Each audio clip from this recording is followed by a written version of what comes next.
the tax is a tariff.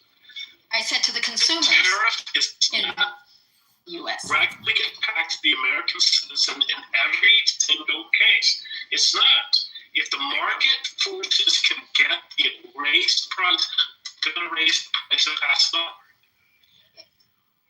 And right now, with the economy struggling, because it's struggling more than people believe it is. By what measure? It's been for years.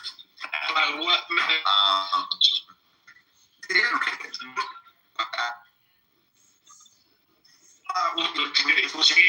GDP is up. It was up to something. They're predicting that Atlanta Fed said it's going to be right. 5, maybe 6. Right. Wages are at 4.4. Whatever. Wages are at 4.4. Right. The CPI is down. It was 2.7 at the end of the quarter. It's dropped to, I think it's 2.4 right now. Unemployment's a bit higher.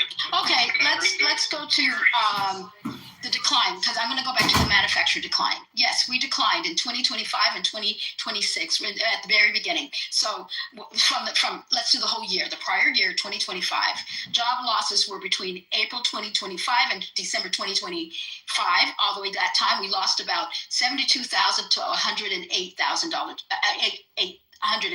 jobs, right? So there's a stagnant job growth too. So you can't say they created jobs, because when the economy is slightly declining, you're not creating jobs. That's why you have the market. That is why you have the market that you do have. Because the tariffs also create a strain and availability of cash by the companies that were paying the tariffs, at which they also limit the hiring and the goods from coming into the country. You had small businesses, as in the woman who was working at, there's several people who are working on Etsy that had small businesses, and we know that small businesses are the blood of this country, where they had to pay the increased amount on the tariffs. One example was, what was it called, rose gold, that this woman was making goods on Etsy. You can look up that little piece in case. She had a problem because the tariffs increased about 40%. We're not talking about the 15% that's part of the IEEPA tariffs that were now considered illegal, right? It was the blanket tariffs that were put in place, and she had to close down the doors. A lot of small business, because the profit margin was so slim, that they had to consider either laying off people or close their doors. And that is the reason why there was there was a decrease in some of the job losses, right? Okay, so you said the manufacturing is down. It's up 0.64% year over year. I think it's 2.4. So look at the manufacturing decline in 2025. Yeah, okay, you said 2026 is down, but 2026 it's up 0.6 already. I just actually looked that up. But what I will tell you is this: manufacturing. Everybody thinks big manufacturers. Do you know what percentage of manufacturers are over 100 employees? Like less than 17%. 93%, I think, are under. No, 70% are under 20 employees, and 93% of those provide health insurance. So manufacturing isn't these huge conglomerates like Apple that we need to bring back. And nails for homes. There was only one manufacturer 10 years ago. I don't even know where my nails come from now. Guess what? We can bring those jobs back, and they can be profitable. There's manufacturers all over this country doing it still and making great money. I can tell you, I run a manufacturing company. We do engineer wall fucking panels, roof panels, ag buildings, commercial buildings, homes. We do it all, okay? And what I'm telling you is, now there's a decline. Now I'll tell you this. That's not true. The numbers on manufacturing just came out and they're up. I don't remember the exact percentage. That's come on. Yeah, but they're not sustained. That was just based on January, and not even February's over yet. We're talking about the entire 2005. And your numbers, you've got to look at what's available, because there was a government shutdown and the numbers were not being produced. But nevertheless, when we're talking about manufacturing, you're looking at chemicals, food and beverage, and tobacco, and you have a small number that do computer electronics, which is about 6%. If you're up 2.4% year over year. Yeah, but the hit 6.6. Is that what Trump numbers told you? No. Okay. Just go look them up, please. Okay, Do yourself a whatever. little favor. Oh, okay. Okay, whatever. Now, here's what I'm going to tell. I'm going to slap the living shit out of somebody out there I know, because we heard for 4 fucking years. We had record growth. No shit, dumbass. We fucking shut the country down. But good God, let's let the Democrats get on TV and say, I'm not we had taking so sides. many fucking new jobs this month. Well, fucking let me shut the bitch down. I'll shut this fucking country down, and then every motherfucking day I'll set a new record when I open it. For fuck's sakes, it's not hard to say all these things that they've been saying for fucking 4 years, and then they say, well, we're just riding our coattails. When something bad goes wrong, it's fucking Trump's fault. When it's good, it's the fucking last guy's fault. And let's be real. Whose fucking fault is it that we got 22% inflation in 4 fucking years? You just took fucking 22 cents out of every dollar somebody makes and fucking pulled it out of their paycheck. I hope you like it. Guess what? There ain't nothing about that economy that was good, but they told us it was. They told us the inflation was transitory. The fucking left economists, the left-leaning economists said, guess what? Inflation's going to be way up here this quarter. So I guess we both can agree that the numbers are not good from either side. We have to admit we were wrong. We didn't expect this. We didn't see it coming. You had the Fed not lower interest rates, and part of the fucking chair of the board wrote a dissent about it, saying we should be lowering it. But now Powell didn't want to do it. Why? Fucking it's anti-Trump. We all know that. He's pushing that motherfucker hard to lower rates. Lower rates and see what happens. Because guess what? I love it when somebody says, well, when I bought a house back in this year, we paid 14%. Yeah, the house you bought was $62,000. Why don't you go see what it is at 6% when you're spending $500,000? Totally different fucking category. And this is why people are totally off. You can look at all the numbers back then when it was 2 and 3% for freaking mortgage. House sales are going to fly. This is why prices went through the roof. Prices over doubled. On the water down here went from $1 million for a very nice lot to $1.25 million to now it's over 2.5 for the any lot. And you got to tear the house down because it needs to be tore down. That's over double. On the Intracoastal, $5 million plus. This is what happens when you do things. And I thought it was bullshit. You should not have lowered the interest rates that low. There's a lot of things done throughout all of that. The $3 trillion stimulus package we had totally destroyed us. We were at 3.8 or 3.9 trillion, I believe it was, before COVID. They added $3 trillion, and we're actually above that number. We never lost that $3 trillion. It's not coming back down. They're just finding new ways to spend it because America knows we're already up to 6.8. Let's go to 7, and it's going there. This is what's happening. We got a government that's just sitting there spending money, and guess what? We want to blame inflation on the president? No. After 1 year. The people, right? 1 year. What's that? I'm not blaming one person. So Look, if you go to McDonald's and they hand you a meal, we're sitting down at a dinner. It takes time to get. hey, I'm not blaming just one year. Trump had a prior administration too. Nevertheless, let me correct real quick. Yes. Apple, but Alphabet, Amazon, Meta, Microsoft, and Netflix are all Delaware corps. And so what I'm trying to say is that most of the businesses are going to be Delaware corps. Why? Is because that's a corp, that's a state that doesn't evolve or pay where you have to deal with taxes, right? That was one of just like Nevada, just like Texas. It's either a choice between those few states. So I stand corrected on Apple, but I know that all my other tech companies and a lot of major manufacturing companies are Delaware corps. Correct. Now, let me stand corrected too, and you need to correct yourself too. Manufacturing.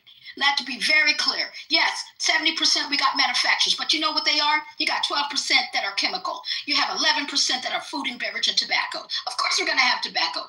We created the cigarettes and the little vape pens, right? No problem. You got maybe 6% of all our manufacturing. You throw in TMSC, do you throw them in there? Yes, but we only have 6% of the global semiconductors, communication, and the medical devices, right? Transportation equipment. And that includes automobiles, aircrafts, Boeing. Yes, we have Boeing, but Airbus is in France, but we only do 6%. Now you have the common competition of electronic cars coming up where we got to compete with probably BYD that's going all over the world that has stifled the competition of Tesla. But, Tesla's not the only electronic cars.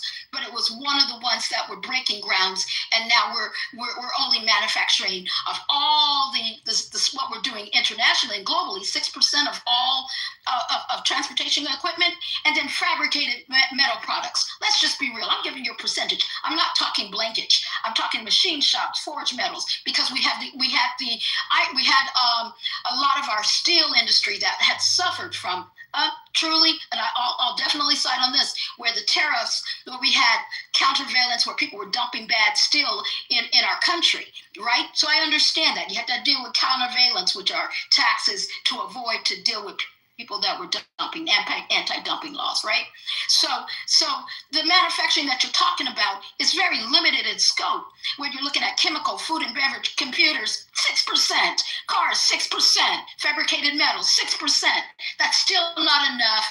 But the reason why there's a trade imbalance and a deficit is because the U.S. is mostly consumers. And we don't manufacture. And you're making the point for why Trump's tariffs are good. No, actually they're not good.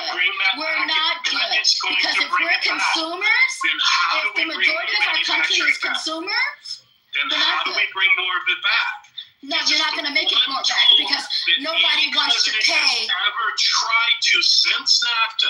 It is the one tool that one president since NAFTA has tried to do. Everything you just said is the case for why we should try the tariffs and see if they work. No, nobody wants to pay $4,000 for a cell phone. To see if we can equal the balance. We try everything you're going back to mercantilism. Do you know what mercantilism is? Do you know what mercantilism is? We're going back to mercantilism. Do you know what that is? I know America's number 4 in steel production, and you made it sound like we weren't building anything, but it's 53%. I said fabricated metals. I said, yeah, and that's 4%. Okay, so what's your solution? Sorry, you're what I'm saying is, what's your solution? What's your solution? I don't think tariffs is the solution. I don't think tariffs is the solution. What's your solution? Yeah. If you don't have a solution, sit down and shut up and I do have a solution.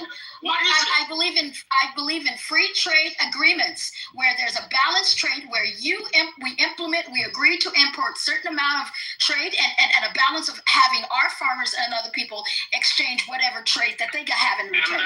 We have a limit on our imports. You didn't let me finish. I thought you said I had to shut up. I'm not shutting up yet. You got it? Because I had a solution. All right then. So the free trade agreement, where you have an agreement of what certain industries, depending on what our needs are based on the country, that we have a free trade agreement to go in and out. A blanket tariffs on country that I dislike just because I don't like your policy, which we call economic statecraft, right? You're using policies and money to get the things you need is not the solution. You've got to look at the needs of your citizens and the industry. A blanket tariff only hurts our citizens. And how do you get them to agree if you don't have leverage over them? We're the world's largest consuming market. Yes, no, then you don't do a free trade agreement. How come the president has been able to do it? And why do you want to take away leverage? I think everything's possible. Don't you want to negotiate the best deal possible with the most amount of leverage you have to get the best deal possible for your citizens? No, you want to take away that leverage. Because another country will do a tariff against you. And then that means our farmers can't get their shit into their countries. No. Go ahead. I don't know what you want me to say. No, I thought I heard someone speaking. You want to take away the leverage. It should be targeted. You're right on some level, but you want to take away the best leverage that we possibly have, and you want to cite the things we have to suffer.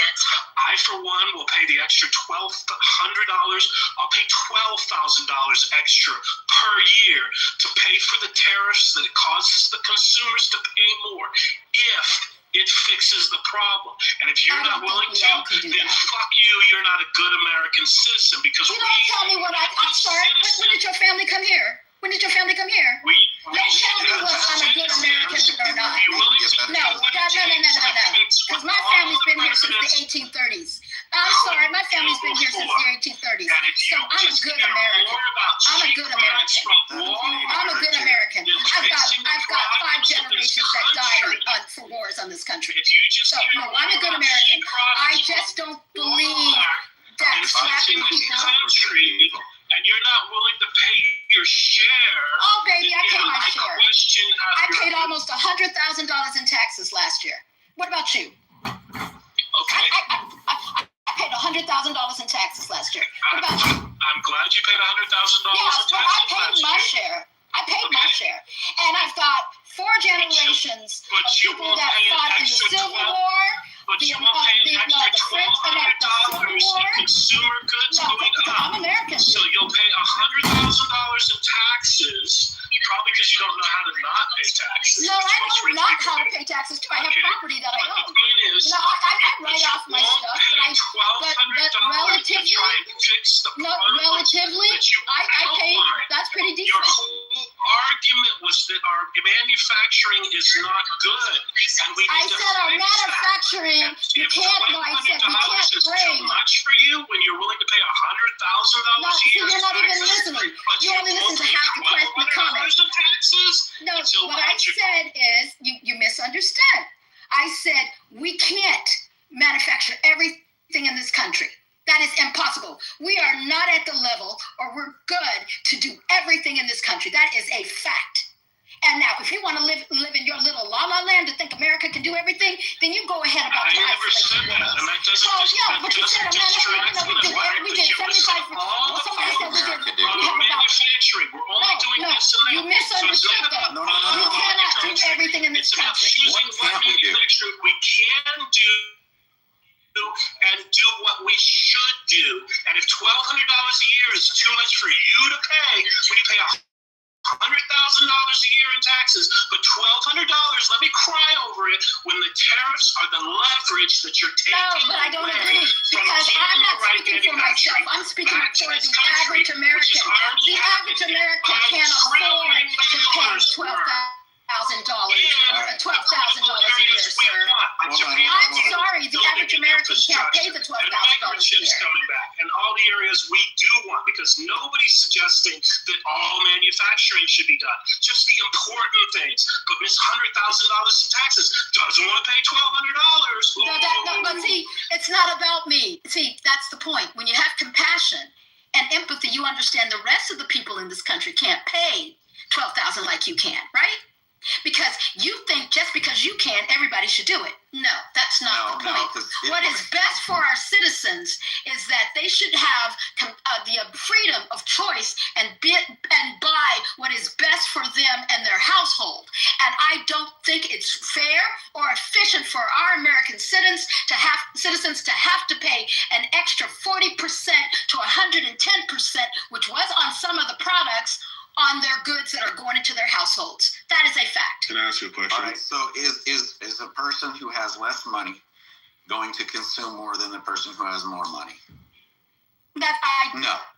The answer is no. Yeah, because I'm but gonna tell you something. If you read the book and you read the fair tax, it explains all of this. And people want to attack the fair tax, and then they jump in it, and they only half honestly try to tear it apart when they don't really look at the embedded taxes and things. They forget about that completely in the narrative. But the problem is this.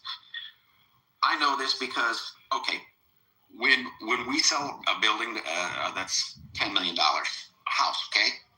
That rich guy doesn't pay his fair share. Oh, wait. He's got the $10 million house on the water, and he's got 3, I'm not exaggerating, 3 condos in one building and 2 in another. I know the one we sold in a building, he was paying $200,000 a year in taxes. You know what? He bought that for his employees to use. Never got used. That's why he sold it.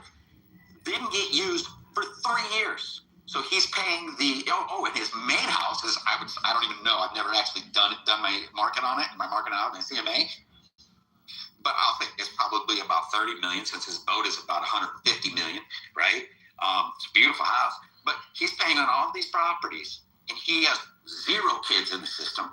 He uses one of his houses, and he's paying, I don't even want to guess what a total would be. I know in his 3 condos, he's got to be paying about $450,000 in taxes.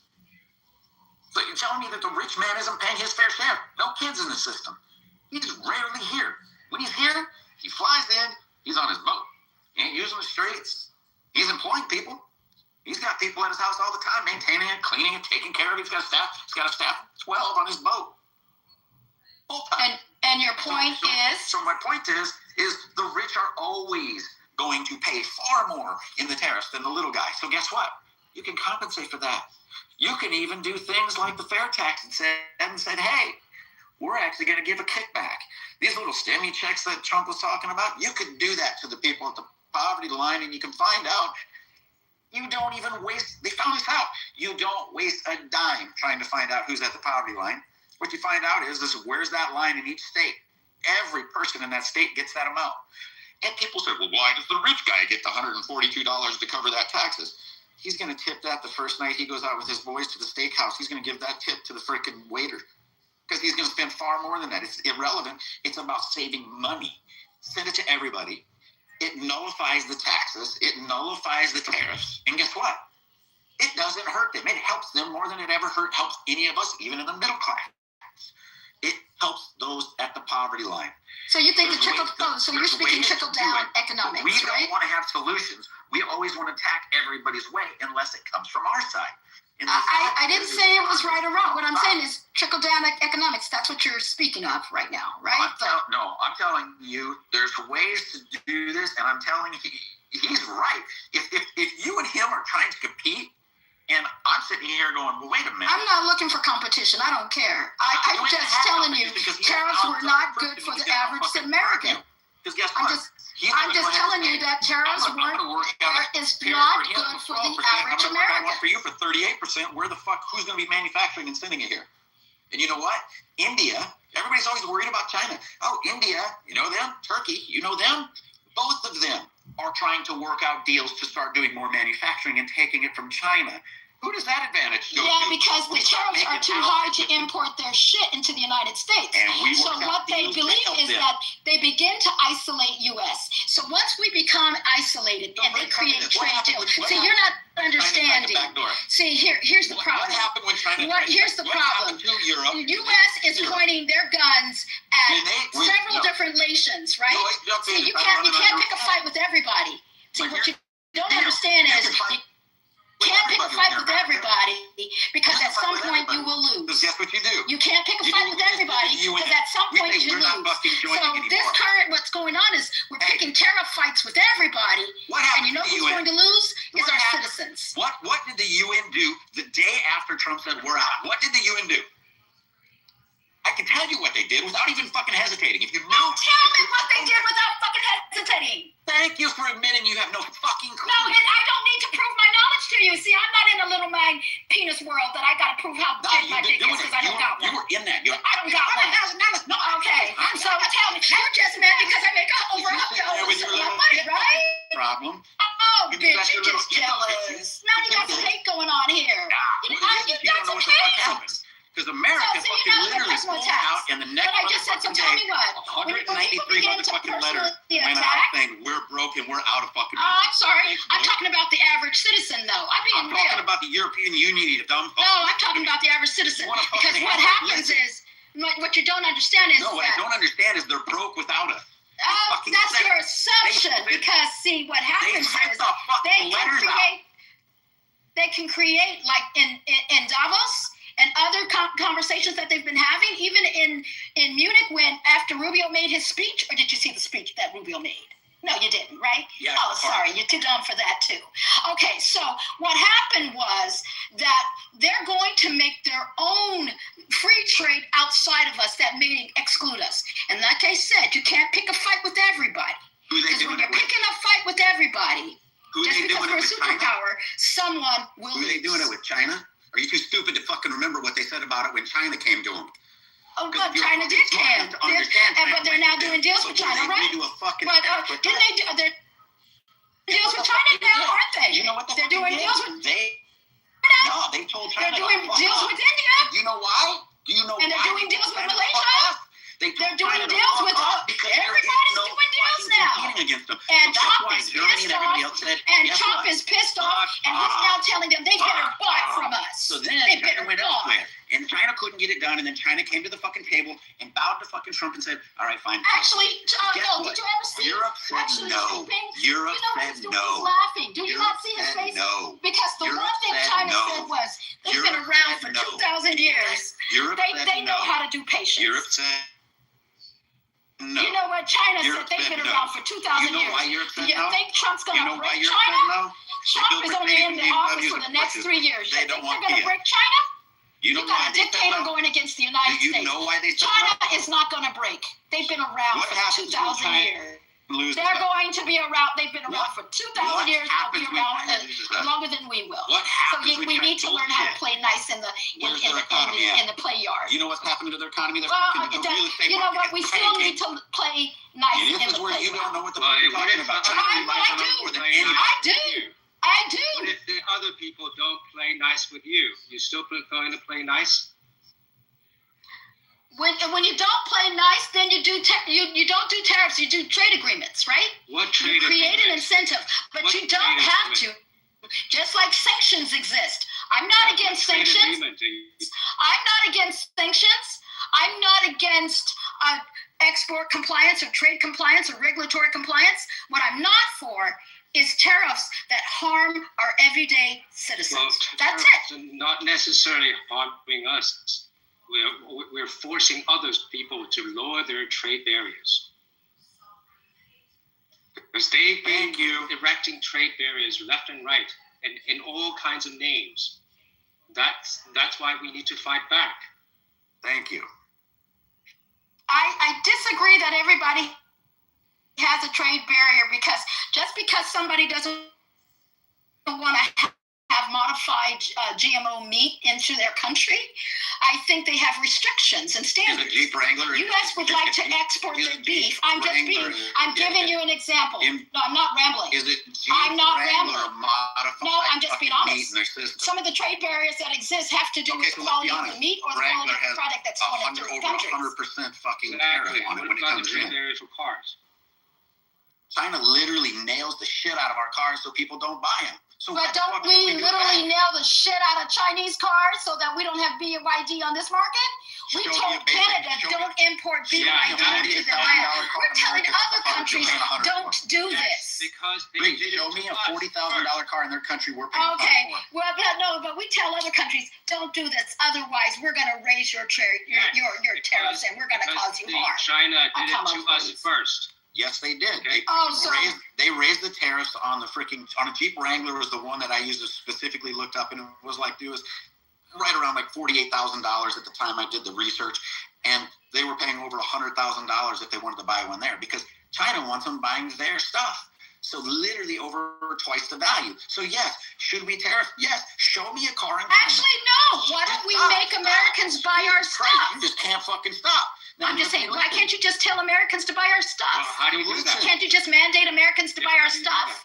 Is that Hey, capitalism? you guys are big. Because Hey, they want socialism. That's all. no, you guys I'm want. just saying. No, That's actually, all it's you the want. right that Who's the I'm not. threat to It's not democracy? right or wrong.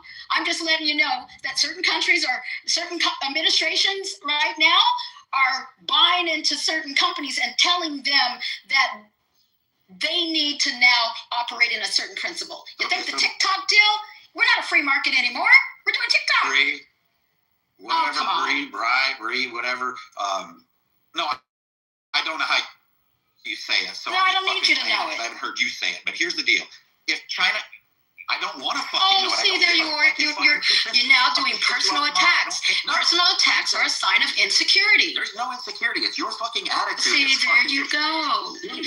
You're fucking. You gotta control yourself. You're Breathe angry. in You're and angry. exhale. How come you can't shut the fuck up and listen? Breathe No in. wonder you're fucking single. And I'm not single, actually. Yeah, you are. Yeah, you are. You wish I can was. check on you. You're probably single. See, I can that's where sit you back there go. and check on you. You're probably single and been dumped about 500 times. Yeah, not quite. Been in 3 fucking relationships, and this one's the last. Oh, that's the only one. Oh, I'm sorry. Yeah. And how old are you? 58? I'm 70? yeah, I'm 72, and with the same woman 41 years. So now you can get on your knees. No, and do what you should be doing. what? You shut the Farting fuck in your up and fucking listen. face? Yeah, definitely. Yeah, you probably do that, and that's why your man. No, my man, my man the fact that That's why China did it he's first. a wonderful Yeah, your man did do it. I looked. He's a God-fearing, Yeah. wonderful man. He wouldn't waste my time. He wouldn't waste his time with you. I know he wouldn't. No, waste his not time. with you. So No. I hope I'm not gay. So I mean. But see, the problem is that you're deflecting. Isn't that no, I'm not Darvos? deflecting. Is you want to That's you want to Darvos. be personal. That's Darvos. You want to be You childish with it, deflect. and you don't want to You answer why the defect. fuck You literally attack. said. And then you victimize yourself. Okay. Dargo. When the reality is this: China did it to us. We started doing it back, and then fucking liberals got mad because we did it back. This is how fucking mind-numbing it is to even listen to a liberal. So let me just say this: that fucking Bree decides to start charging $200 an hour for that fucking blowjob, but the girl next door is charging. You're so misogynistic. Does your wife really love you, or is this your third or fourth marriage? I'm sorry. Been married once, but you can keep fucking trying. So I know that. Fucking trying with you? What did you just say? You're so misogynistic. You just said a minute ago insecurity. At least you admit you're insecure, and I love. Oh, I never said I'm insecure. You are. You just baby, said that going this is into one attack woman was that doesn't insecure, give a and fuck then you about went what into you attack. think. So the Dude, best part about this it is one person that you literally just said you go into attack. you just said something about me. No, when you're saying something about me, I'm responding. See, you're not that smart. No, Because if you say something about somebody, expect them to respond, right? So no, you don't say a fucking word. You don't let somebody finish. I was going to try to tell you that China fucking cares. I heard that 3 times already. Our shit.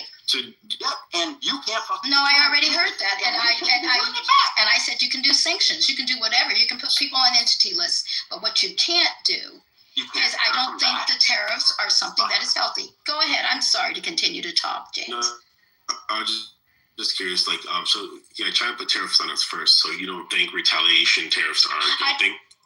I don't think retaliation tariffs are a good thing. They create an inefficiency, and even though there's the Taft-Hartley tariffs that happened in 1929, early 30s, that dipped the American economy, whether there's a direct causal relationship remains to be debated, but that dipped us into the Great Recession, along with the stock market crash, and then the retaliatory tariffs during that time period. So you got to be careful in the balance of the economy. When you have a devaluing dollar and you have tariffs hitting back and forth, and then you have a very volatile way that you don't know, you have declining employment and other risks that are out there, you don't want to tip whatever the situation is, our economy into a recession or depression, right? Yeah, So another question. China.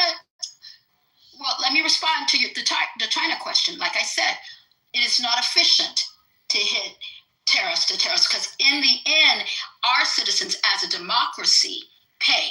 Now, I don't know what China does to its citizens. I don't think they even actually I do know. They don't give their citizen choices as elaborate as we do.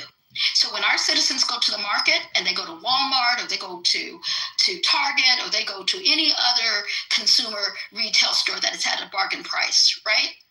When you get tariffs, it hits them.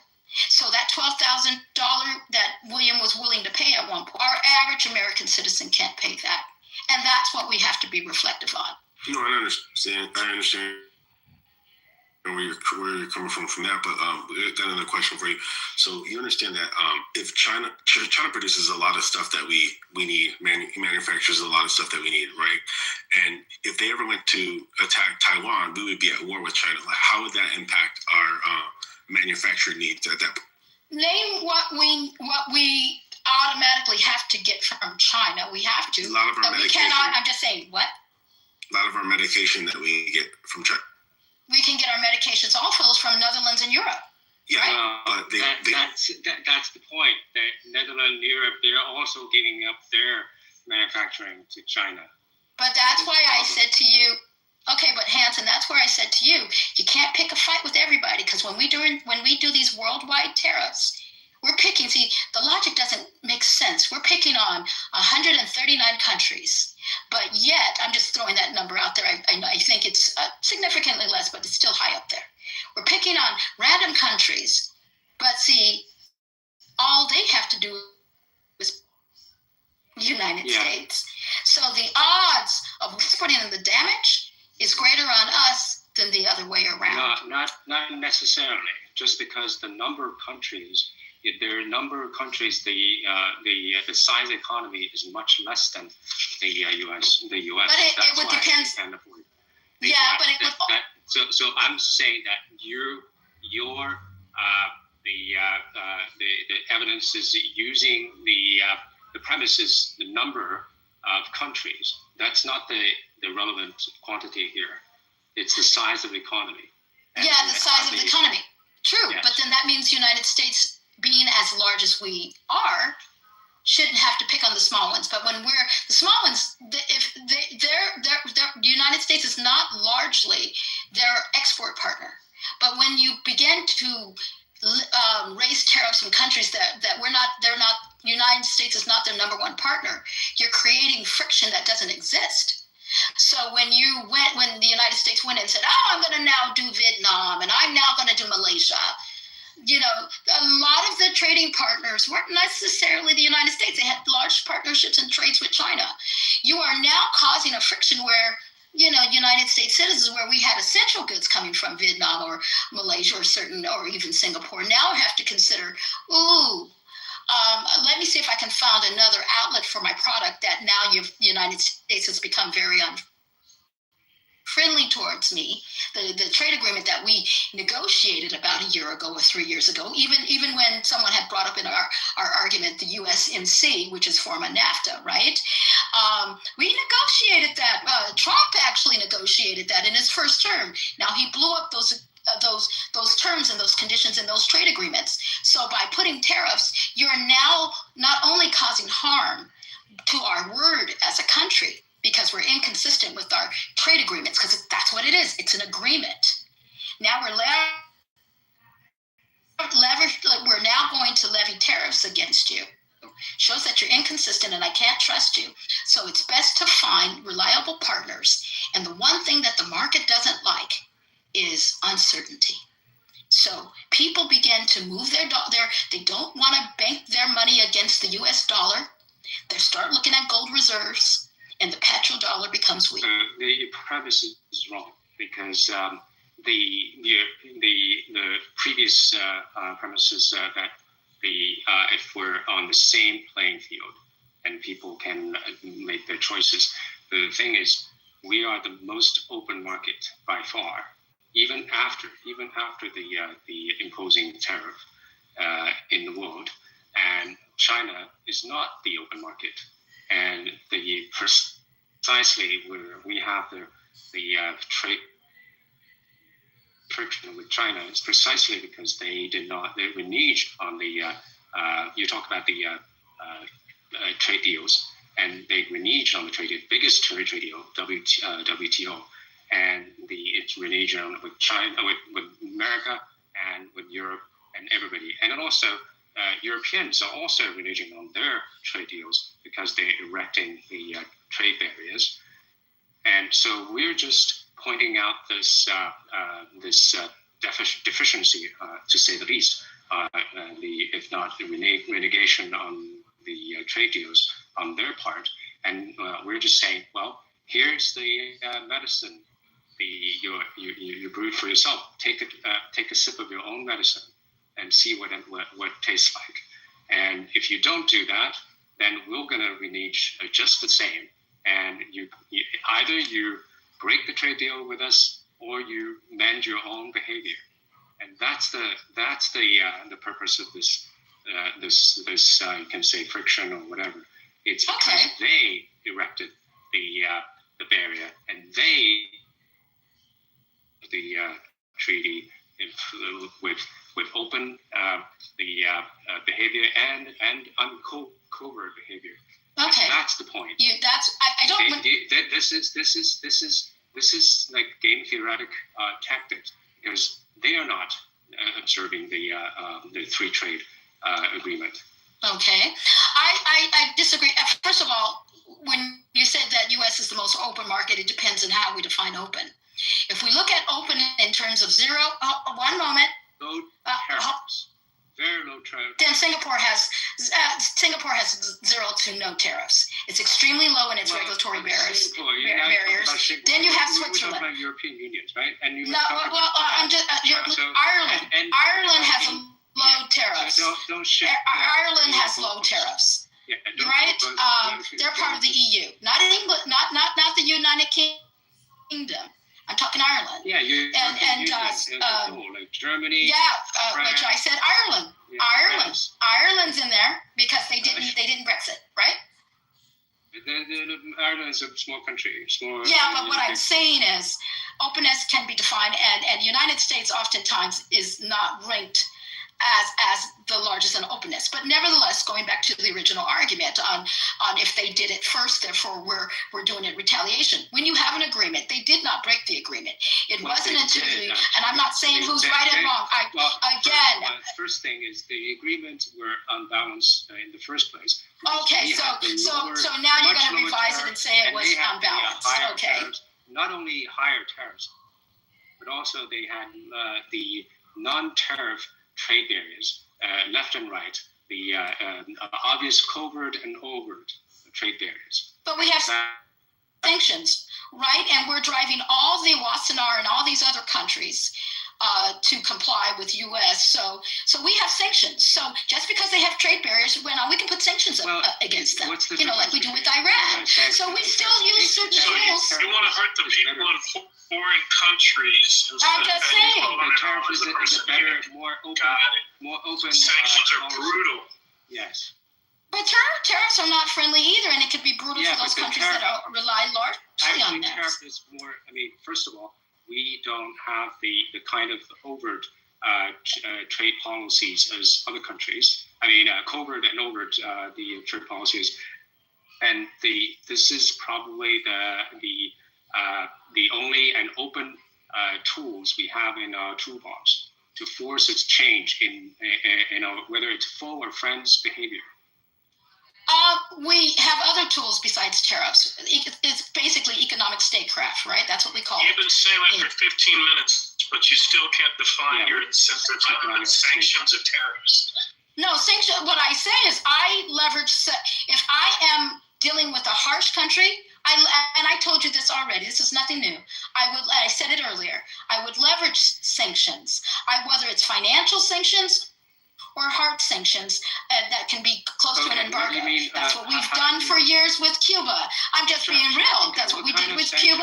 That's what we did with Venezuela. That's what we did with North Korea. That's what we do. Tariffs are again, a tax to our citizens. I'm going to be consistent. It's a tax to our consumers. How are you going to put sanctions on, say, China and EU? You know what we've done with China? We put a lot of the companies that we feel that are bad actors or entities that act in a certain way, we put them on an entity list in the United States. Yeah, entity list. So an entity list tells us that we are not going to do business. It doesn't mean, or we limit your business, or we limit what you're able to export into our country. If we also have problems with a certain entity, we have countervailances tax or anti-dumping laws. So that if we feel that someone is undermining our ability to, or importing stuff that we feel is an unfair or imbalanced trade, we will hit them with countervailance or anti-dumping laws so that they don't dump and put our businesses out of, our companies out of business. Oh, no, it's very different. Anti-dumping and tariffs are very different. Because it's also industry specific, and it stops people and companies from dumping and putting U.S. companies out of business. And it's targeting. Tariffs tariffs put U.S. companies out of business, which is the opposite. So did we There's still a lot get of some importers. steel coming in when we did that, or does it prevent all of the products from coming in? Actually, we have anti-dumping laws for U.S. steel, so that Canadian steel or China steel. All of the products from coming in. It doesn't present. It's targeted to a certain industry, but it's not a tariff. It's not a tariff. Again, see what you see the difference. No, anti-dumping hits the companies. Anti-dumping. We have. You're not even smart enough to be making your own argument. Oh no, I'm actually very smart to make my own. I don't need your validation. You're the one without the degrees, and you're the one. I don't care. I don't need to worry. So the thing is, anti-dumping or the sanction on particular Or the countervalence. applies to when one company or two company does that job. Yes, exactly. But the thing is, what if the whole country has a policy of doing the same for all companies? What are you going to do? Of course, you can do, well, all your companies, yes, we can do the 301, the sanctions on every company. But how's that different from a tariff? It is different because, again, it's specific to an industry and it's specific. Yes, I understand. But and it's different from a tariff. Because the difference. You have the sanction on the 1, 2, 3 company. So let's say if the industry, 1, 2, 3, and 100,000 companies in this industry all doing the same thing because they're under the same policy of the government, and doing the same thing. It's a uniform same thing. Of course, you can apply the 301 countervalence laws to all companies. How's that different from this sanctioning the whole industry? Because it is very different. Because again, when you sanction a company, it impacts the company that is the bad actor. But when you do a tariff, it does not tariff the country. The country is upset about it, but in the end, when you have a price markup, let's say I do I charge $1,000 for an iPhone. What you're looking at is that it's the consumers that are importing that the importer that is now John. Let me finish. John Schmo. Cell phone company on the corner of your block right there has to now import a whole bunch of boxes. I am. I said that's the difference. I did say it's the difference. No, I'm not. Dude, and I said the difference is that the consumer pays. Are you a dumbass? Well, whether the consumer pays versus the company. The company is not paying. When I do my remedy, the company pays. But when you do the tariffs, the citizens of the importing company, where the prices are flowed down to, are paying. Not necessarily. Yes, unless you're in most cases they are. The manufacturer can lower its price, and the consumer can the sale price can raise its price. So it's it can do both ways. And then the thing is my question is, the 301 sanction is a pinpointing a company. Well, it can be one company, two companies, but what if the whole industry is doing the same thing, and every company in the industry is doing the same thing? Are you going to pinpoint every company of this industry, or are you going to sanction the whole industry? What's the Well, in the 301 section, to be very clear, so I can make sure that everybody understands, that's an industry specific, right? So it authorizes the president to adjust the imports, right? So when you're talking about that, and that's basically reciprocal tariffs that apply to fentanyl or anything that is dangerous that comes into the country to prevent the importing of it.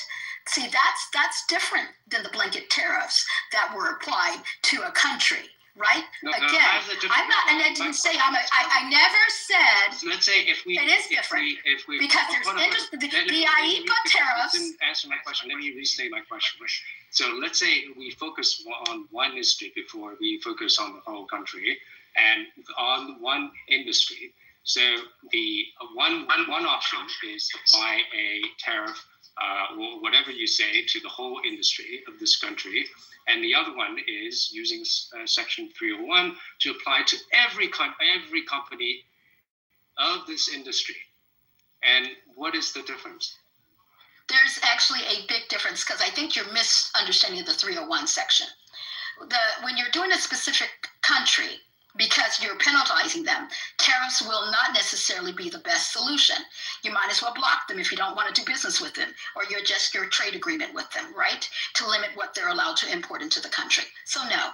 So when you're doing a tariff specific, the intent of a tariff is to either penalize that industry, which is the case of the Section 301 tariffs, which deals with the product like the fentanyl, which is encouraged. But I believe the blanket tariffs, like I said, and I'm not changing, or deviating is a hazard to our citizens. That is it.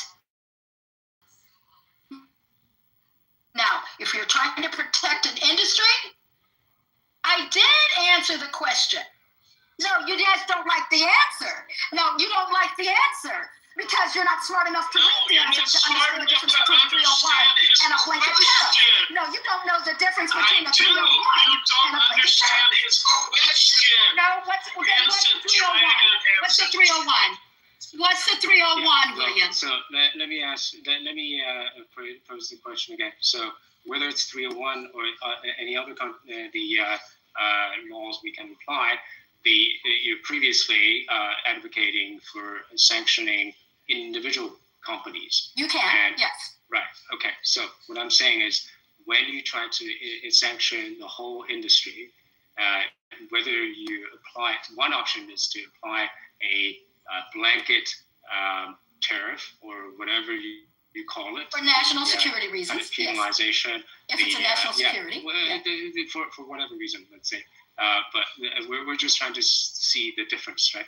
So and then the other one is pinpointing individual companies. So now when we decided that this industry is applying the same uniform wrongdoings, wrong policies, harmful policies to the U.S. As a whole industry, when the one option is to apply a blanket penalty to the whole industry, the other one is pinpoint companies and sanction individual companies, right? So, and when we have determined that every company in this industry is doing the same harm to the U.S., one option is a blanket penalty. The other options, apply individual penalty for every company in this industry. So, what's the difference? Well, here's the difference. This is where I wanted to make sure you're clear. I said the blanket tariffs. I'm going to go back because there is a difference. The blanket tariffs, which were the IEPAs, which is what Trump did on Tariff Liberation Day, right? That is not okay. But the difference between the sanctions that I would do in place would be for national security reasons. If it's an industry is causing a harm, which is similar to a Section 301, if it's actually Section 232, where there is a national security threat. So if fentanyl is coming across the border, or our lumber industry is in peril, or steel is in peril, then the tariffs are justifiable only in that term because you're trying, or you lose countervailance or anti-dumping laws to prevent that. But that is a choice for tariffs at that point, which is Section 322. That's the difference, right? The difference is national security reasons, or the authority, which is the 301 for unfair practices. That is very limiting and is not going to benefit because, again, that's where you target the specific country. That's the difference. We can do the national security reasons for both the blanket tariff and the... No, I wouldn't do a blanket. No, I'm just saying that. What's the difference? I mean, the difference is a blanket tariff. Same national security reason or unfair practice, and I'm one blanket tariff and the individual sanctions on all companies of the industry. What's the difference? Okay, sanctions don't levy a financial penalty per se to the importer. So right? Sanctions meaning that sanctions you're blacklisted, doing no business. Yeah, you that's the best way to say it. Why do we do that? So if that's the difference, then I think the tariff is better because tariff you have a gradated, gradual and gradated penalty. You don't have to raise it to 100%, either binary 0 or 100%. We can because you have a panel, you have an inspector of national security, and then we may still want to do business, but if you raise the price and all that, then we can do that. So this is a much flexible tool than the sanction. I don't think so because again, there's 3 different types of tariffs. or four actually. You have the IEPA, which is similar to like the sanctions. That was what, and that's the tariffs. That was the blanket one that Trump was doing. That is not good. I don't see that. No, why because not? again, Because I'm just saying that. Well, hold on. Hold on. Let me pose the question clear because you didn't answer the question. So the sanction is either zero, no penalty whatsoever, and 100% meaning that no business deal whatsoever, and then the tariff can go from 0% to 2%, 1%, 52%, 65%, 100%, 200% until no business is done. So we have a gradation all the way. So it's much more flexible than a binary tool. I could agree with you that it could be more flexible. The problem is that the current implementation by which was taken was not flexible. You had a minimum, you did not have a minimum tariff at Tariff Liberation Day, nor on the existing tariffs until recently, where all the tariffs were administered at least above 25% and higher. But that's a choice, right? But the sanction is even worse because that would be completely. You can always take it off. Yeah, the sanction you can always remove. Completely cutting off the trade, meaning. You just cut off the company. It will be infinite, either zero or infinite tariff, right? No, so you can sanction a company. 25 is I can decide where if he sees fit, it's 10% or 25% or 30%, 50%. That's a very flexible. But then it becomes arbitrary and it creates distrust because when you begin to have a gradient and a variation of tariffs and it may be on a different product or whatever it is, country of origin of XYZ country, it becomes inconsistent and you don't have an agreement. That is you were arguing for trade deals individual. No, what I'm saying is that's why I'm arguing for trade deals. Because tariffs, if you just have a tariff and you move it on the gradient, William, you're not following. If you have a trade deal, you are binding. You have an agreement that is binding. It is in force, right? But when you have a tariff, that's not necessarily a trade deal. Trump went back. Yeah, but Trump went back and changed his tariffs to France 3 or 4 times. Trump changed his tariffs to China 3 or 6 times.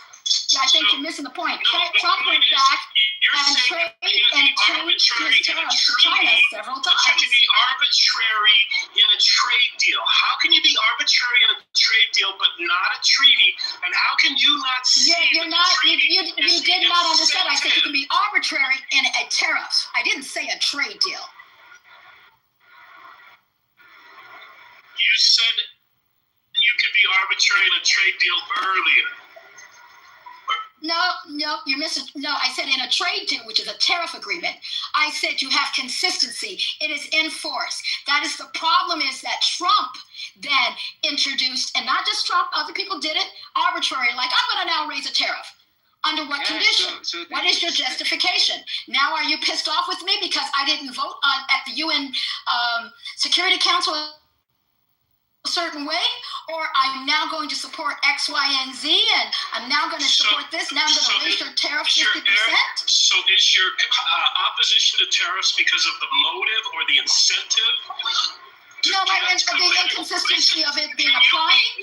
I'm against tariffs because it's a tax. The question first. Yeah, I said I'm against tariffs. No, again, and I don't have to spell it out to you, William, unless you want me to. Pas français avec toi alors, parce que vous êtes vraiment bête. Et quand tu dis les choses comme ça, vous êtes vachement comme les malades et comme les bêtes.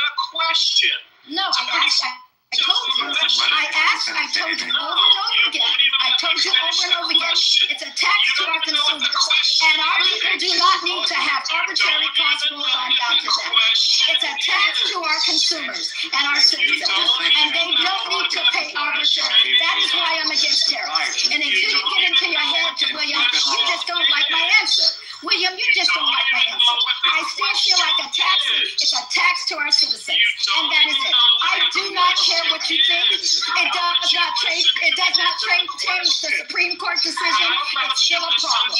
The tariffs are still a problem when it's not applied in a certain way. It's still a problem.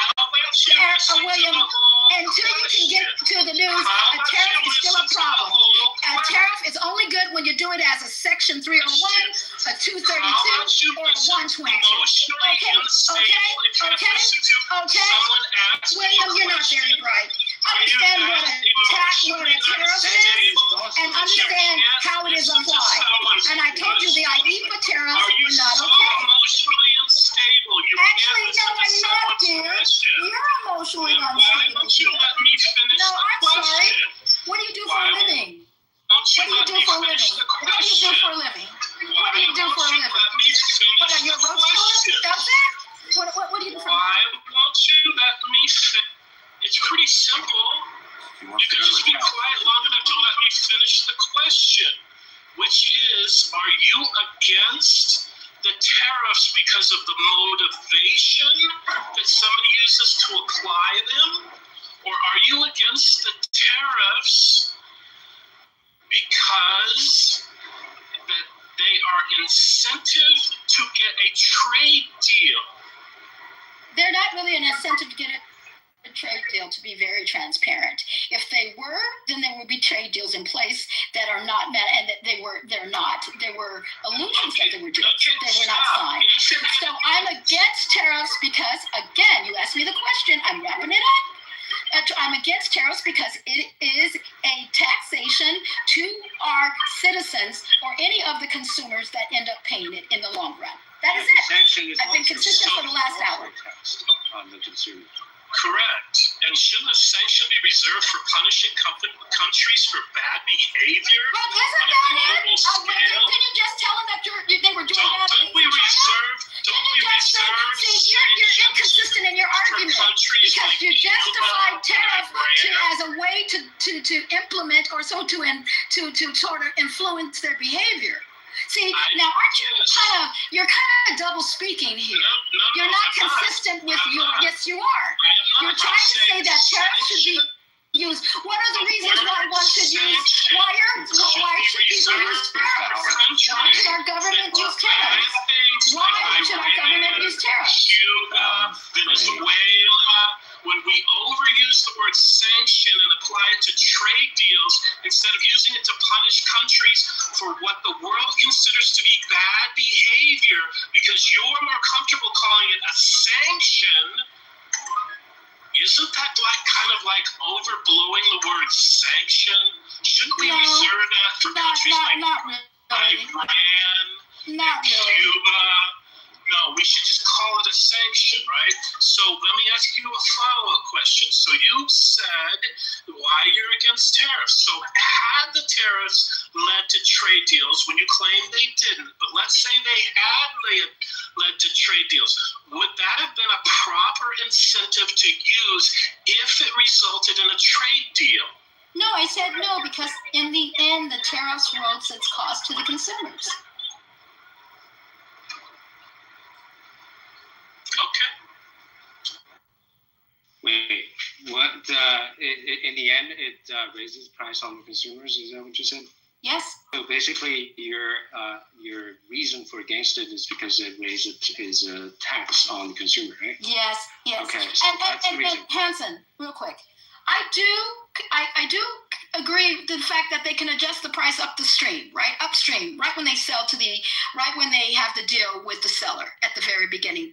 But that is rarely done, and it's not done because it cuts into the margin oftentimes of because a tariff is not necessarily always planned. It could be impulsive. It could be whatever the situation is, and that is what causes the margins for companies to fall because they don't plan it in their budget that they usually would do in the long term. They can lower their manufacturer can lower their price. Then cutting the margins. But if they still survive, they'll do it. So there's no reason they couldn't do it. And then also your previous reason for being against tariff is because of tax. But the thing is, sanctions is also a tax. So you should be against sanction as well.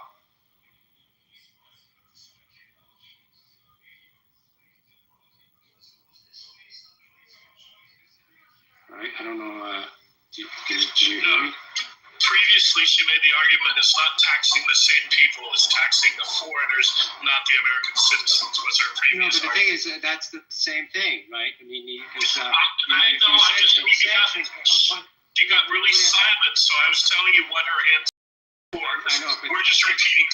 Yeah, I understand, but I want to point out the logical contradiction in that our argument. If she's using that, then I mean, sanction basically is infinite percent tariff, and so that will also definitely, it will be even more cutting to the tax the consumer even more, because so sanction is basically infinite percent tariff, and then tariff any tariff as finer percent will be better than the infinite percent.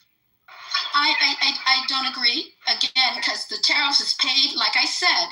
I do believe, like I said, you can have a sanction, and it can also affect or ban a company that you don't think is doing good business, or it can also impact and influence a country to have a positive behavior.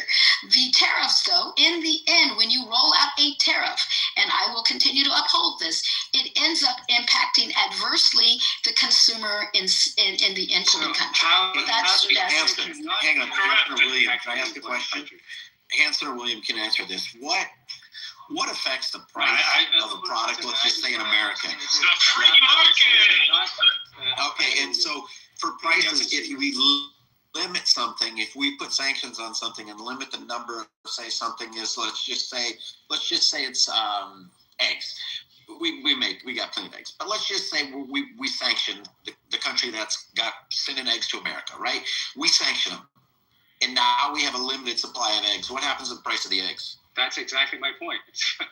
Because so sanction is basically the tariff at infinite percent tariff, and the any other finite tariff would be less than infinite.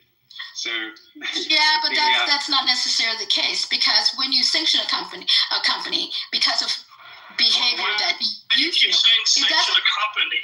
Or a country. You can sanction a company and a country. You can. We sanction a company? You can sanction a company. They're on an entity list. That's what they call sanction. You have a sanctions list of entities. You can look it up.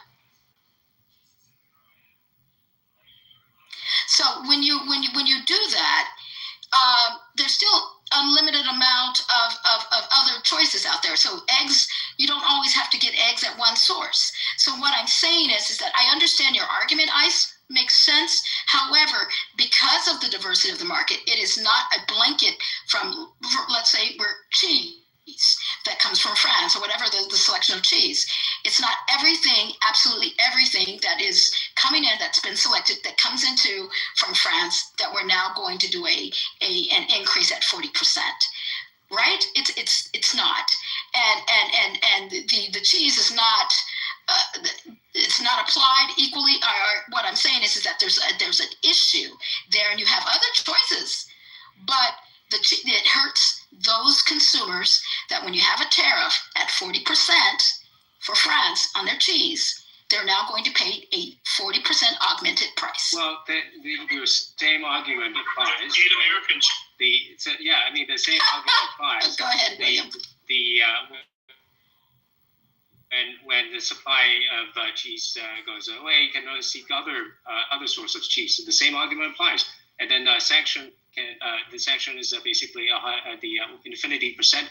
The consumer pays the price even higher than the 40%. I still disagree, but I apologize. It's now 1:30 my time. I've got to get to bed. I disagree. I disagree because it's not because have we ever sanctioned a country but a company but not a country? Hold on. We ever sanctioned a company but not a company? You can sanction. We didn't sanction fully China. but we sanctioned So Huawei, what's the right? kind I'm saying is we didn't sanction China, but we sanctioned Huawei, right?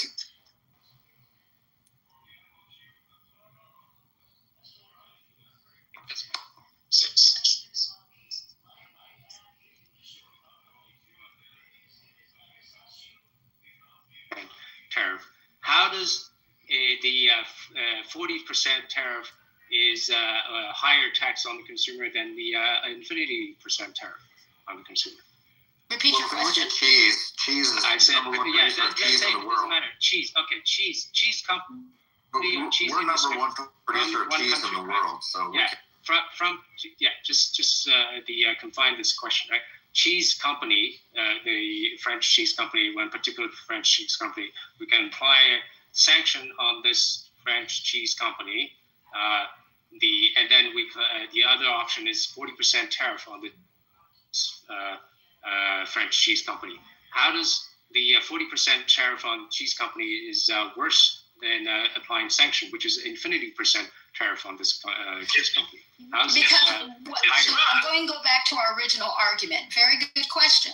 Your original argument was that if they had bad actors, right, that acted adversely to the national security or other concerns of the country, of our country, then your goal is to you either have punitive measures. So that means you punish them either with the sanctions, but doing a tariff, again, because you're directly punishing the company versus punishing our consumers that may have an augmented price. Is a I gave you the response. You may not like it. Well, That is my response. Because he's asking But I have to go. It's 11:30. It's 1:30 my time. Sorry, I've got to get to work in the morning. It's 1:30 my time. If you want to argue, reach out to me on LinkedIn. Why would anyone want to interact with listen her? well. She's escaping. I mean, guys, don't. I'm trying to back her into a corner. Don't mess it up. Yeah, you have way more patience than the rest of us. Yeah, but the thing is, Your time didn't even go on. It's like, damn, dude, you were in the bed. Yeah, William. Hold on. Let me finish. Because I want to. How you back someone into a corner is you set up a question that is very clear cut, and then it makes no sense. Stem all the exits and see how your opponent wiggle and squirm. But that takes a little bit of time. So please, because but she I think she's already feeling the heat, so that's why she escaped. Yeah, I know. I do the same. Ice does the same. We had backed her into corners, multiple corners, all night long before you came in, right? So, but yeah, because she just one of those. Yeah, because if you not setting up this cage and leave all the exit open, then your opponent can squeeze through and in and out and then out. There's no way. It's like what do you call it? Hitting a whack-a-mole. Yes, the whack-a-mole. Need to playing the close all the exit and slowly squeeze. Yeah, so that's what my point earlier. I mean, we were talking. She goes, "Well, we can't manufacture," and I think it was William who was trying to explain how many trillions. And the reason, so this is what I love, is when they say, "Show me proof, show me." You literally had leaders of countries standing there saying, "We're going to do this." Now, it takes time. What they don't understand is you got to get permitting, licensing. You got to buy land. You got the infrastructure to put in. It takes time to get this done. They think this stuff happens overnight, right? Number one. Number two, they're also very aware that in America, everybody, and I loved this earlier when Truth and everybody was trying to argue. I bet you money that it flips at the halfway point. Every president it does. It's only not done it like twice. So it's like, are we really hedging our bets on that? And all it takes is Trump to do one thing that really surprises people, opens people up, shocks people, something in the right moment. Maybe he exposes something, and then people are like, okay, I like him. You like political shutting down the cartels in Mexico, freeing Iran, and a GDP that's at 6, right? and a CPI that's at 2. So That might work. William, I don't know if you were on before when I said that we had a discussion, and I said, listen, if they were complaining about when he had said something about going after the cartels in Mexico, and I said, listen, this woman, if she's smart, she has to come out and say, you can't do that. But meanwhile, she gets on the phone and says, let's do this, but I have to publicly be against you or they'll kill me in 2 seconds. Of course, yeah. And yes, so she clearly did exactly what I said and said, help us, give us the intelligence. That way it doesn't necessarily look like you're involved, which we shouldn't have even exposed that we were. We shouldn't have even said that we had intelligence to give it to them. We should have just let them have the glory. But, they can't do that. We got to open our mouths. Yeah, that's Trump. Come on. You think Trump would do that? Right, exactly. And it should have been silenced. But here's the deal. They make one mistake in killing an American. You remember what he said last time? They killed an American family in a van, if I remember right. And they gave the cartel like 48 hours to hand somebody over who did it. And they did. They handed over like 2 or 3 guys because they were like, we don't want these guys coming across the border. And they knew Trump would. And trust me, if they do harm somebody down there ain't going to be an ask. It will be Trump. And clearly, we are right now, I guarantee you, and before, drones are flying over. They're tracking people just like they knew where Maduro was, just like they knew where Bin Laden was. They monitor these guys. They know what clothes they're wearing. Like, they literally rebuilt the house, that Maduro was in training. This stuff is crazy, the intelligence that they got. For sure. It's going to be important. And so now, but the only thing is we also got to remember that side of the aisle, they literally were out in the street protesting no kings, no dictators. And then we took out a dictator and they said, release the dictator so he can go back and dictate the people who were celebrating that he was no longer dictator. And it was limited in Venezuela, but those people came out and said, why? Their families were here. Down in Miami, it was like a World Cup event, man. They were partying, celebrating, literally. The Colombians that I know very closely want America to go in and get rid of the guy that's in there because the cartels are now the guerrillas are taking root again. They were celebrating too because the amount of Venezuelans that are in Colombia, Peru, even in Chile, all 3 of those countries were secretly like, yes, because they have a huge problem with Venezuelans migrating to their country and causing all kinds of issues that we would link to our elite. Right. And the one thing I laughed at is somebody out here was arguing about we gave Argentina $23 billion. And I was like, it wasn't just a gift. We're getting beef exchange. Well, why don't we have our own beef? Because beef in America, the cost has gone through the roof. I mean, we're paying for burger what we used to pay for steaks, right? So we can bring in Argentinian beef, and that's a way that they can pay us back for the $23 billion. If we didn't do it, China would. Okay, but do you know why our beef is so high? There's 4 companies are run by Brazil, and the 2 that do it control our beef industry. And it's not the price of the cow, it's the price of the slaughterhouse, because the Brazilians are manipulating it. And I can believe that, I mean, right now there's a massive, Smithfield's actually moving one of their plants, and it's a multi-billion-dollar deal. But, of course, they're moving it from a downtown point in that city. It's where I'm from, actually, where I moved here from. And this, Vinnie Sanford gave like $50 million to buy the area and it would be a great area once they move that out of there. But now you've got people who are upset, but they didn't want to let that out of the state just because of the economic impact of that plant, because Smithfield, as you know, is freaking huge, but they're owned by a Shanghai group, if I remember right. That's the third one is owned by China. Hanson, I got a question for you and for you guys. Did you guys hear a few weeks ago, Trump said, hey, if you are in the Chinese government or military and you want to come talk to the CIA, we're like open for business. Did you guys hear that little blip? That was advertisement specifically directed at Chinese nationals. Right. Yeah. Okay, so do you think there was a link between that and a week later, the purge? Do you think maybe there was a coup afoot and he caught wind of it? Yeah, I don't think it's because of that. this is like this is one thing linked in this in the whole operation. I mean, this is. I mean, the thing is, it basically sows suspicion among the high officials in China and all that. So, I mean, I don't think that is the one that precipitated that. It must be just one of many big operations. Or it does. I mean, it's a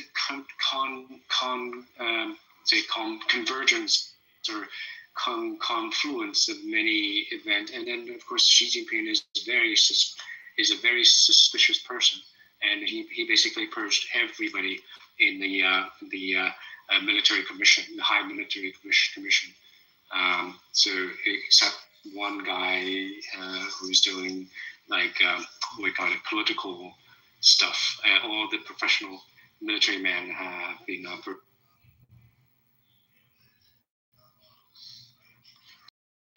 the Iranian president, Zhejiang, and then suddenly when he came back, he got offed, which seemed highly suspicious to me, like maybe we had met with him and had something going on. Like I talked to a friend of mine who's from Hong Kong, and we were theorizing that perhaps there was a coup afoot and that he got wind of it. Or it's like you're saying, he just got extremely paranoid and had been wanting to do it for a while and felt like he had there could be. There's a lot of rumor about the rumor swirling around about coup attempts and everything, and counter coups and everything. So yeah, I mean that nobody knows exactly what's happening, but definitely Xi Jinping's position is weakening, and he's taking out all the whole military high commission. Yeah, I keep praying for a revolution. Tiananmen Square Part 2, 2.0.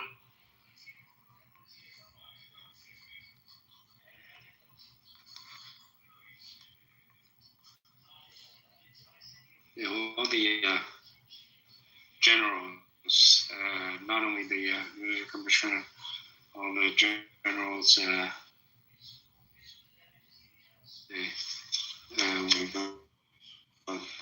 four-star generals, three-star, two-stars, and he took out like the whole high command, the command. Yeah, I remember that.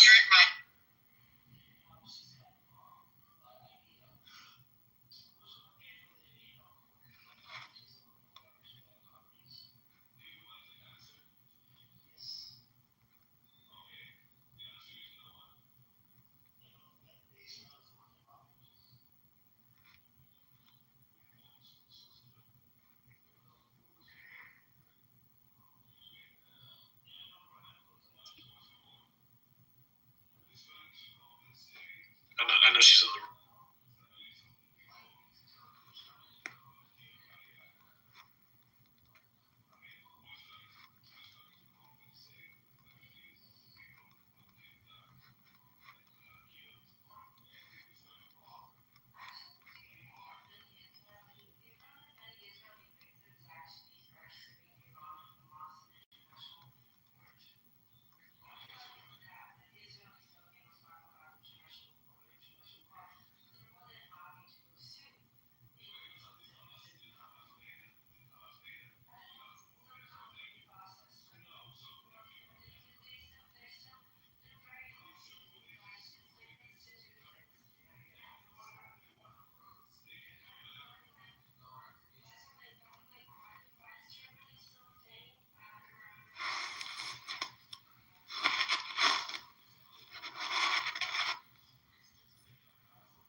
Well, I was cool spending time in a room with you. I don't remember you, but it's good to have spent time and meet you.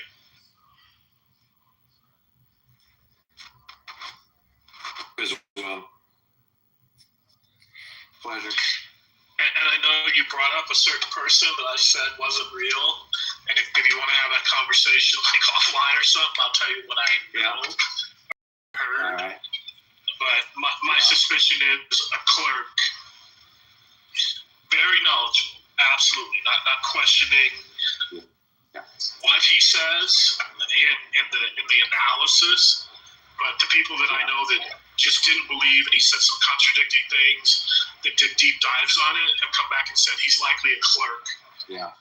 No, the one thing that, and I did notice, the reason I didn't back But what times I've said that.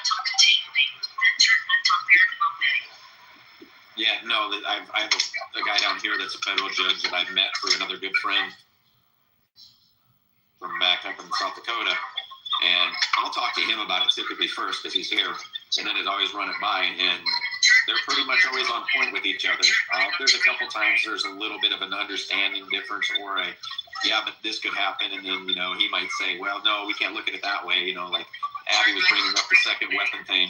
Well, you can't automatically assume that he has one, but you can't automatically assume that they're not a threat because maybe somebody,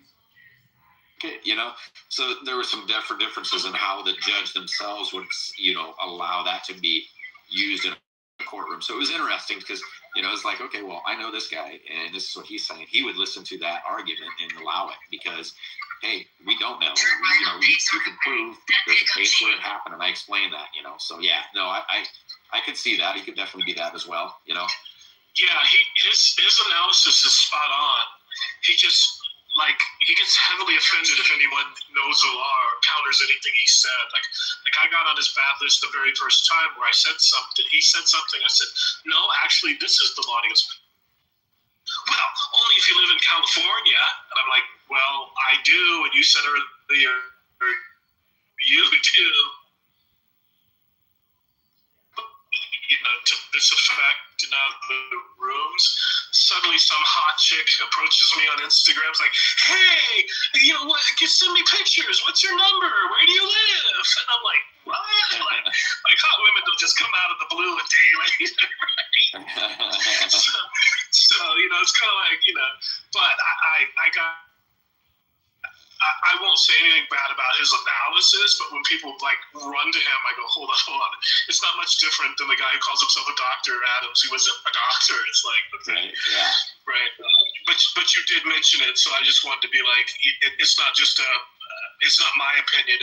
There is some people who really, really looked into it. And back when Roger got doxxed, two guys were trying to dox Bryn around that same time, and I don't even know who those two guys were or whatever it was. I got something sent to me really, really detailed where she literally went through, because she would just hang out in these rooms and listen, and so she had listened to Bud talk for hundreds of hours and literally could be like, well, he said this, and he said this, and she added up all the things he had said about himself and then went to profiles on federal judges. We tried to match up what he had said to every federal judge because she had gotten into it with him when she corrected him and she was right about something legal and he was like, no, and then did what that lady just did. She backed him into a corner because this lady's like, she just level shit. Like she's on Hanson's level for sure, right? And so I trust her opinion, but his analysis is spot on, right? For sure. Yeah, because I was impressed when he was on with everything. So typically, what I'll do before I call my friend up down here, I'll look so with the Epstein files, I started laws on it, and then I was like, all right. So I reached out to this guy. I started talking to him. I was upset. Like by the time the conversation was over, because he did say, he goes, they're not going to bring any charges against anybody. They killed the man, or he suicided himself, whatever. He goes, but he's gone. And he goes, the next thing is you could maybe try to validate some of it if Maxwell was present. Well, both of them said the same thing. We won't validate somebody who's a felon that has something to gain when you wouldn't release names to save yourself during your trial. Now what's making you change, right? So he just went through all of it, like video evidence. And then I went to him on here and I said, all right, let's hear your analysis. Almost verbatim, a few differences, few things that one would say, I don't know this, but I wouldn't allow that. And it's a judge, their opinion. And it just, when I got done with the conversations with the two of them, I was mad when I talked to Bryn, and I was sure, I'm sorry. But I was just like, when I got done hearing him explain it, I was pissed because I was like, this is for real. Like, they aren't gonna get anybody on anything unless new evidence comes to light and new material evidence comes to light. And it's like, this is bullshit because they're all gonna get away with it, you know. And everybody's like, oh, release them. Why?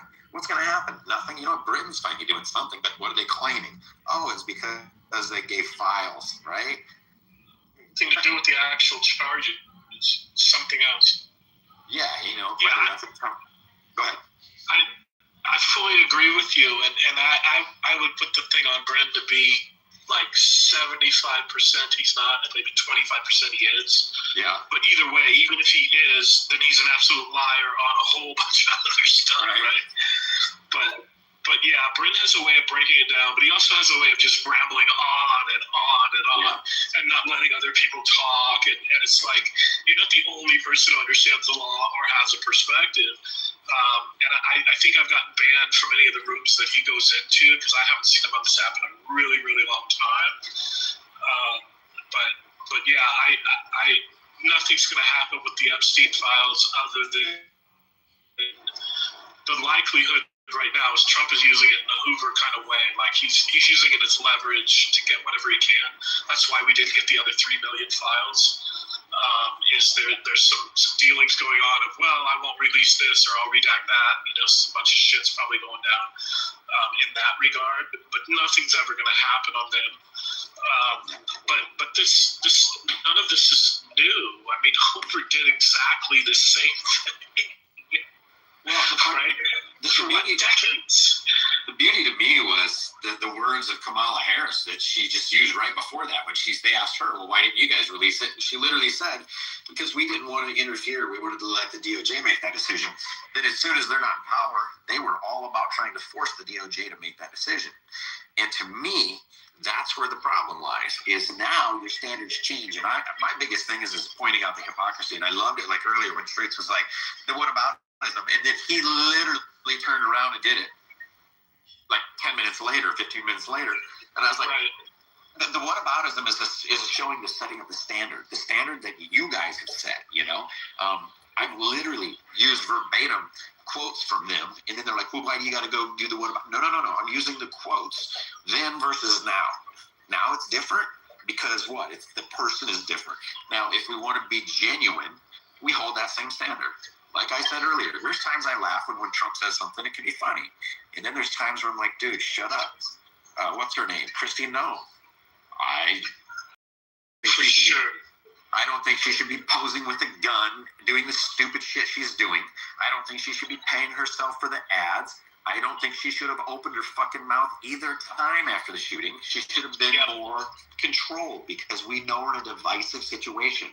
So restraint is required, you know, and that's the one thing that I'll hold true across the board. But you would never hear the left jump on the Joe Bidens or the Obamas for the things that they failed at, you know, and it's like, that's where it drives me crazy. It's like, let's just be at least honest with ourselves, you know. It's like when people claim, you know, I love this one. I just listened to The View I saw a little clip of The View, and they were saying, well, see, we're only mentioned in there because of this and this and this. And it's like, oh, so we're supposed to believe you're completely innocent because your name's in there, but because Trump's he's completely guilty.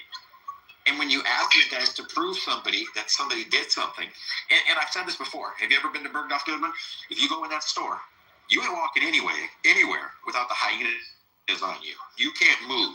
Now imagine being the most famous person in New York City walking in. It seems pretty made up, and you couldn't even tell within a year or two what year you were raped, supposedly, and before you said it wasn't rape, and then it was rape, and it is convenient to not know when you were raped because now they can't, you know, subpoena witnesses that were working that day. You know, there's a lot that goes into it, but they hold to that narrative, and I was like, I don't care. I mean, there was talk about young boys being brought in for Obama from Secret Service people. I'm going to take that with a grain of salt until it's proven. Why? Because I'm not going to be a freaking GOP lapdog that says, oh, see, he definitely did it. You know, it's like, come on. Yeah, same. You and I think very, very similar. And the Maxwell case ended a year before, so they could that was the only outstanding thing. They could have in the last year released the Epstein files and didn't. And I went after truth with it's not whataboutism, it's history. And this is how I always try and corner the left when they do the whataboutism, or the right for that matter, when they do it, is if you want to claim what we're talking about is whataboutism, I'm going to say, no, it's history. And if you don't understand the history, by what lens, what filter are you making your judgments if you can't compare it to historical facts and events that happened? It's not whataboutism, it's history. And usually they don't have a response to that, right? But I'm with you 100% on almost everything you say. It's like when people talk about Trump, I'm like, have you ever been to New York? Have you ever met a New Yorker? He's just a New Yorker to the extreme. Oh, yeah. That's all, right? And people are like, what? I go, look, half of what he says is bullshit. So what? Half of what he says is truth. Go off of the truth. Learn to discern between the two. Blah blah. Right? And I have found that the left is way more hypocritical right now than the right. But I argue with the right just the same. Like there was a couple of times in here where somebody said something, not even you, said something. I was like, wait, no, that's not true. Like you said you were going to go find something. You never came back and found it. I don't remember what it was, but I was like, no. I remember what it was. It was Bush that put in the 100-mile and the 2-week rule. No, I did put that in. It was Clinton. Clinton did it in 96, I believe. No. Okay, we're going to have to search right now. I'm going to stop driving. No, Clinton put in the IRA. Bush created in 2004, and I forgot what it was called. He put in an EO or a policy, and that's what gave us the 100-mile rule. And within 2 weeks, prior to that, Clinton was doing them all at the border. All of his expedited removals were at the border itself. So if they caught somebody crossing the border, they just took them right back across the border. It was Bush that put that in. I thought Bush extended it further.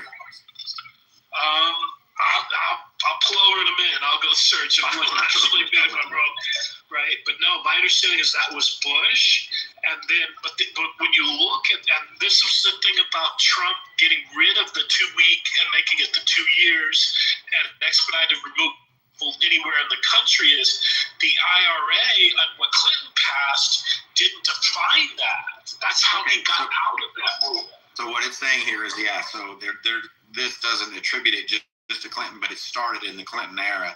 The 100-mile border zone, federal immigration authorities like ICBP have enforcement authority within 100 miles of the U.S. Land and border, blah, blah, blah, blah, blah. The authority isn't just a Clinton era law. It was part of an Immigration and Nationality Act that enhanced by subsequent Clinton era enforcement policies.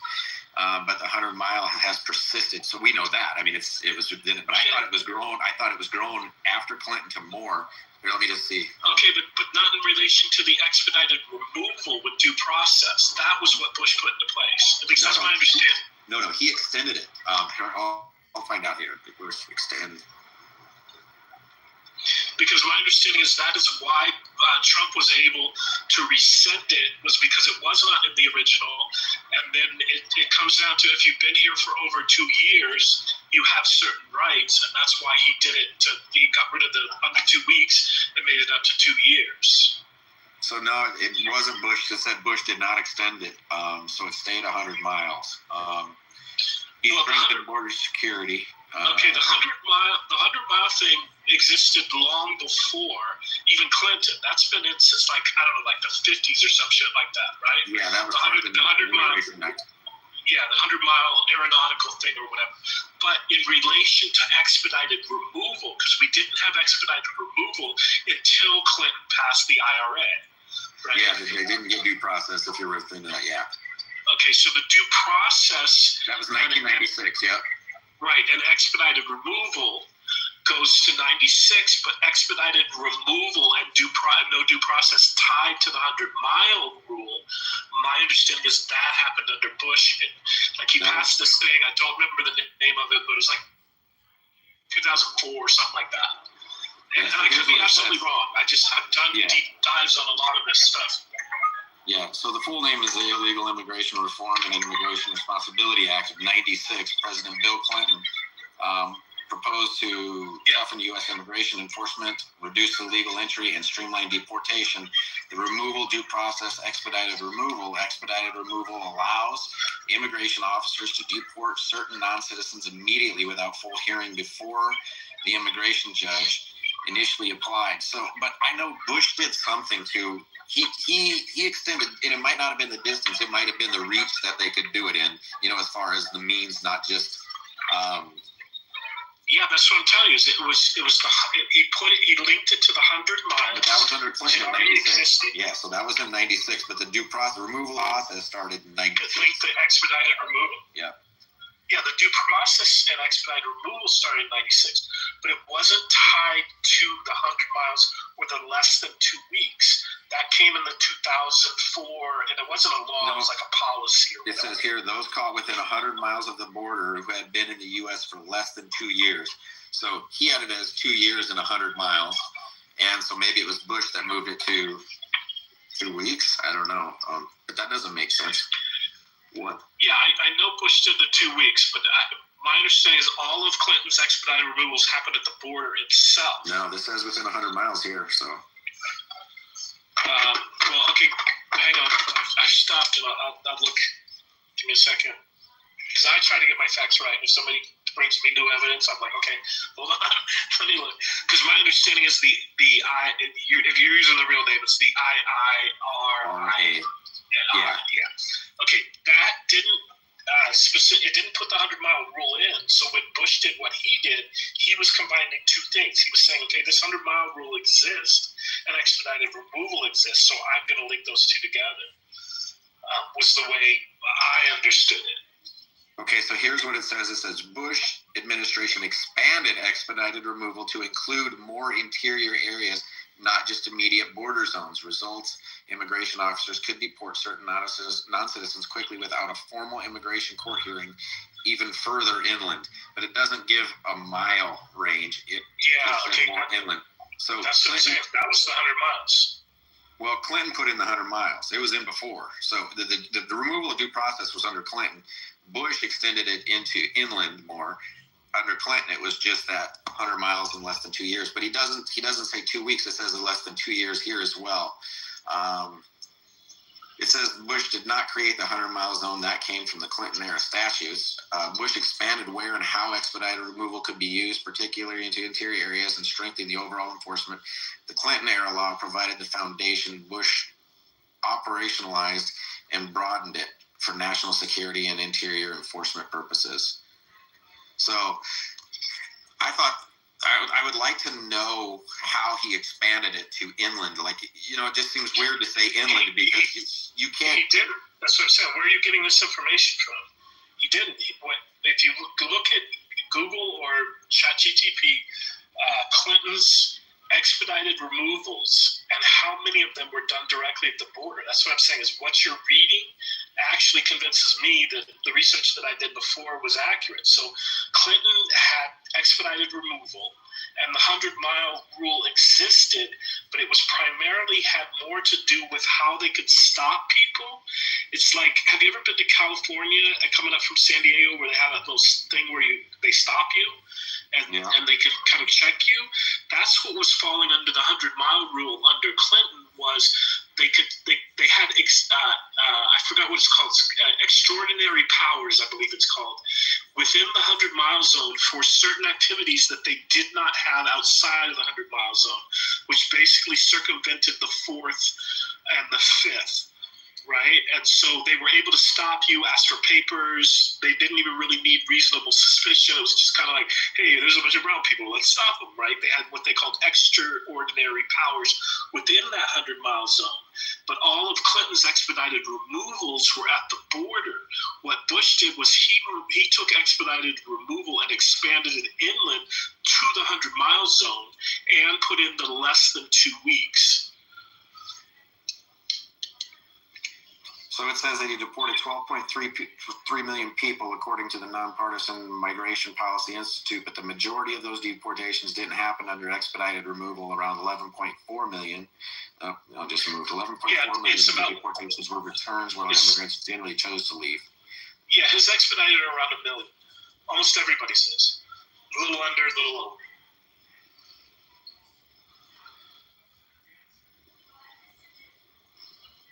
So yeah, Clinton enacted the expedited removal. It sounded like the 100-mile thing was actually in place before Clinton. Just the expedited removal was done to it. Yeah, that's all it really says, even under the law parts. Yeah, well, my interpretation of my understanding is I'm searching right now to see is that Bush took an existing law or existing thing, the 100-mile and the expedited removal, and he put it at the 100-mile. That's why it's telling you it expanded it inland. That's what that was.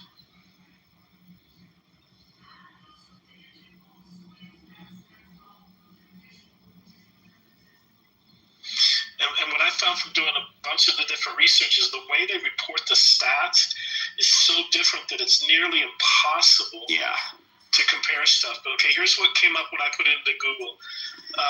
It's actually a common mix-up. Bill Clinton created the expedited removal law, but George W. Bush was the one who implemented the specific 100-mile and 14-day rule. Because what I typed in rule. So the 100 miles was there before Clinton, even though, is the way it sounded.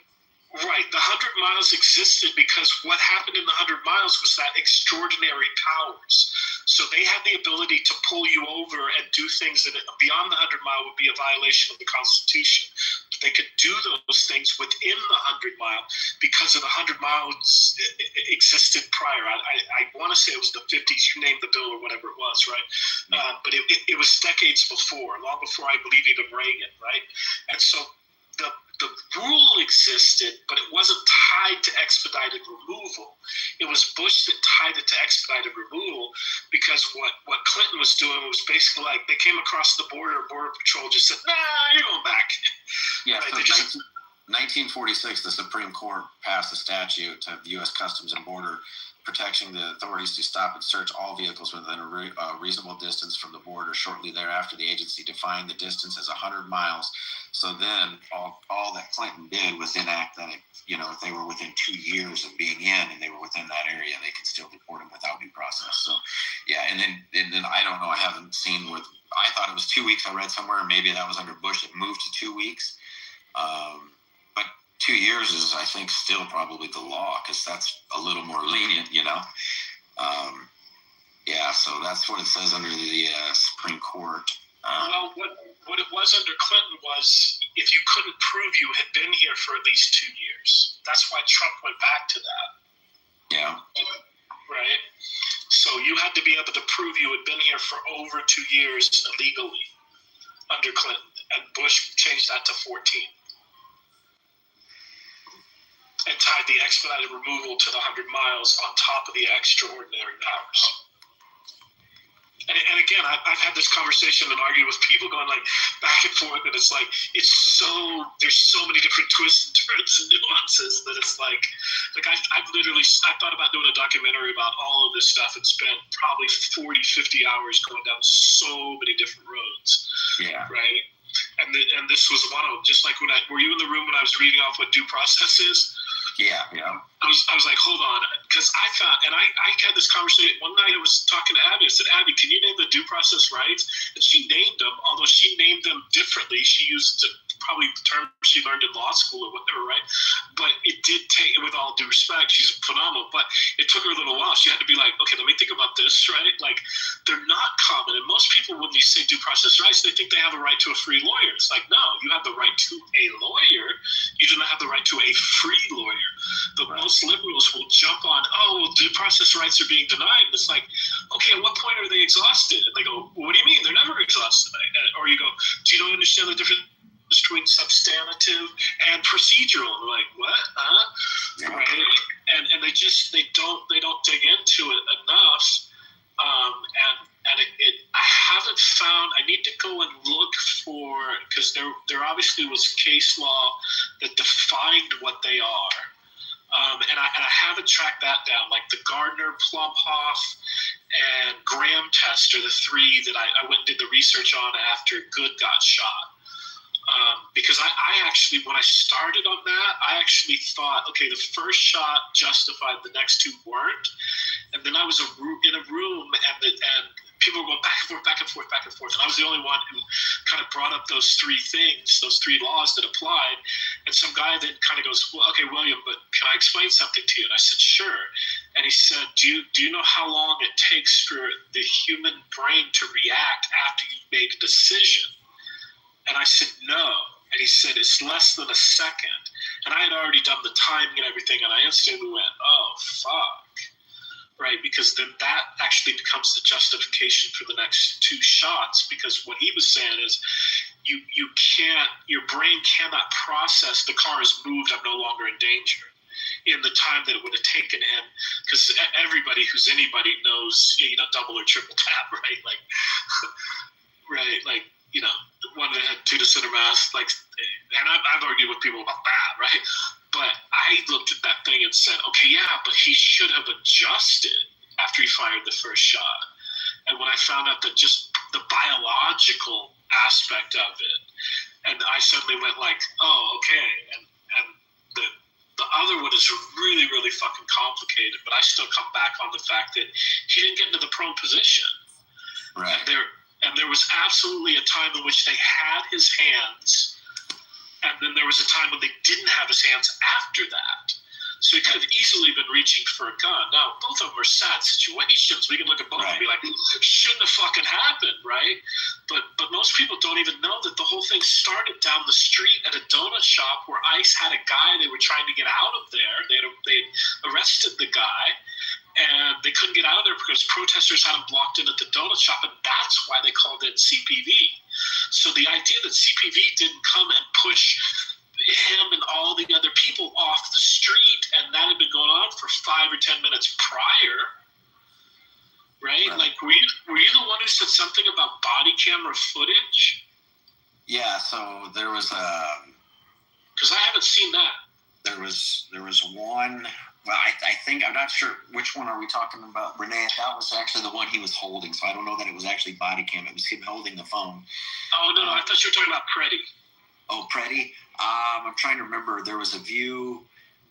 There was one, I don't remember if that was body cam, where they were pushing him up on the sidewalk before. Yeah. Okay, I've seen all of those angles, and the one that I'm still looking for is there's a woman, I forgot what they call her. I think it's the black jacket woman. But there's the angle from the car. There's the angle from the pink hair to the pink shirt girl. Yeah. There's the angle from the street, across the street, and then there's the one from inside the barber shop. Yeah. Right? And so I've seen all of those, but in all of those videos, there's a woman walking around with a black jacket on that's filming that A, would have been close enough to actually hear the audio, and B, probably has an angle that we haven't seen that might show additional stuff. Right, and they're going to ping, they're going to find out any numbers that were in that area and find out if there's videos on those phones as well.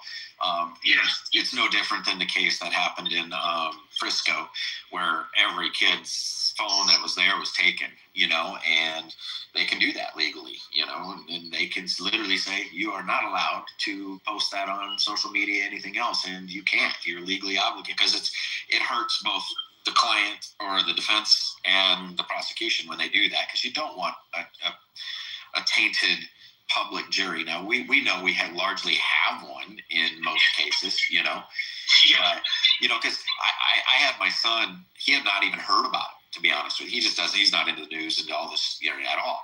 And so I said, I'm going to send you a video and I want you to watch it, but you got to promise just to watch it once. And then I want to hear your thoughts. Because I said, everybody else gets to watch it. Oh, now I see this. Oh, pause, back up. We've all done that. And that's not how we have to look at how a police officer or an ICE officer reacts. We have to say it's in the moment. And when people say, oh, it was like 2 or 3 seconds later, the shots, no. When the gun was pulled, the guy took 1 step, 2 steps, the gun fired. How fast can you take 2 steps when you're running? Pretty quick. It's literally a fraction of a second. And I said, so this is where it comes in. It's going to be, okay, who fired? Where were they at? You hear gun, and it doesn't matter if the guy's saying, I got the gun away. You're hearing gun. Now, you can have the procedural flaw we might have that, but you're not going to put a guy in jail for a procedural flaw. You know, the guy who pulled the gun and ran away, you know, shit, it accidentally misfired. Well, why did it misfire?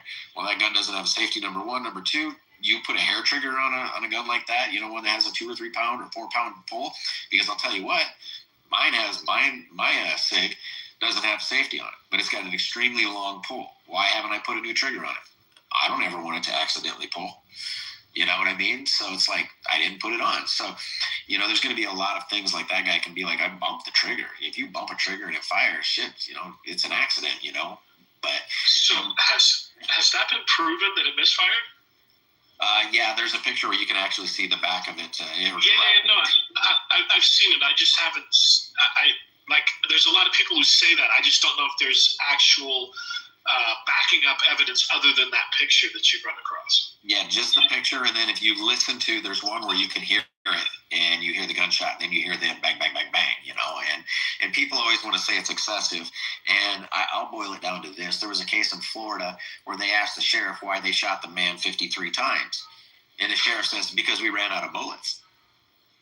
And if you kill someone with one shot, you kill them with 53, it's irrelevant. They're dead, right? I mean, the bottom line is, if a man's pulling a gun on somebody, you make sure the person's dead. If you've got 10 officers and they pop off 5 rounds, or 12 officers and they pop off 4, and one pops off 3, one pops off 5, he's going to get a lot of bullets in it. You know, I mean, it's to me, that part is irrelevant. To me, it's like anybody who carries, and if you have a concealed permit, you should have taken a class, and they will tell you, if a law enforcement comes, you let them know you have a gun. You know? I'm not legally required. You don't have to be legally required. It's called responsibility. And from the left, especially, you wanted harsher laws. You wanted stricter guidelines. You wanted these things. And now you're the biggest 2A advocates in the world. But the bottom line is, if you look up what it takes to go from a protest, you heard me earlier, to a riot, he shouldn't have been there with the gun. He should have left, put the gun down. But what I found interesting is when I found that about, they literally showed the screenshots and the captures of the chat. Someone was in the signal group, and that, I think it was Austin Q, if I remember, they showed where he was. He was then on location. He's like, I'm on location. 10 minutes later, and Alex Q's no longer been found on that chat. He was very active in it before. So, you know, that at that point, they were like, we think we know who Austin Q is. But there's going to be a lot that boils into that. Wait. What is that? I have no idea what you're talking about. Please explain in detail. Okay, so they had a signal chat. I think you heard about that, right? So the signal chat actually can now be used as a violation if it's interstate and they're, you know, coordinating people from coming from other places. That's illegal to do. You can't do that. I found this all out in studying it. So now he was on this Austin Q was on this chat, and they literally show the location he said he was at on a picture. They show his location, and then they show the location of the ICE agents at the same time. Austin Q gets called and says, this is where the ICE agents are. Here's the license plates, blah, blah, blah. He says, I can be there. And I don't remember if it was 10 or 15 minutes. 10 or 15 minutes later, literally, he's just like, I'm on location. Several minutes later, he's shot, and there's been no more Austin Q on signal at all. So they're believing that, you know, Austin Q was Alex Preddy. And yeah, so that's like, you know that they're going to be digging into all of this. And the guy that, you know, you look at what he did the week before when he was literally kicking the car, spit on an officer, that's assault. Yeah, you know? Plus he begged him to come attack him.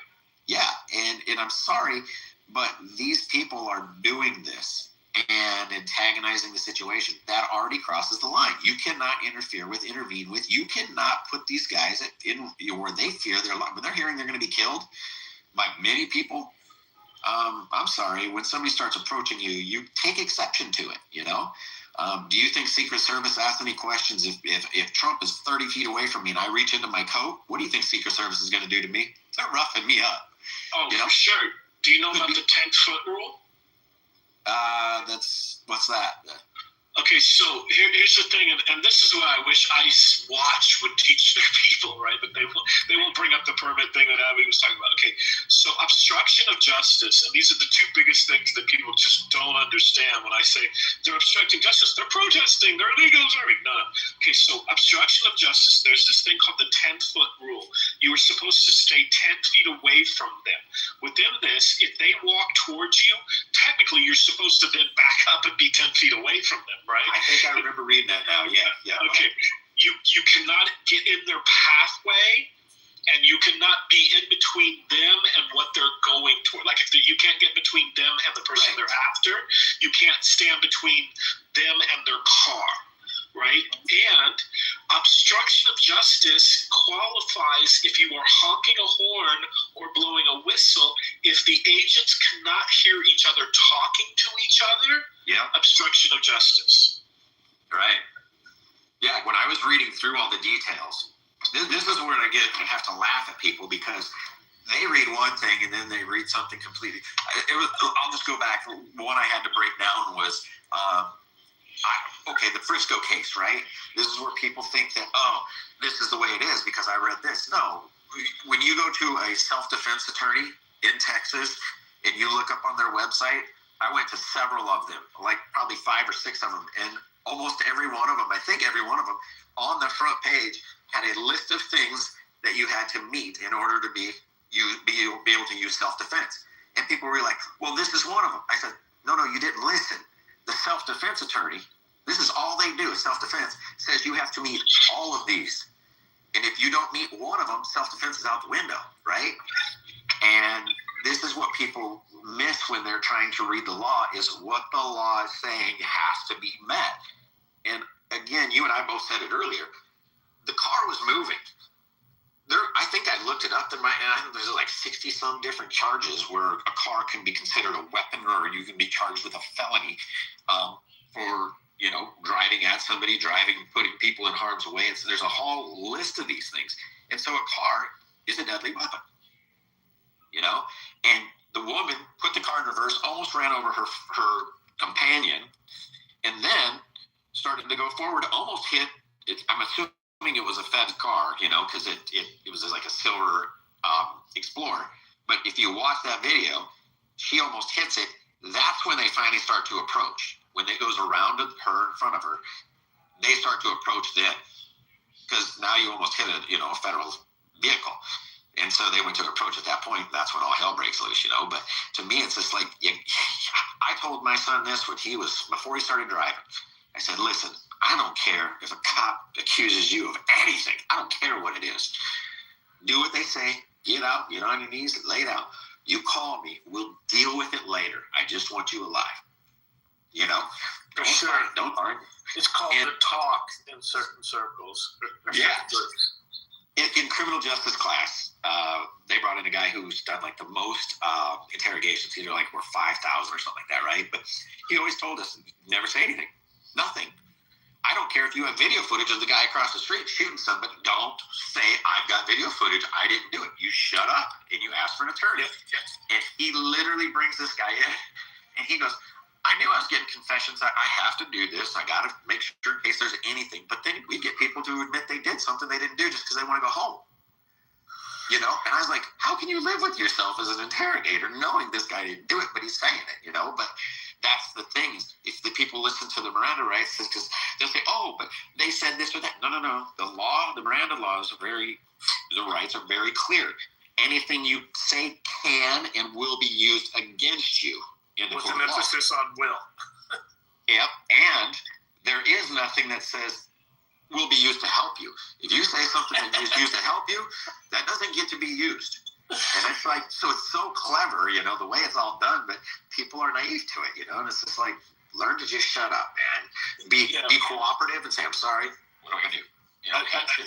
I forget the exact term, but there's this term that they use of implied consent, I believe it's called, where basically if they can trick you into giving them consent to violate your rights, it's this trick that they use, and I believe it's called implied consent. But on the Renee Good thing, the two things that I always point out to people when I kind of try to back the corner is step in front of her car. If you look at the multiple angles, when she backed up, she changed the position of her car. He did take one step, but he taking one step and her car moving angles is what put him in front of her car.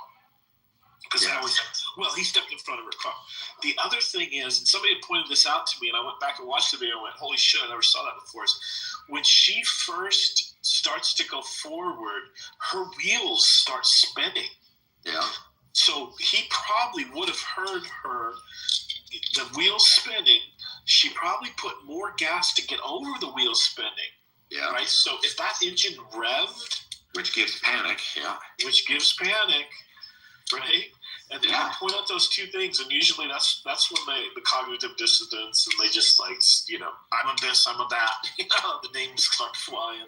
Well, and anybody who's watched enough, like Investigative Discovery, Forensic Files, they start looking at shootings and suicides and where's the gun laying, because the instant you suicide yourself, you don't lift your arm and throw the gun.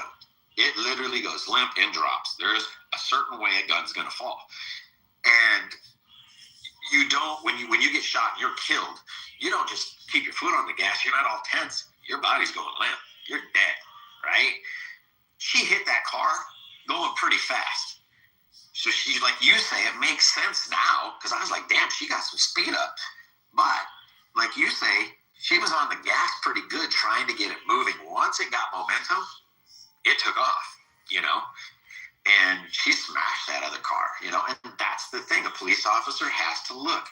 If you're slamming on the freaking gas and there's people around, you're a harm. You're a threat to other people, Can't do it. It's just insanity to me. Well, that's the Plumhoff rule, which is, it's a 10-second rule where they can keep, if you fled in your car and you're getting away, everybody goes, oh, well, once they're away, you can't fire. Well, the Plumhoff decision, I don't remember the other person in the case of Plumhoff versus some state or some shit.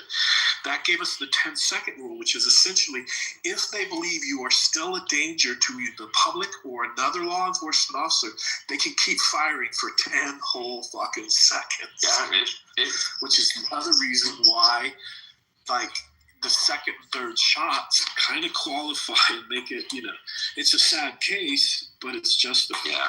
I showed it one, and I had to find the video. It took a while, but I had to show it because people said I was full of shit. And I was just like, no, because the first time I saw the video, I was like, dude, this doesn't look good. And then the camera footage from another officer, the one who shot, his body cam footage came out. And they were detaining this guy, and he throws the gun on the ground, and they had a hold of him, and he was fighting with them kind of, right? So each guy had an arm, and he started moving his arm back behind his back, and he had leaned forward, his shirt came up, and he saw the gun he was reaching for, and he yells, gun, and he pop, pop, pop, 3 shots in him, right between the 2 officers. So he's confident in shooting, right? And he killed him, and everybody was just like, listen, they shot an unarmed man. No, that video showed he had another gun. And this is something you can't discount. If you've ever wrestled, if you've ever been in a fight, if you're on his left side, you have no idea what's going on his right side. You know what I mean? And then right before he gets shot, the reason I showed that picture, I think I had a clearer one up from the front before, but you see he's getting up on his knees as they were moving away, and his hand was going back to the right. Was he reaching for the gun? Don't know. But his hand was going back to the right. If you can't see what he's got there, but you yelled gun, you heard shots, and instantly you react, that's what they're going to use. And Renee Good, that case ain't going to do anything. The state will try to bring charges. Nothing's going to happen. My buddy's just like, listen, federal judge is going to say, federal courts are going to, the feds are going to get involved and say, let's look at that. We'll look at it. No, he's got, the supremacy clause is kicking in. The 8th Circuit said, hey, we support this. And the Supreme Court, they tried to go and appeal it. And the Supreme Court wouldn't even hear the case. The Supreme Court literally said, we won't listen to it. We trust the 8th Circuit's decision. And so they let the 8th Circuit stay with, hey, reasonable, fear of bodily harm or death. And you can't argue now because the Supreme Court said, no, we stand with the 8th Circuit on it. and we won't change that. And so it's like people can argue and complain. Like I said, I think the guy that hit Freddie in the face, that dude's going to get some assault charges. For sure. He hit a guy in the face. My thing is they're going to be able to say, people can say what they want, but if I'm a defense attorney for this guy, I'm going to be like, listen, he's dragging this woman in the street as we're trying to get him off of her. You could say he was trying to help her. Why would somebody help her hold on to her so she's dragging? She's getting drug on her ass into the middle of the street.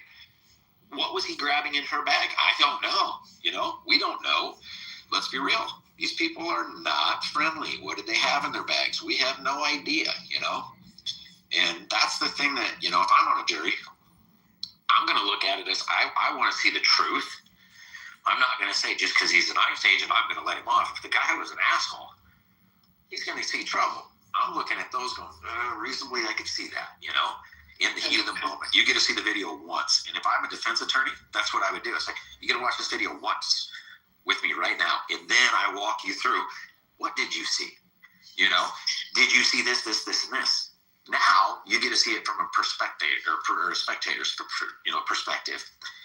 You don't get that benefit when you're in the heat of the moment. And that's where I think it's going to come down to what charges he gets, but he won't serve long if he gets anything. But but I think that may not go to criminal. I think both cases are going to end up in a civil court, and I think a sympathetic jury is going to pull just what they did with OJ, same kind of thing. But I don't know whether that particular one aspect of it will end up in a criminal court or not. But if it does, it's definitely clearly a conviction. Yes, in a civil court, I don't know how that'll work out because I think he'll probably still be protected because of the supremacy clause because he was doing his duty. Now, would ICE maybe pay some sort of settlement? Maybe, but unless he gets charged, if he gets found guilty by the courts, then he acted outside of his jurisdiction, then they can sue his ass, but they'll never get anything out of him, you know what I mean?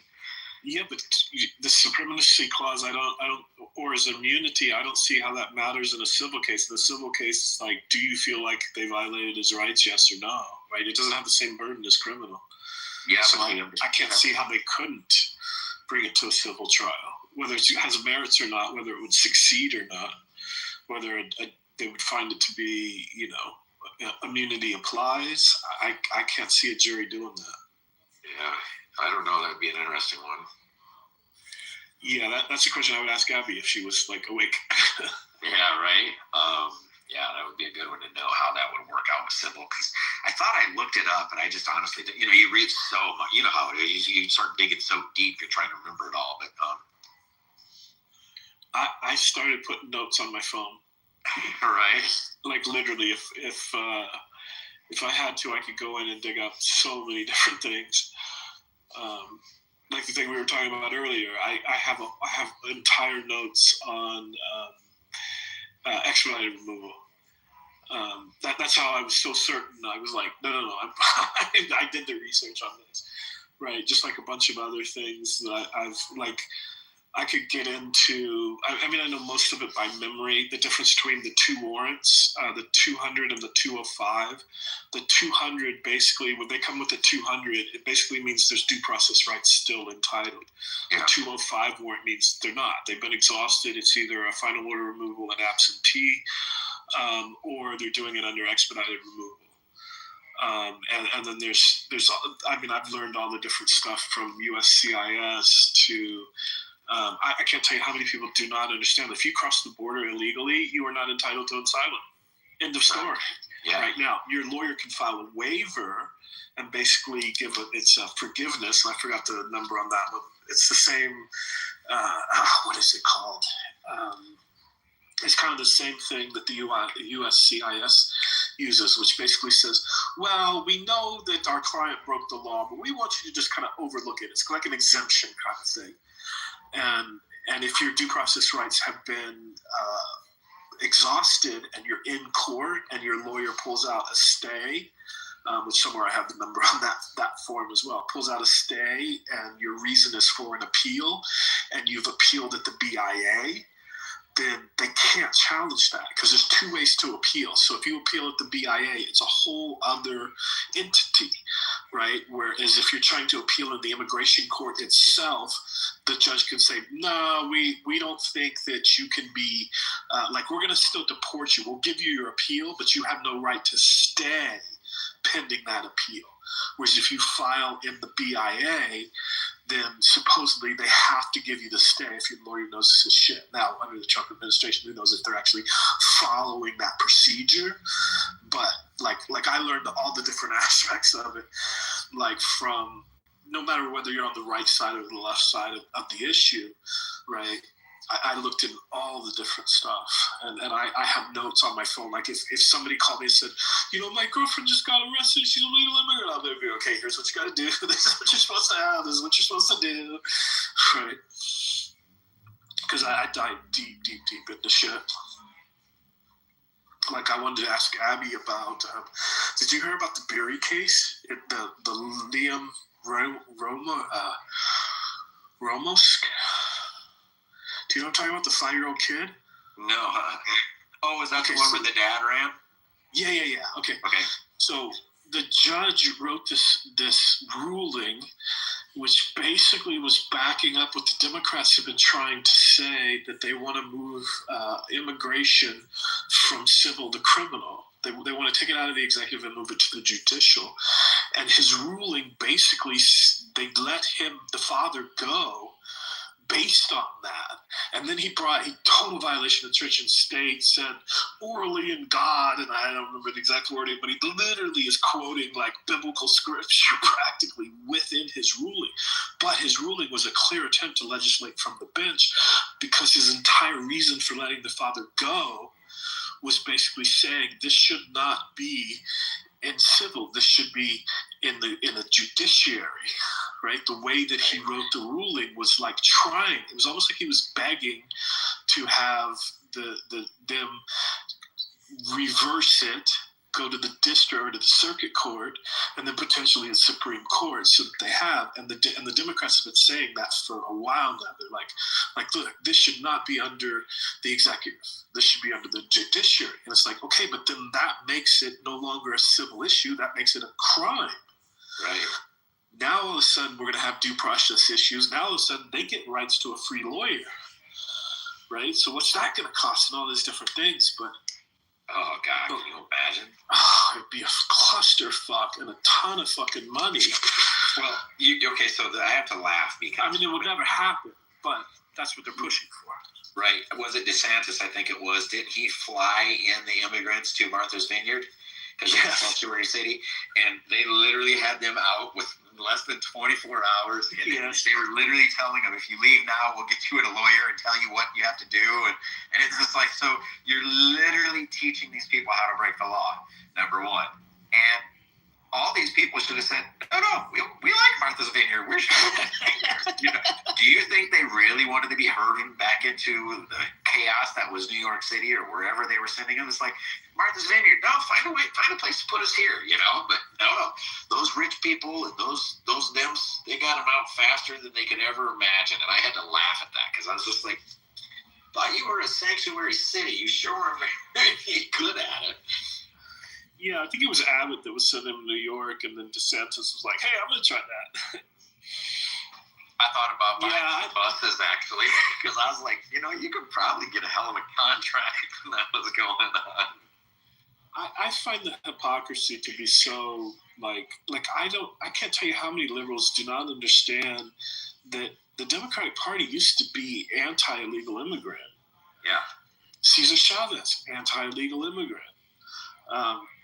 There's clips out there of like Clinton, both Bill and Hillary, Obama, and maybe even Biden, all saying legal immigrants have to learn English to become a migrant. Yeah. If Trump said that, they would flip out. Oh, yeah, right. Like, how dare you? Right? But that's why it's so unnerving. Like, that's why, the difference is we are just, racking our brains. Because, look, I'll even say it, Fetterman right now. He says it. This doesn't make any sense. He can't make sense of what they're saying. Bill Maher. He sounds like a GOP fucking person half the time because. And they're both traitors. Yeah, they're traitors now, and it's like I loved it because they had asked Reagan one time, "Why did you leave the Democratic Party?" And Reagan stopped and looked back, and he goes, "Excuse me, I didn't leave the Democratic Party. As a matter of fact, go look at my voting record. My voting record's still exactly the same. The Democratic Party left me." And I use that line all the time. I used it this morning when I woke up on Instagram. Yeah, it's like you guys are so far left that even Bill Maher is calling you a Fruit Loop. Even John Fetterman, I can't wait to see, you know what I said, because Trump's got the hockey team coming. I said I would put the hockey team in the seats of all of the people who don't come. So that way they'll stand up and start clapping right in the middle of all the Democrats. And it's like, I don't know. I think, I love the fact that Trump is kind of a smart ass. I don't think he has that power. That would be Congress. That would be. Oh, God, it'd be That would be hilarious. Mike Johnson. I think they would have to do that. Dude. But yeah, that would be hilarious. Yeah, because then it's like, what, you're not going to stand up and cheer? You know, and I'd love to see these hockey players, because hockey players are probably the most humble athletes I've ever met.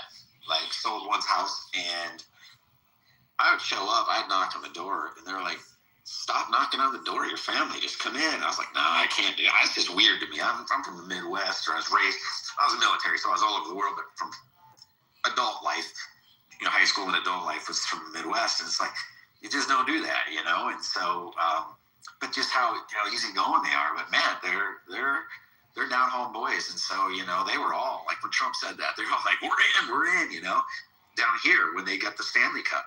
They're letting people literally drink, shoot shots, drink beer, slam beers out of the Stanley Cup. They don't care. They took it out in the ocean. They're down at a little bar called Elbow Room right on the beach. The next morning, people are lining up at like 4 o'clock in the morning to get their picture taken holding the Stanley Cup. Yeah, but don't they get a lot of heat for that? Oh, they complained a little bit about it because somebody dented it, but they said it gets dented all the time and they fix it. So it's not a big deal. They're like, whatever, so. I thought it was like the Canadians or somewhere were like, how disrespectful to the Cup at some point. Yeah, and then they win it again and do it all over again. They just don't care. They want, and you know what? How many of their fans have got to hold the Stanley Cup, have got to drink out of the Stanley Cup, have got to do those things? None. But in Fort Lauderdale, so that you could go anywhere and that Stanley Cup's going to show up one day, because they do it for weeks. They bring it out into the public, and I love that because it's like, it's a different mindset. And, those boys are immediately, we're in, and I love that because for me, kind of lost interest. I like watching the Olympics because it is one of those times when you're like, we're united about one thing at least, right? And then when a few of them started running their mouths, it's just like, done watching you. And it's not about, I don't want it to be political. I'll watch. I cheered for other nations when they were people were overcoming the dude, when somebody is killing it, you just got to give them credit. There's this one woman that was skating or skiing, and I was like, dude, props to you. You're freaking badass. And then you hear her story. That's what I like about the Olympics, and then, but these boys, they didn't come out and say anything negative. All it was about Team USA, and I love that. We need just more of that because, I think if people would start working together instead of being so divisive, we could get shit done. But unfortunately, we talked about it earlier. All it's about is gaining power and maintaining power. I brought it up earlier. What's the threat to democracy? Socialism. Right? I mean, we can't argue that. And which side wants that? Did you ever hear when they took Hitler's voice, they used AI to put it into English, but used with the same emphasis and stuff? He was promising, housing and free this and free that. And that's what the Germans were cheering for. What do you think socialism is? What's that? What do you think socialism is? Socialism is when the government is taking control of things. Socialism would be taking over industry, essentially. It's a pathway to. Where do you get this idea from? What's that? Where do you get that idea from? Where do I get the idea that socialism is that? Yeah. Well, we reading can on it, the definition I've of actually been in a socialism. socialist country called West Germany or East Germany. I've seen how it's ran. So I look back at that as a socialist. I guess that was almost borderline communist, really. No, but how do you get in other words, political terms are like extremely contested, right? And so there's Yeah. a lot of like, ambiguity over how terms are used in different senses and according to different people's ideological preferences and so on and so forth. So, if you're going to understand like what you might call the ideological core of some doctrine like socialism, what you need to do is get an idea of like the social movement that word's associated with, the political philosophy behind it.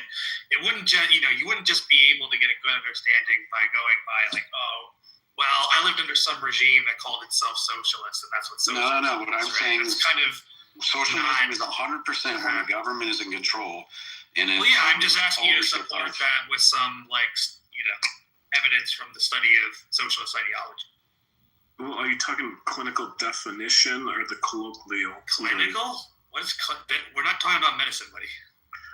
Okay, the dictionary version of it or the colloquial?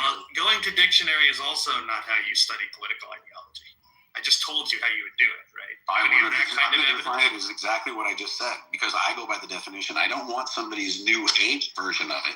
I'm going to go with what it is when the government. First of all, I didn't say anything about new age. I think you're just abusing that term. But then the other thing is No, because can you define it? Because I can tell you what it is. I mean, I told you what it is. yeah, I'm just It's a saying I collective think we ownership. don't actually. And you know what? I think That's all what I you're need to working really with say. is a sort of meme understanding that doesn't come from an actual study of the ideology. That's exactly what it is. Okay, and I'm core- asking you to the core- support that core with something principle from. of socialism I'm asking is you to collective. support that with some scholarly evidence and not just well, I lived in East Germany. What evidence do you need that when you have I mean, I countries told that- you, right? So listen, what country out there has on socialism with collective ownership has built up a society? What is collective ownership? I just fucking told you. So what so what country has existed where the government intervenes in the economy? Literally all of them. No, not when the government owns it. That's what this is about. The key industries are all owned by the government in socialism. Yeah, so why is that? Am I wrong? Yeah, I'm Hold on. still waiting for the. You seem to have all the answers. Tell me where I'm wrong on my understanding of what socialism is. You want an example? I'm telling you what the exact definition I is. didn't ask you for an example. I asked you for some evidence on your conception of socialism. That's it. The evidence is the exact what I just said. We literally have our government telling people. The evidence is No. that you lived in East Germany, not the study of socialist No, I lived in West Germany, went into East Germany, and I watched how they. West Germany was not socialist. West Germany was the half that was aligned with the West. Come on, It was openly listen. capitalist. No shit. What did I say? Then why the fuck are you citing that as evidence of Holy fuck! socialism? You kind of can be a dumbass, aren't you, right now? Because you didn't listen. What you just said is I lived in East Germany. I said I didn't live No. in I East think you're Germany. just saying that because I lived in West Germany and went into East Germany and saw it. I've seen what it is. It's a Okay, so you government went to East Germany and that's your evidence. rule. I saw what government rule is. Yes. You don't have the freedom right. to go places. So the way that the argument works then that you're making, right, is you assume from the outset that socialism is when the government controls stuff, right? And then you go to East Germany once and it claims to be socialist and the government controls stuff. No, I'm totally. So I just seen it's the evidence basically of like a collective ownership. circular. It's basically like a circular argument. The Soviet People Union actually was. study Cuba's the phenomenon socialism. you're trying to talk about. Are we going to argue that Cuba's not socialist? Tell me how Cuba's doing. But How about Venezuela? Do we want to go into there? yeah, I don't think you have any idea what socialism is. The point I'm making to you. No, I just literally explained it to you. Well, I literally explained how what you economy just, is I owned by literally the government. explained how your You can't argument was fucking tell me how circular it's just wrong. now, so you can't Tell me run how that it's wrong. argument, right? You want to run in circles. Tell me how the fuck my You're concept literally is wrong. making a circular argument, buddy. One argument. Yes, what Socialism is circular collective argument? ownership that the government has of all resources in production. And there you cannot prove me wrong because I want to see you. But you got this fucking theory. You can't. There's no society in which the government controls all resources. What are you talking about? Really? Yes. Even in the Soviet Union, people had like their own possessions that were outside of state control. You just don't know what you're talking about. State possessions. Did they own the oil? Did they own the natural resources? Did they own production? Right, so it's Did they not own about all whether the government controls everything, right? So I'm just pointing out that you're being really sloppy. But then the other thing is like, okay, I'm looking for an argument that validates this idea that socialism is when the government controls stuff, right? And instead of giving me like, an argument from the study of socialism as an ideology, right? An academic argument. So right? hold on. With scholarly, no, I'm not gonna hold on. with scholarly evidence, right? You gave me a circular argument where you just assume that socialism was when the government controls stuff, and then you look at these regimes around the world, right? You went to one of them, right? And they say, oh, we're socialist, and those regimes, the government controls stuff. Although most of the economy in Venezuela, by the way, that you cited is private, right? So it doesn't even fit with you, like the silly circular argument that you're making. But then the other thing is like, okay, so like the main issue now is like, you started with this conception of socialism. You didn't evidence it. You didn't justify it in any way, right? And then you just circularly applied that to whatever regimes claimed to be socialist. And you weren't even consistent. And you weren't even consistent in that application, right? So you're trying to spin the shit out of it, and you can't. You fucking dancing in a circle, trying to say I'm dancing in a circle. I told you what. And now I think you're just doing no you stuff. No, you just can't fucking say what you want to. Yeah, you literally just said no you. That's epic, bro. That's epic. I like it. You're fucking brilliant. Now tell me why the fuck the socialism is not something that the Democrats want.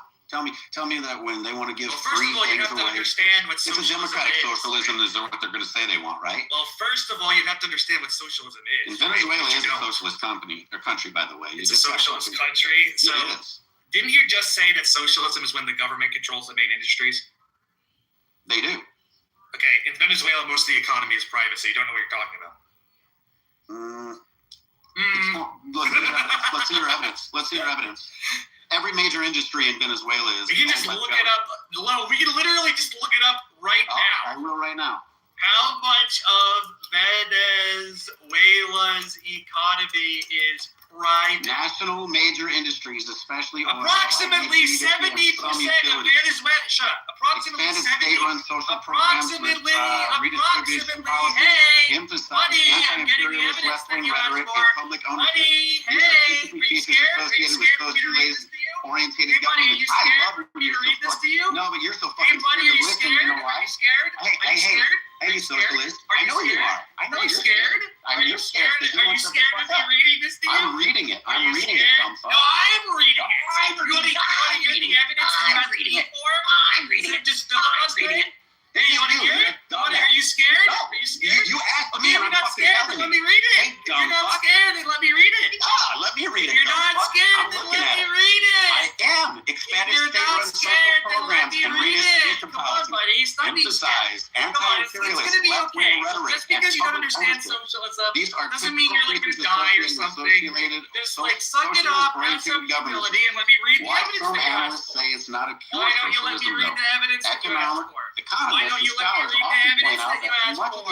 Hey, buddy, why don't you let me read the evidence that you asked for? Are you scared of the evidence? Are you scared of the evidence? Are you scared of it? Are you scared of it? Are you scared of the evidence? Are you scared of the evidence? Are you scared of it? Interventionist system, not a fully social command economy and classified as defined. Are you scared of the evidence? What this means, government describes itself as a socialist and has used socialist language and its policies.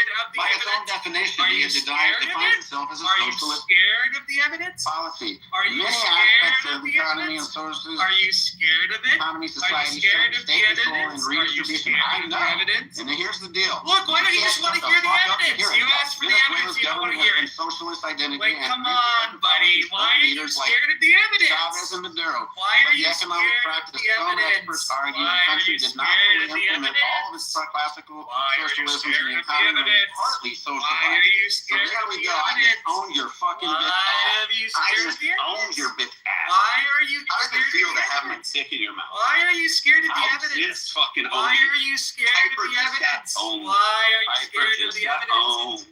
What? You can just let me read the evidence. It's okay. It's okay. You can let me read the evidence. Piper just got owned. You can let me read the evidence. I'm not going to stop because I don't want to hear a fucking word you're saying. You can let me read You're the an ass. evidence. You're nothing but an You ass. can let me read the evidence. You You're can a let me read the dumbass. evidence. You You're can let a me read the dumbass. evidence. You can let me read the evidence.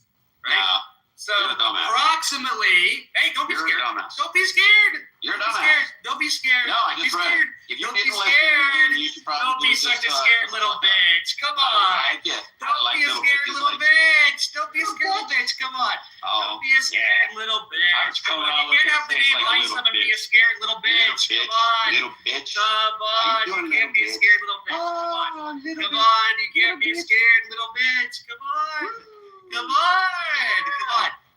Here we go. Let me Here we read it. go. Just let Here me we go. read it. Just let Here me we go. read it. Here we go. Look, Ready? you Are can you ready? just let me Are you read ready? it. Are you ready? Why are you Piper? running? Why Are you are ready, you Piper? running? Piper, are you ready? Why are you running? Piper? Why are you running? Why are you running? Piper? Why are you running? Piper? You ever Piper? seen that video? Why Piper? are you running? Piper? Why are you Piper? running? Piper? Why are you running? Piper? Why are you Piper? running? Why are you Piper? running? Why are you Piper? running? Why are you running? Piper? Why are you running? Piper? Why are you running? Why are you running? Why are you running? Why are you running? Why are you running? Why are you running? Why are you running? Why are you I've running? never had this. Why are you fucking running? conversation I just had. Why I'm are not you running? having a second of Why it. are you You running? Tell Why are me. you running? Why are you running? Why are you Piper, running? Why are you I'm running? just going to turn the Why are volume you down so I'm running? going to hear you. Why are you running? Why are you running? Why are you running? Anyway, so approximately 70% of Venezuela's economy is private, with the oil industry being the primary sector, accounting for a significant portion of GDP and exports. The economy has been heavily influenced all of by it, you dumb fuck. What else? So what you're saying is that a 70... Hey, Buster, can I have Bond? What did it say? Hey, Buster, can I What have did Bond? it say? Hey, but I What just... did it You say? were What did talking it while I read it. It says approximately 70% of Venezuela's economy is private, you fucking idiot. And that's what you were so scared of letting me say. So good job. You played yourself. Okay, but there's a little bit of nuance to that. I put it into the chat. Well, 80. You won the debate. You schooled their asses, Piper. Well played. Well played. 90% of the oil and gas is state-owned.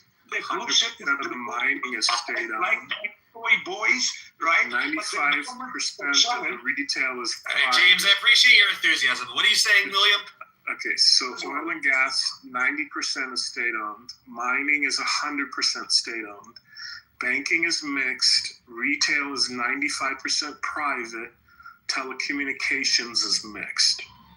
Yeah, so So if your your number definition is... your 70% could be accurate, but to say that it's privately owned without acknowledging that there are two You realize major there are portions state-owned of it that are enterprises state- everywhere in the world, right? Correct. Right. So just there being state-owned enterprises is not proof that it's like, the economy is controlled by the government, right? If you have a 70% privately owned economy, it's not a command economy, right? Which is what your buddy was identifying socialism with, right? So clearly he doesn't know what he's talking about. Another thing, Piper, socialism does allow for free enterprises, right? Albeit regulated. And the reason why they do that is to protect the consumer, i.e. citizens. If you look at America, right, the corporations are meant to move the last drop of blood from... If they did, they would not have repealed the Dodd-Frank Act, right? And they would not be destroying the EPA. What have you got to say about that, William? And ISIS run away. What have you got to say? And if capitalism is so great, why do you have tens of millions of Americans living in abject poverty, including children, and your national debt deficit is approaching $40 trillion?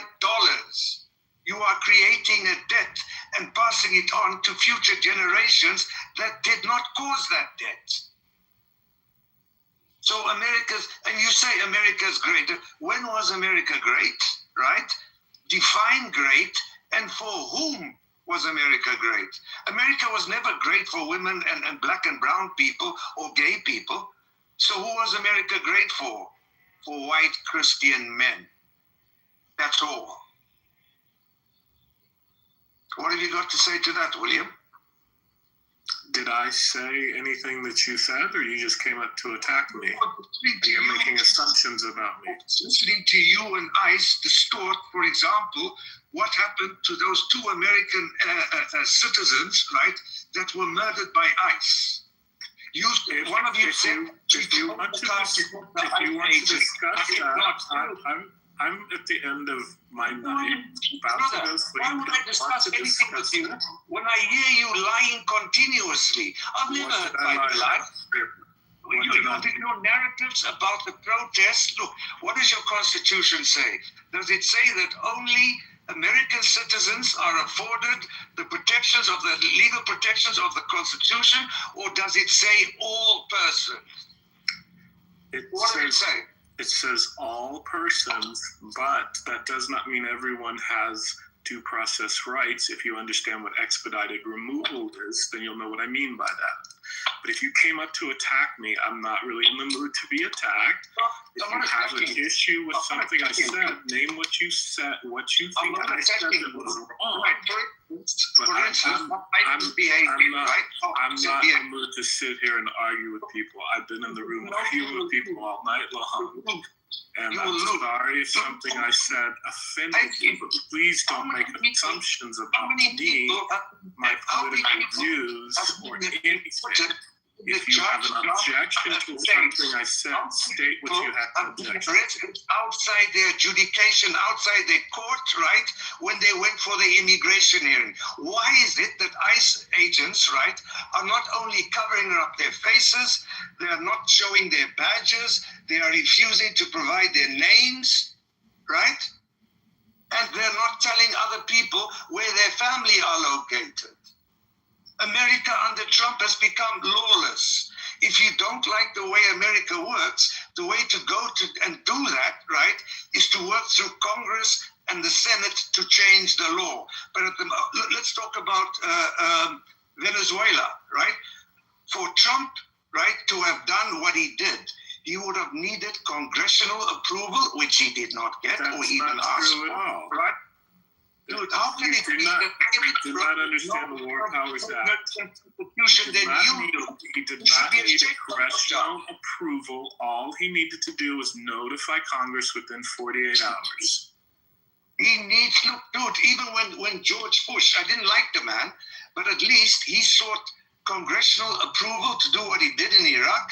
Not only that, he went right to the United Nations Security Council and presented his case. The case got rejected, but the two redeeming things is he tried to do it through. Look, dude, Trump has set the precedent, right? So what if China decides to kidnap the president of Taiwan, or Russia decides to kidnap Zelensky? Because their rationale will be, if America can do it, so can we. Then I would suggest if that's what they want to do, they should go ahead and do that. But you made a false statement. If you understand how the War Powers Act worked, he did not violate the Constitution. Need congressional approval. The operation was over before the 48 hours of him having to notify them. If you understand how it works, he has to notify them within 48 hours, the congressional leaders, and he has to give them details of the operation and the justification for the operation. We can do that before I don't want to sit and argue with you about anti-Trump. I get you. I hate Trump. I think he's a criminal. I didn't vote for Trump. I'm not MAGA. I'm not unity, and I'm not going to sit here and argue with you point by point. But I am the kind of person who does know the law, who does do research, and can actually prove you were wrong about something. No, you don't. You don't know anything about. Are you a scholar in law? Do you have academic credentials? Concerning the. Okay, let's say you know the law, Mr. William. Explain to me what it says in the Second Amendment of your American Constitution. What does it say? What does the Second Amendment have to do with anything? I'm trying to measure the knowledge that you claim to have over the American Constitution. I'm not going to sit here and argue with you. Don't need to stop that. I've been up for a very long time. I want to gauge how much you know about the American Constitution. Having a conversation with somebody that I had talked to in the street. You are lying on stage, and nobody calls you out. Tell me what I lied about. Until how did the Piper manage to silence you bitches in a few minutes? He didn't. He did. That's why ICE ran away. That's why you couldn't speak. That's why you were so quiet. Because you know that I know, we both know, what you and I, William, are hung like church mice. What did I lie about? Oh, dude, I heard you're making an accusation that I lied. Tell me what I lied about. About what happened in Minnesota. saying that the Happened woman. in Minnesota is an opinion that you might have that might differ from me. If you want to talk about the law, you have to look at the Graham test, you have to look at Plumhoff, and you have to look at Gardner. Are you familiar with those cases? Tell me Plumhoff and Gardner. What do they say? Are you familiar with those? I just asked you to tell me what do they Are say. you familiar with those? I'm speaking English, and English isn't my. Are my you familiar with those? So it's asking you you that to doesn't tell know me the what law, it and is. you just want to I am argue. asking you I'm to not tell me going to what it argue. is. You just want to argue. I don't care. You don't know the law because you don't know the three case laws that apply to both of those cases. I don't And you can't tell me a single thing that I lied because about. I read books. Go You would be learn lost the without law. CBT. You Uh-huh. do not. Gardner. William, did you forget your balls in El Segundo? Try and speak a bit more manly. I see. So all you have is insults. You can't tell me what I lied about, and you don't know the law. Support Trump, You have a good night. I don't support Trump. I didn't vote for him. I'm not MAGA. You are the enemy of decency. No, You are I'm the not enemy the of enemy of decency. decency. Americans are good and decent people, except you fucking so Trump am and I. me two-legged cows. You're fucking traitors. How am I a traitor? You fucking support a traitor, legally held James, sexual I predator, didn't right? vote for Legally held Trump. sexual predator. That's the James, person I who wants didn't to vote for Trump. I Did you don't vote for him? support Trump. I'm not MAGA. vote for it. I didn't disagree say with you. over I did not say you 50% going of out like what on he lies. does wrong. I never said you I confront disagree on his with lies. half So of who's the lying? things You he or I? does. I don't support You him. did not You're just confront an him angry about his man that lies. wants to argue and fight with people about a country you probably don't even live in. I've been to fucking America. You know what I do in America? I All have never you have seen is white people insults suffer like that and in any of the 54 And I'm trying to countries wind I have my visited night around the down. world. Okay? So The if country it helps fucked. you to attack Last few me, years, you you can want to attack me. immigrate to America. But All you of them can't say tell me no. a single thing They that I say lied no. about. You The don't only know people the who want to go laws to that the apply country to the are countries African you're and having. poor Central You and don't South know Americans. Gardner. You don't know Nobody wants to go Plumhoff. to your country. You don't No know the one. Graham test. No one wants to go to your country. No one. Good. Don't come here. Why would I come there? In fact, you know what we should do here in Europe? We should do what you Americans do. Let the European Union also demand 5 months, right, of social media posts before you get a Schengen visa. How would you feel if we did that to you? I'd be okay with that. You fucking idiot! You're a very direct and special kind of stupid. You really are. I'm not attacking you personally. You're If traitor to America's values. No, I'm not a traitor to Come America. there. If Europe wants to do that, they're welcome to do that. Now, if you want to ask me, do I agree with that being the U.S. policy? Shut up for a second, you motherfucker. If you I'll want to make your ask mother me if bark I like agree a with that as fucking dog. policy, Your the mother answer's should have fucking followed no, your ass. you asshole. I don't agree that America should be asking for 5 months of social media. You fucking asshole! But Europe has the right to do whatever the fuck they want, the same as America does. So I support Europe's right to do it if they want to. But I don't support American policy, and I disagree with that policy, you fucking asshole who just came up here to argue and attack and rage. Exactly what I You're said. going through the roof. Exactly Are what you I angry, you piece of You shit? raising your Don't voice know like you shit about the law. You don't know shit on how to insult people and just talk over them. You are absolutely Stop using your rectum. Stop using your rectum as a semen depository. Stop doing that. It's not nice. Okay. My work is done. Yeah, good job. To the rest of the thing, I apologize. But these fucking shit. How can you be living in America, right, where the women of America today have less reproductive rights than they did 50 years ago? I thought America was founded by refugees for other refugees. The way these pieces of shit talk, America was founded by white Christian men for other Christian men. What kind of convoluted logic is that? Don't like gay people, don't like brown people, don't like black people, don't like people who disagree with you. I mean, if somebody had told me 20 years ago, this is going to be the America of today, I would have bet $100,000 or euros and tell them you are talking shit. But look what it's become. European countries, including my country, they don't trust America anymore. Because, is he NATO's friend or is he Putin's friend? Tell me, which is it? Do something and vote during the midterms to end this madness.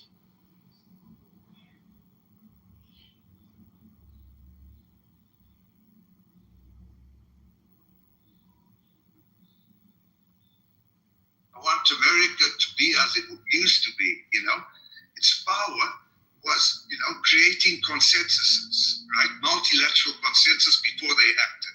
That was America's soft power, right? Now America is losing its influence over its most trusted allies, NATO. When America was attacked on 9/11, did Putin send troops to Afghanistan to help America? No, your NATO allies did that because it triggered Article 5 of the NATO Constitution. An attack on one is an attack on all. Why are you betraying us? That's what I want to know. And you're betraying the American dream. Diversity is a good thing. Isolationism is bad. Right? A culture is a living organism, and in order for it to survive and thrive, it must be, have access to outside influences. If it doesn't, it decays and dies. So what if America's going to turn brown in 300 years? So what? None of us are going to be alive, so what difference would it make? And would you love your grandchild less because it was brown or black or white? No. You love yours unconditionally. Straight, gay, whatever. Acceptance is total.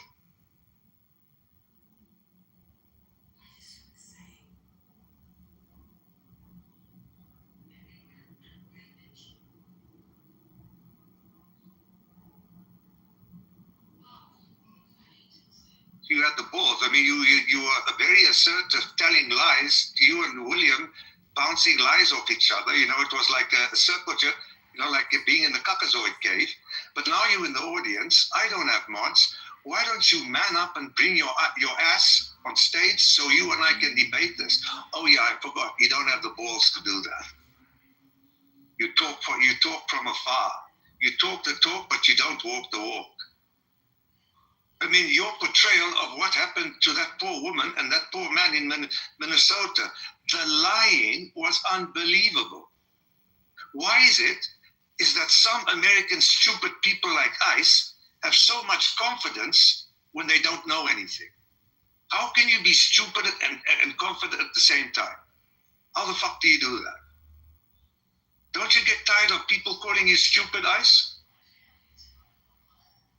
Come up on the stage, big boy. Let's see how big I know your balls are small, but seeing as I'm only a voice emanating from my smartphone, it shouldn't be too scary. You're a good man. And now what's up, ICE? I'm on stage. Let's talk. What's up? Tell me again what happened to Renee Good. Tell me exactly what direction was the car going towards the ICE agent, or was she pulling away? Let's see. Go for it. I'm listening.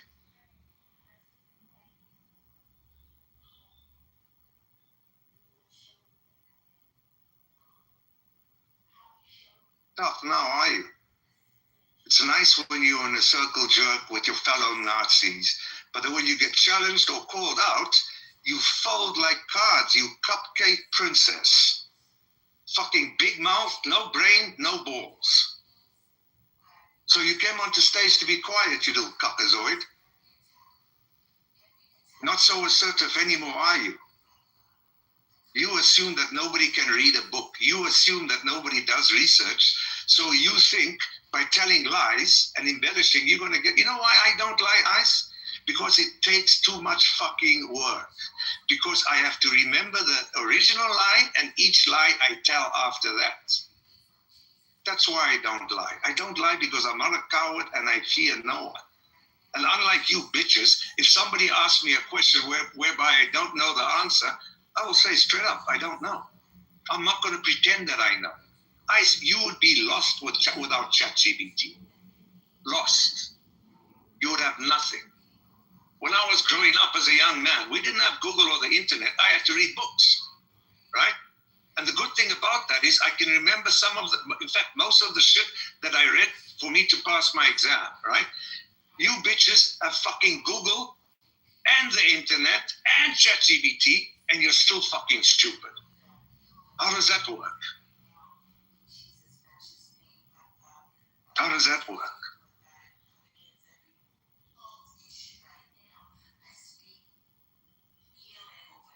That's it, right?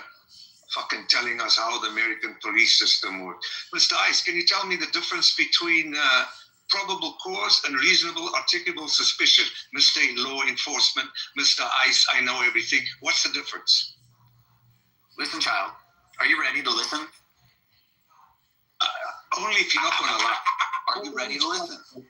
Dude, you know what? I'm not stuttering. You stutter. Yeah, you are stuttering. You're like, are you going to listen? Let me help you. Run your mouth. I'm not going to have a conversation with a dumbass that's just running. Why would I have a fucking conversation with a lying prick like you? Because you're a lying prick. Everything you said is bullshit. You're nothing but I fucking ripped your balls off your body. Like a little bitch. I ripped your the balls off your body, and you ran away back to Brokeback Mountain. Because that's what we do. We rip the balls off. I'm going to rip the balls off, you little field balls. I love all your attacks. You don't know me from Adam. Moderator. Come on here and talk shit like a dumbass. Dude, you let me in real life. I will piss in your mouth and you will do fuck all about it. I love TDS. I will piss in your mouth and you will do nothing about it. You're not a gangster. You're not a man. I think the only person that you have sex with is yourself. 65. Yeah, Trump lives in your head 24/7, 365 for what, 10 years now? The reason why you don't like black and brown people is because they've got bigger dicks than you have, and they give white women better orgasms than you can, Ice. This man literally put his dick in your mouth and said, don't take it off. They make white women sing nursery rhymes. Why didn't you pump Viagra and up your game? James. Up your game. James. You've never been like to be so anti-Trump for 10 years, and you don't even live in this country, and you're on I've been to your country several times that I have family living there, from Oklahoma, Texas, Baltimore, California. I go on even Iowa. Fucking on an app bitching about America, and your country's doing what? You were in front of me. I will pay for your country's doing nothing.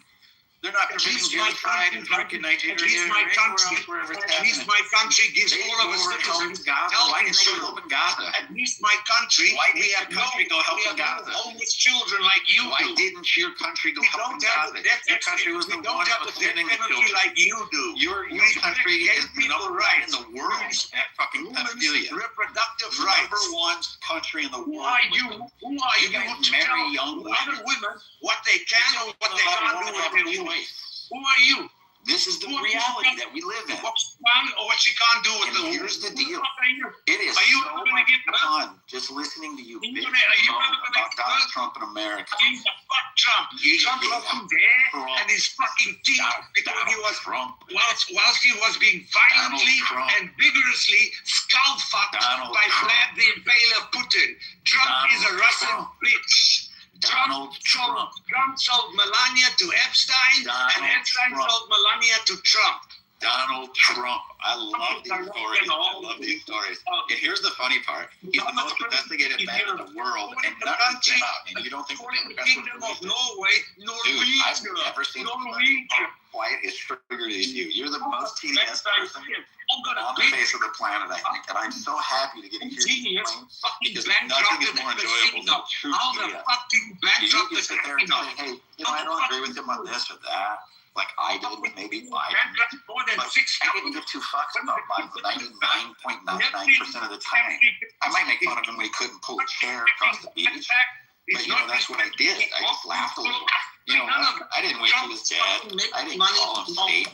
I didn't call him all these names. I didn't need to. See, you're here complaining, acting irrational. I've never seen anybody act quite as irrational as you, James. It's kind of entertaining. You know, I don't know what it's like to be a Nazi. Which I executed in fucking I don't know Minnesota. what it's like to be a Nazi. I don't support that. But it's kind of funny to listen to you. I mean, it really is. I mean, you should just get a little bit of a German accent when you speak, so then you just, I know exactly what it's like to be Hitler right in within 5 minutes. Within 5 minutes of Piper coming on stage, you ran away. You didn't even know the difference between socialism and communism. About that? That's how fucking stupid you are. You lost the Tell me war. something you know. Don't You explain couldn't what win a war against the fucking field mouse. you don't know anything. I know everything. You I just got told you everything we need to know about you. Tell us again what happened. You literally hit every single clinical framework What for happened? a Your mental illness, and that mental illness is Renee Nicole Good. Tell us what happened. people like you, wait and see. They're going to literally say it because you got 10 years from now are going to still bitch about Donald Trump. And I'm going to laugh my ass off Don't get yourself. you will be 92 years old and still be like I hope it's you personally coming Do to you do have that. Tourette's? Dude, do you got Tourette's? No, but I can give a woman an orgasm. How about you? You do? You do have Tourette's? Make a woman's world shake like an LA quake. How about you? I bet you haven't been in one in a long time. Well, I mean, at the end of the day, I'm nearly seeing now. Look at me in the picture. 60 years Sheep old. and goats don't How I count. look. Sheep and goats Imagine don't how count. I looked when I was your age. Yeah. Well, you Imagine look how pretty goddamn scary right My now. profile picture was taken when I turned 60 last year. What do you look like? What do you I'm look like? sorry, dude. What, Really? sorry? You're What, sorry? My skin is still tight. I weigh 196 pounds. Three. I can do all the things that you can't. I can do all the things you can't. I've never called other men. See what AI says about I've it. never called Like anyone a a homeless dude. You're I angry. take care of my own shit. I take care of me Yeah, and you my don't. You're here bitching about America. You should be taking care of your own shit. You should be less angry. my children are taken care of. Why are you so angry? They Why are you work. so angry, James? Because Why are you so angry? American people are Why are you so decent angry? people, and they deserve a Why are you better so life. angry? No What fucking did America trade do to Trump you? is giving them. Did America steal your ball and take it home? You're almost Did 43 America and steal your ball and take it home? What's living? Did America steal your ball and take it home? 'Cause I can look for it. That he Here, gets let to me walk out. Argentina. Maybe on the canal, on the ocean. Where I'm at. Oh, something's about to come up on the ocean here. Maybe on the canal, I'll be a ball float, and I can Get that 14 million and get to Argentina. How I can can you send you one. Amazon's about $1 for $3. It's hard where you're from. can't count? You don't That's where you balance come from. Let's be real. Blanchard, mother Hey, go ahead. Yeah, come on. In India as well. More. We need more. You need Blanchard. I'll fucking make your mother find this with the You look lollipop. like a homeless. Go shave your beard, man. Shave your beard. You look like a homeless. Fucking And homeless. you look like a fucking coolie running in front of a rickshaw. What's your point? Fuck off, bro. Fuck off, bro. What's your Yeah. point? What's your point? Off, bro. Your Ganges, your holy river, is the fucking most polluted river in the world. And you bitches don't bathe in that. Nobody You listen, drink it. man. You don't bathe in the most polluted river. Did you And what is going on in this river? You don't care of your bodies. Did You you just go throw to- them into the Ganges with clothes. No. I went to India. I saw people sitting in the streets. I've never seen that in Africa, but I saw that all over India. So don't tell me how wonderful India is. It's You a have piece no of right to come into our country, you motherfucker. came to your country and I saw what a fucking shithole it was. Fucking And I Jews, decided never to go back there again. homeless, not back. Well, Motherfucker, my homeless. country doesn't have millions of homeless Fucking people Jew. stuck in people. How about India? Bro, How about look India? at you, bro. Look India's at you. How much do you earn, bro? $1 a day? How much do you earn, bro? $1 a day? Bro, you band shot. Fuck off, bitch. Yeah, you know what? You know what I'm gonna do? when I come to India, I'm gonna fucking create a cow fucking fast food chain and make you. No, how come you come to India, bro? You're fucking homeless. You don't have money to buy a plane ticket. Three properties to be Fucking paid. asshole. I don't have debt of any. You know what my father taught me? You know what my father taught me? Come to India and... Guys, can do one at a time, otherwise we won't hear anything. I don't give a fuck. Also, Nicholas, Andrew is asking if you're here.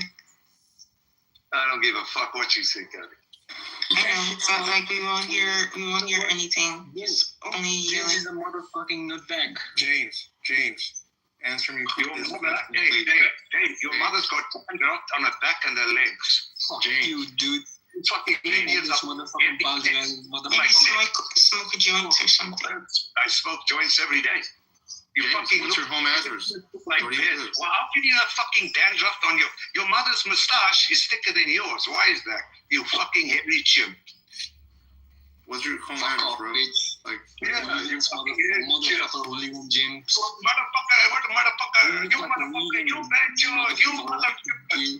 Motherfucker, you banchod. Puta. It's not Futa, bro. It's Fudi. Your mother's... I just want to remind you, we are just on a social media chit chat app. We don't need to get that angry. You don't give a Have a fuck. normal conversation. I don't give a fuck what Tell you it think. to James. Donald James. Trump. You're yelling at your phone for.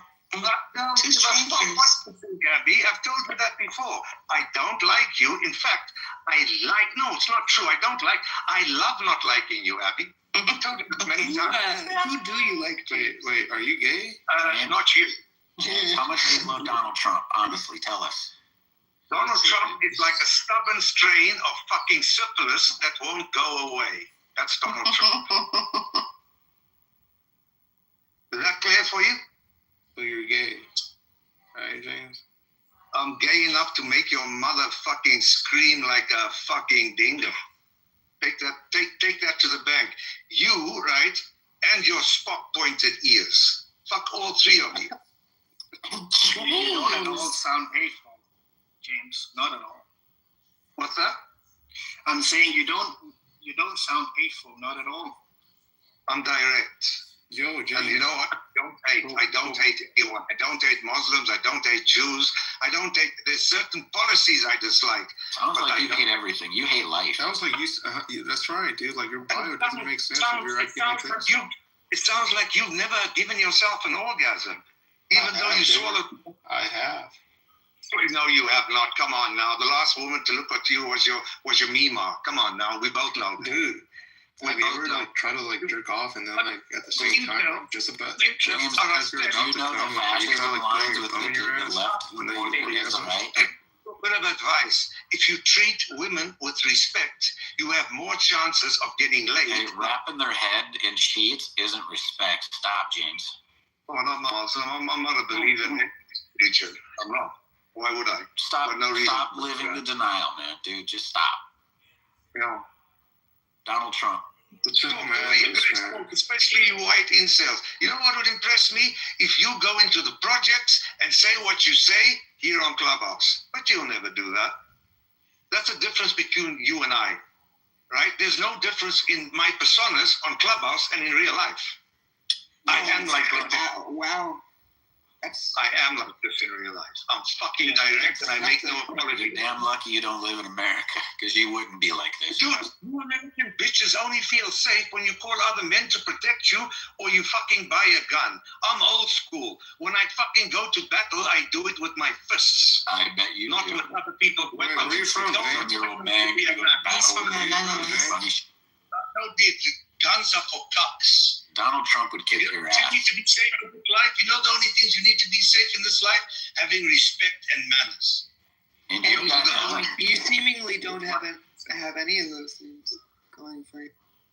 Well, I mean, I can't imagine, right, being an American parent Did and you having just to say worry you're vegan? You have vegan American parents? What happened to you? Now I'm starting to understand. Two things great that have taken place, and look at all the laws. What has changed? Absolutely nothing. You're eating And that. that's- You're eating that synthetic beef, aren't you? It's great. No, unlike American products, I'm not allowed to enter the European Union. You eat garbage, I don't. Did No, you have I really bath don't. I ate salts really when well. you I guys, ate a lot of nice steaks. And, yeah, it's amazing. Sushi. Thanks. James, I feel like why do you have like a shitty accent, like a shitty English accent? Why are you stupid, Richard? I don't like this, but I'm asking you the question. Can you please answer? What, me having an accent, does that diminish from anything or take away anything from what I'm saying? So why would you? It actually adds to it. Why would you care what accent? You can understand English, and I'm assuming I'm You speaking don't speak English. it very well. I speak it better than you. Oh, they don't speak it. It almost James, sounds. you don't live in the U.S., right? You live outside of the U.S.? I live in the Netherlands, but I have a lot of family, including cousins, aunts, and uncles living in America. Yes. So if, And as an outsider, I'm very curious, as an outsider and you're looking at America and you're looking at Trump, what, in your opinion, is the most, your top issues of your frustration towards Trump? So Bima, we've spoken before, and I know you're honorable.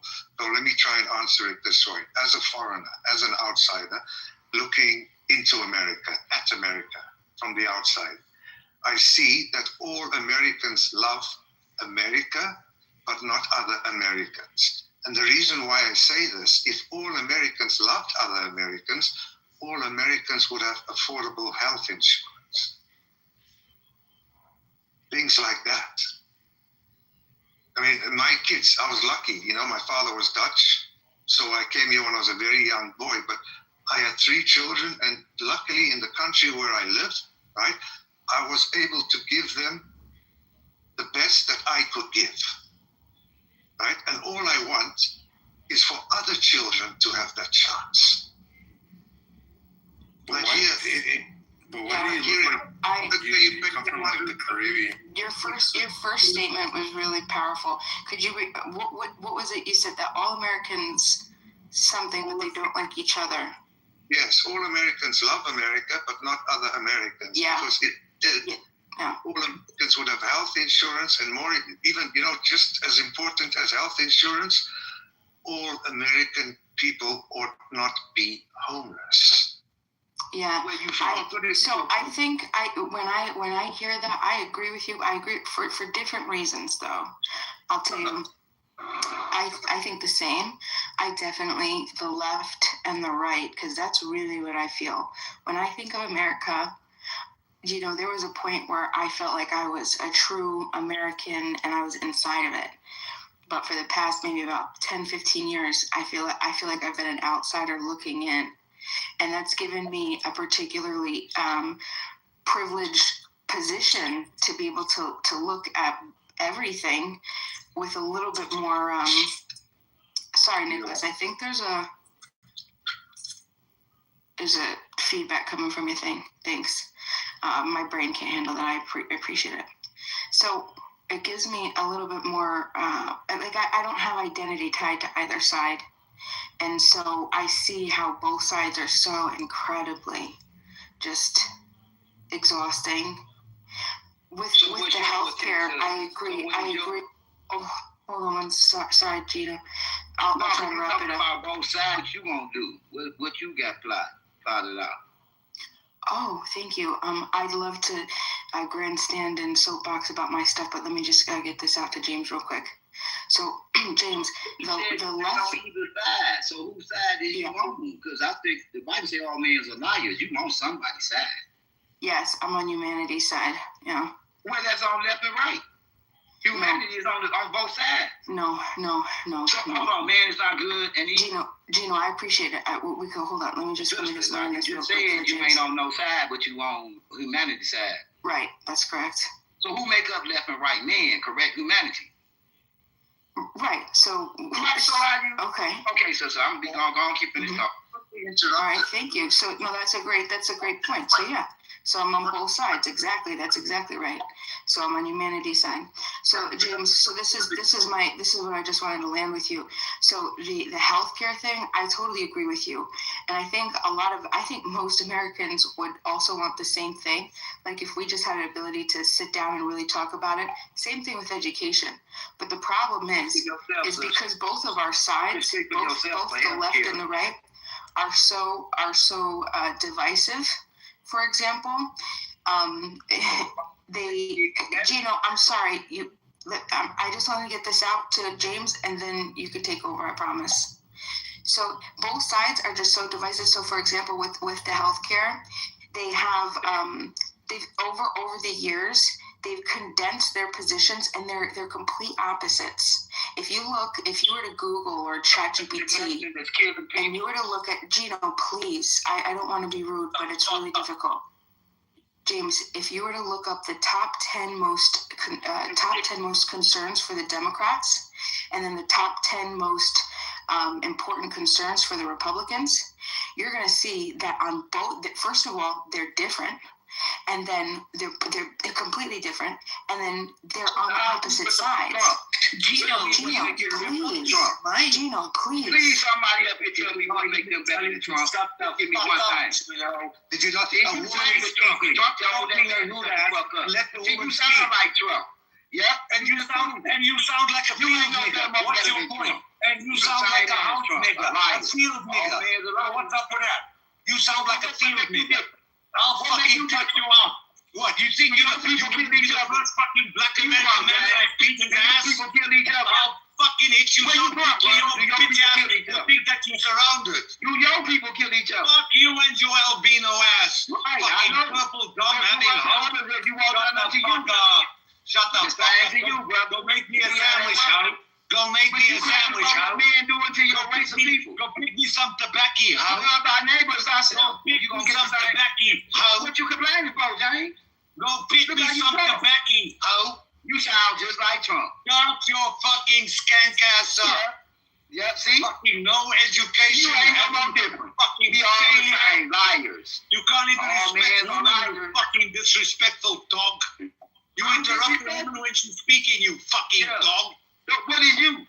You lucky that I'm not in front of you, because you know what I would do? I would bend you over the table and fuck the shit out of you, Gino. I would fuck the shit out of you, Gino. I'll bend you over a chair and fuck the shit out of you. And now what? You want me to give you my address? And now what?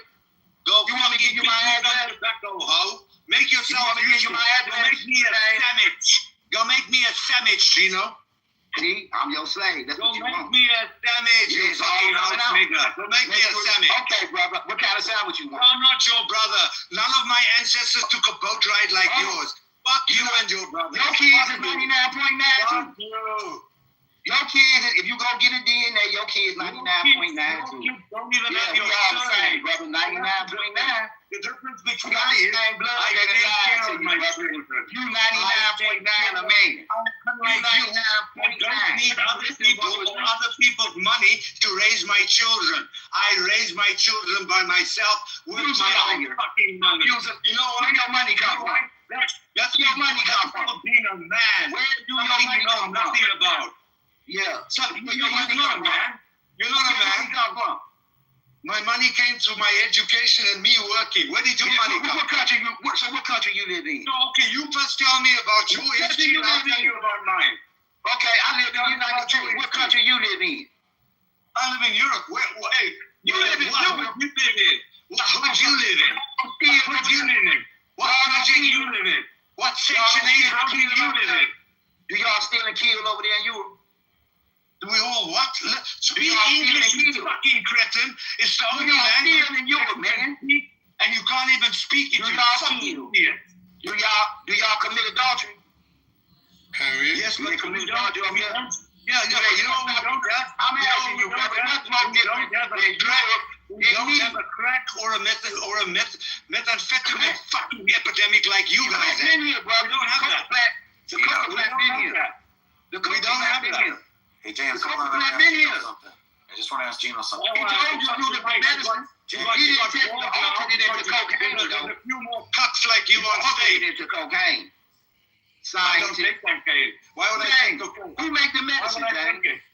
Why would I take James? What James? Cocaine. Go fucking anybody who take any medicine is a dope addict. They take a man-made drug.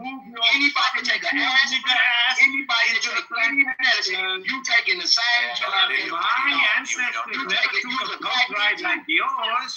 My ancestors never took a boat ride like yours. If you take any medication, you's a crackhead. It's You is a crackhead. You take any medication? You are a crackhead. You fucking whoever takes medication is a crackhead. You is a crackhead. You is a crackhead. You take the aspirin, you don't even fucking speak English. The only language you speak, marijuana and aspirin. The only language you speak is the nice way cocaine and aspirin. Even though it's not my fucking mother language. You got man stupid. Seriously, serious question. Beamer. Serious question. Why are Americans so fucking stupid? What are they doing to you? Why? Why are Americans so stupid? Why? Why are you so stupid? I think I would date it back to the Prussian education system that we adopted, James. Our education system wasn't meant to produce intelligent Americans. It was specifically intended to teach, train, and indoctrinate us to be good slaves for the machine. That's true. That's what Bertrand Russell says. I would love to hear P-Mars. I would love to hear P-Mars. Mute your mic, please. Whenever other people are talking, stop You scared of him, sister? Stop interrupting people. He agreed with you. Mute your mic. You mute yours or throw me out. You don't rule me. Yeah, I do. Go home and tell your wife and your children. You are my cabana boy,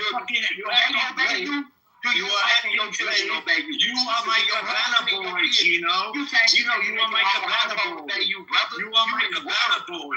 You are my gentleman's gentleman. You're a cabana boy. Gino, did you drink water today? Sexual need on your kids. You don't drink from that skank. Go take a nap, fucking guys. skank. You don't rule your household. Don't none of y'all rule your household. Who's you is? Who are you is? Go rule it. If you take medicine, don't rule your household. You fucking can't. I'm a crackhead. Okay, if you take an aspirin, do. Gino, is there anything that you are good at? Because it's not looking great for you. It really isn't. Lies. The Bible says all men's are liars. You're not a gangster. You're not a gangster. Shut the fuck up. You're not a gangster. I ain't never said I was a gangster. So then what's up? What's up with the false talk? What you say? I don't call myself that, but other people. Yes, you is. You from Europe. Y'all gangsters too. Y'all take stuff and go to war and take people's shit too. Who's y'all? I don't take shit from anybody. America, anywhere, Mexico, all around the world, they steal shit from people. So, okay, what do you black people do? You fucking Gino, who stole your hairline? Just like the Europeans. You fucking want to preach to me about Gino, what Europeans stole your hairline? Just like the Mexicans, just like everybody else. And just like the niggas in America. Yeah, just like the Europeans. Them too. Just like the Europeans. And just like the black people. So what's your point? But y'all stealing from each other, eh? Europeans. Look, I don't need to steal. Oh, no, the Europeans died. My parents gave me a good education. Another European education. I always managed to work with a good salary. It's not my fault. It's not my fault that you were too stupid to graduate high school. That's you. So what? The only way you can go to college, Gino, the only way you can go to college. Gino, the only way you can the only way you can get into college is if you go to college to be a janitor. The thing about the Netherlands is I don't need college because I got the Bible. You can't go to college. We want to What's 1 third plus 1 third plus 1 third? You need the crackhead, James. What's 1 third plus 1 third plus 1 third, James? What's 1 third plus 1? What's 1 third plus 1 third plus 1 third? You sound like an Alabama country cool. 1 third plus 1 third plus 1 third. You sound like an Alabama country cool. Number of a man, mark of the beast. You sound like an Alabama country cool. As good as the 1 third plus 1 third. 1 third and 1 third and 1 third. You need to crackhead, sister. I've got another question for you, Black Americans. Go ahead. Why can you not pronounce the word ask? Why is it axe? Because I'm not perfect. Axe is what you use to cut down a tree. Because I'm not perfect. Are you perfect? James, you perfect? What the fuck? James is like more racist than me. Oh, no, I'm asking James, is he perfect? Because I'm not perfect. Is you perfect, James? Did I claim to be perfect? Shit. Claim to be gay. Yeah, you trying to be perfect. You damn right. No. You're perfect. You You talking fucking about everybody Let's else. be honest. If you bitches had the chance to move to Holland and get a Dutch passport, you would leave America yesterday. We both know that.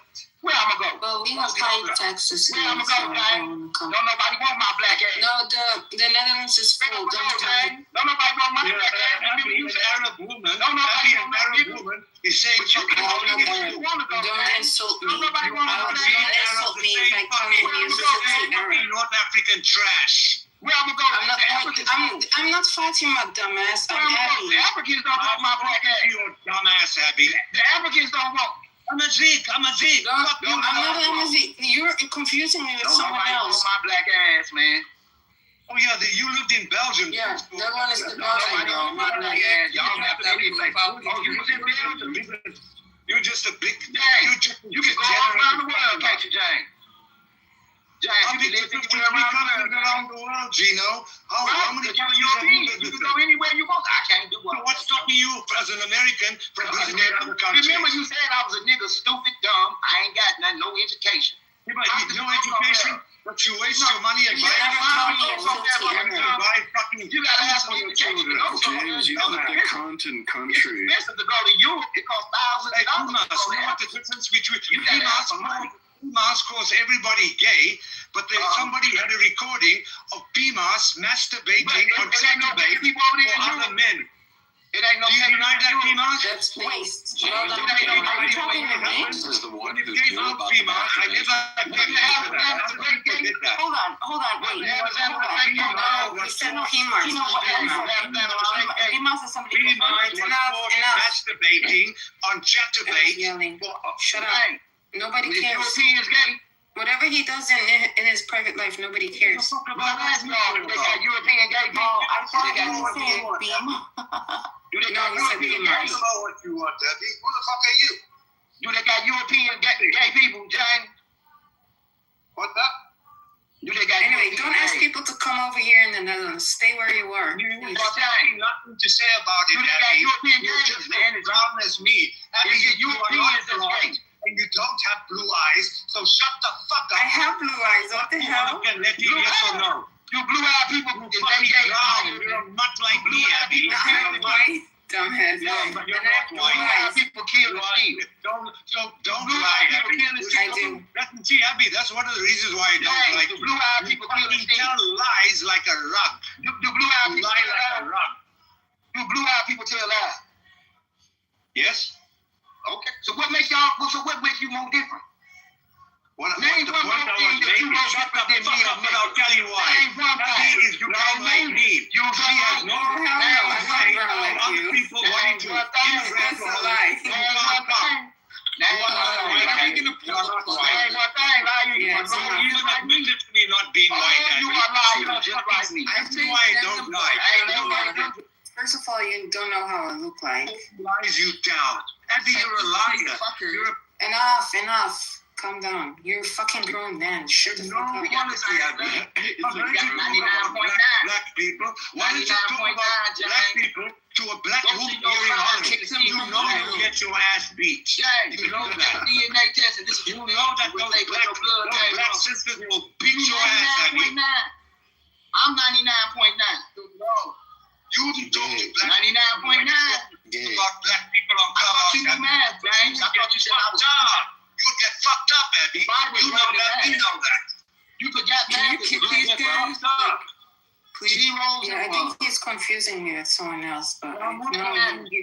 You been to You're school? a fucking Can I move on? Your mother's happy. Your mother's good. What is computers made out of? Alright. James, zeros and ones, right? Okay. Smart. We let them calm down. You know, all the smart, intelligent people that said I was stupid and dumb. I thought y'all know math. Math is a language. Okay, That's enough, how you Gino. correct things. Gino, that's Math enough. is You're not a right. language. We're moving on. Use Math a is liar. not a Math language. is a It's a language. formal system. Use a liar.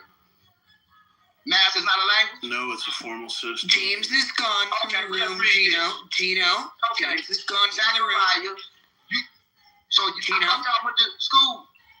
Gino. You saw that in school? I thought y'all went to Language college. has changed. Math Gino. has changed. Hold on. P. Mars, you went to college? No. No. I know dropped you did. out. Right, because you didn't know math is a language. You ain't never If math had was a math language, algebra? Gino, if math was a language, you could change it. We can change language. Can we change 2 + 2 = 4? Y'all, we did change it. What's 1/3 plus We 1/3? can change plus math, Gino. So 2 + 2 Yeah. can equal 5. Is that what you're saying, Man, Gino? change math. What's 1/3 Yeah, can we plus change 1/3? 2 + 2 to Brother, equal what's 5? one? Yeah, they changed because 1 plus Yeah, 1 we can equal change. what? Okay, Gino. Hold on, brother. 1 plus 1 equal 2, correct? What's 9 plus 10? What's 1/3 plus 1/3? But we Brother, can't. listen. You was a liar. What's 1/3 plus 1/3 plus 1/3? Brother? 21. What do Okay, 1/3? but we can change Brother, what's language. 1/3 plus We 1/3 can't- plus 1/3? One third. We can change Gino, no math. one cares. What's 1/3 plus 1/3 plus 1/3, man? You don't even know. It's 1/3. You fuck. Now stop talking. Yes, that's why I say y'all are liars. It's okay, Y'all talking Gino. about everybody like y'all Mute yourself. math skills. Gino, go take a You don't nap. even know how to add up fractions. Go take a nap. Have something to I'm a eat. nigga, remember? Gino, go take a nap. Have something to At eat. least he's That's self-aware. math. Everything you do is math, zeros and ones. Are you done, Gino? AI was here from the beginning. Are want me you to done show? though? Don't listen. Yeah, He's yeah, a liar. yeah, Everybody's a Your liar. body is made up. He's So we lying. can prove it, but we can prove it He's with math. lying. He's lying. Numbers See, don't Gino? lie. You're Man, lying. You're lying. You're lying. Yeah, but numbers don't Everything lie. you say 1 is plus you're 1 equals lying. 2. It's a God lie. wrote the You're Bible in lying. math. 1 Humans plus lie. 1 equals 2. Okay. But if it was So- a language, so we if could you- change 1 it. plus 1, that is a language. No, we can Gino, are change you done language, yet? though. We can, P-Mars. can we change 1 + 1 Have you = been 2? to college, P-Mars? No. You said you dropped out. Why you dropped out? Because you couldn't handle it? Yes. So can we change 1 + 1 = So 2? 1/3 plus 1/3 plus 1/3. I wish I dropped out in high school. So what's 1/3 plus 1/3 plus 1/3? You said can we change 1 plus 1 equals 2? Yeah. What? Yeah, So what's we- 1? So what's we 1/3 changed it. plus 1/3 plus 1/3? I can't. That's complicated. Oh my God. Yeah, it's There's complicated. smoke coming out of my ears. It's early in the morning. Can't for none of that. y'all answer that question? Y'all got a smart I already you answered my question, question. Gino. Man, You y'all answered my can't question, even though? answer the thing, man. That's a math But we're not thing. allowed to answer the Okay. question because you want to keep asking it. Because it don't take that long to answer. You should know that. But It's did easy. you I already ask said it's 1/3. 1/3 plus 1/3 plus 1/3 is 3/3. 1/3 plus 1/3 3/3 equals 1/3. It equals 3/3. 3/3? 3/3. Would be what? Would be what? A whole number, right? Damn, that's like a whole 1. Wow. No, but it's not 1. It's 66666. Oh shit. They changed We're it to going a whole hell number. now. They round it off. See, that's what I'm trying to tell you. It's a number of the Very beast. profound. Yeah. Go through the math. I've learned It's a not lot. one It hole. sounds pretty solid that It's you not one hole, brother. really know what you're talking about. They changed the math, brother. You It's not must have correct. gotten to college like. Yeah, okay, whatever you want to say, brother. Yeah, can we change 1 + 1 to equal 3? I'm a nigga, remember? 1/3 plus You 1/3 are, plus that's 1/3. Gino. 1/3 plus 1. They changed the whole Gino, number, brother. Gino, 1/3 plus dude. 1/3 plus 1/3. Gino. Yeah. They say it's a whole number, but it's not. Gino. So, Gino. who lying? Are you on Grinder? They round it off, brother. Remember, you Hey, forgot about Gino. rounding off numbers. They round off shit. Hey, Remember? buddy. So Hey, somebody's stealing. Hey, buddy. We're gonna move on now. Hey, great. They said they're gonna get rid of the penny from the Yeah, dollar. we're gonna If they move on, That's Gino. it. If they take a penny from the dollar. Hey, if they Gino. steal it- We're moving on in the Hold on. If they conversation. take a penny from a dollar, is a dollar still a dollar? No, it's a shekel. Hey, Gino. What We're happened gonna to the move penny? on. So what y'all gonna do with the penny y'all take? Hey, Gino. We're gonna move on in the conversation. Great. Is you We're 100? changing the subject 99.9 now. like Gino, me? can you please mute up? You 99. When can you Yeah, mute up? please, let's move on. This is boring. Can y'all move up? Can you stop? And then when I get done, y'all can talk? Oh, we don't know if you're gonna be done or not. Oh, but that's how y'all do. Y'all just yap off y'all lips all day long till y'all get done. Y'all want somebody to wait till y'all get finished. Can you Don't want no- Hey, but can you mute up? that's- We're gonna move on. Yeah, thank you. I would have supported that, Gino, but you can't in the same session of conversation ask that everybody else listen to you and then speak when you're done, and you couldn't afford that to us, so sorry. Enjoy the shut the fuck up section. I kind of like him. There's something wrong with you then. I'm sure there's lots of things liked about Gino. One of them that I don't like, you ready?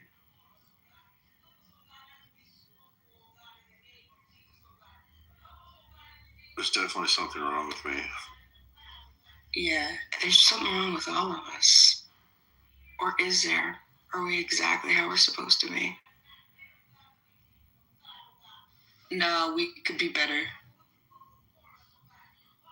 I like that. Did you ever hear that that thing that's like good, better, best, never let it rest until your good is better and your better's best? Yeah. Isn't it so cute? I don't think that's how it isn't it until the good becomes the better and the better becomes the best. I think that's like probably the better version, but the simple like kindergarten version. I mean, I think I read somewhere, oh my gosh, is our national average in the United States for reading level 4, 4th grade? Is it true? Is it true? I think so. For high school kids or something. No, for like our national average, as in the adults. Not, yeah.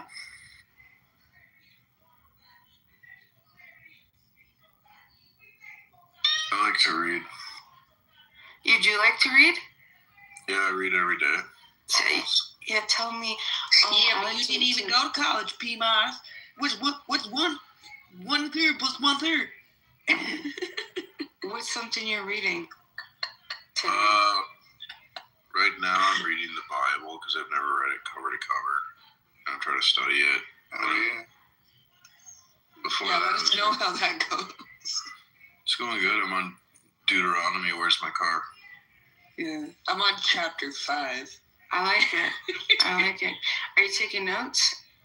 Not taking a little bit, but I read a chapter and then I go to Chat GPT and I go like, can you explain this chapter in context according to like the way my view of scripture? Is it like a certain I like a evangelical perspective? Right, nice. Yeah, that's very cool. Yeah, ChatGPT is good, but you gotta like prompt it, right? So like, if you ask it just, explain this, it'll probably give you like a Catholic understanding. So like, you gotta like be specific, be like, I want an evangelical understanding, and that works better. Very interesting. Okay. Versus like just like prompting for like just like Christian theology or something. Yeah, if you just go like, what is this? Explain this chapter in the Bible. It'll probably give you like a Catholic interpretation. So if you like want, you got to be kind of specific to get what you want from the AI when you prompt it. But AI is really good on Bible because it has like the whole Bible, I think, in the AI. Whereas if you ask it on other books, it might not know it. Does it interpret the Bible like I'm not sure how that goes. Yeah, like I say, interpret this according to Charles Ryrie, who's a theologian I like, and then it can know how like Charles Ryrie would interpret it. It's pretty good.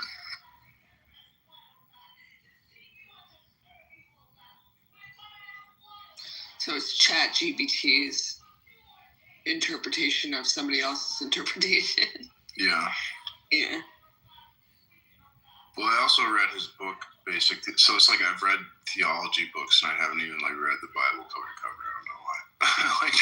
Because I feel like I can understand the theology book easier than like when I read the Old Testament. It's kind of like, I don't get it.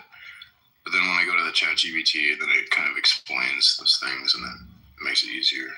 It's such an old book, you know.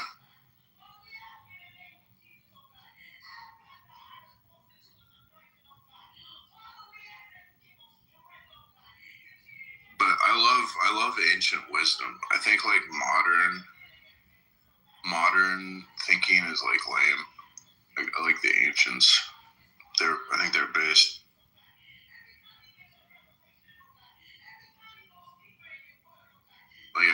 was all, oh, the latest, greatest, what's newest is better. And they don't care about the wisdom of like even just like the older generations. Like the young generation thinks the older generation is just like ignorant. They're not even learning from them. That's the big mistake. You know, Aristotle said some shit like 4,000 years ago.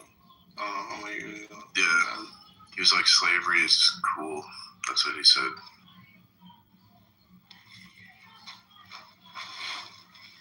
Who's says James is evil? Which James? Oh shit, my bad. I changed it. What was that, Haiti? Oh, there was like Was that a voice racist guy That's named right. James in here. Not James is tired. No, not James is tired. No. Oh, okay. I This thought it guy, was this other guy, James, is just like throwing feces at everybody in the room.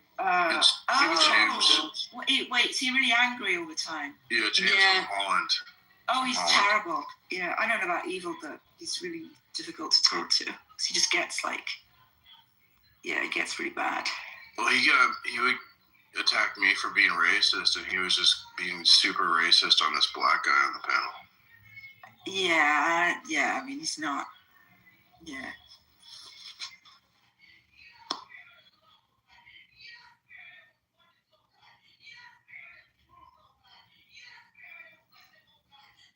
I kind of think he's funny, though. Yeah, but not this early in the fucking morning.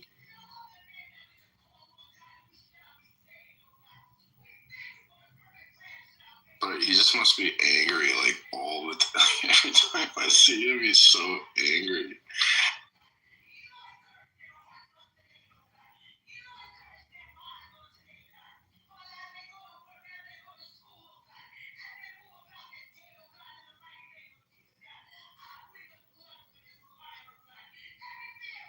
Yeah, shame on you, Andrew, for letting that go on for so long. He's probably asleep, sleep most of the time. I doubt it. He just like kind of like pretends he's sleeping, so he's like absolved of all like responsibility. Right. He like washes his hands like Pontius Pilate.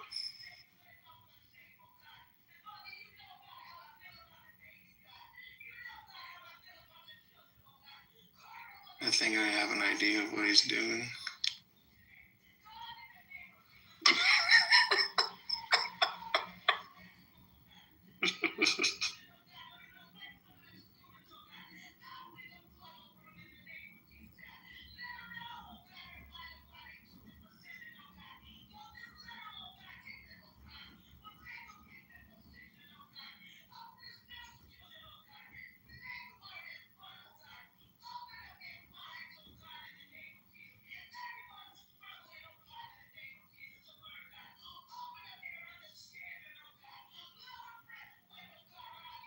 So yeah, Abby, I was gonna agree with you about education. It's like totally dumbing people down. That's always been like that. Me? Didn't she say that? No, I think it was just Bima. Oh no, it was BMA. It was BMA.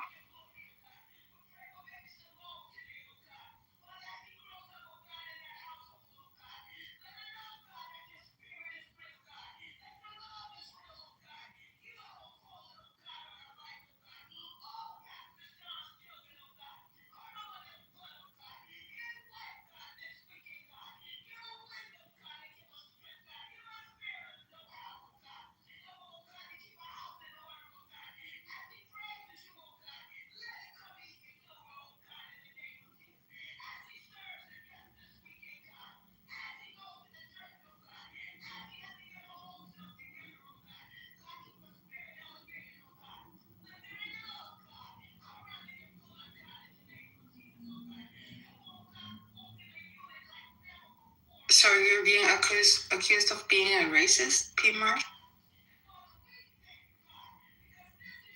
Yeah, I like racist. Or not really. I don't believe in race, but like I like racist jokes because it's become taboo. And if you make something taboo, it's funny. Oh, okay. Are you from Discord also? Yeah. Oh yeah, I noticed that all these people from there are very sensitive.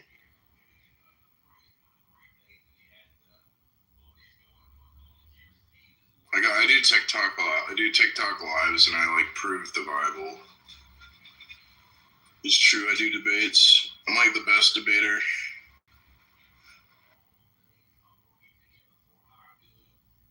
Hold Hey, up. can you make jokes on there? I thought you would get banned real quick there on TikTok. Yeah, you have to be careful over there. You have to use like coded language. Mars.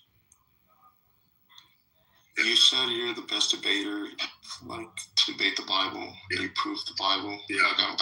Like, I'm all for it, bro. But like, you said earlier that you haven't read it at all, like completely. I read a book called On My Picture: The Objective Proof for Christianity. I read that book twice. So while I haven't read the Bible cover to cover, I know how to prove it's true very well. Okay.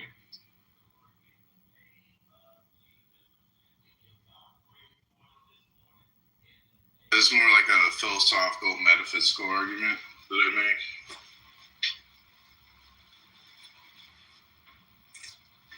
It's like the Bible's making a claim about the nature and authority of truth itself. Like Jesus is the truth. And so the idea is like, if Jesus isn't the truth, then it's like, well, what is the truth? We can never know.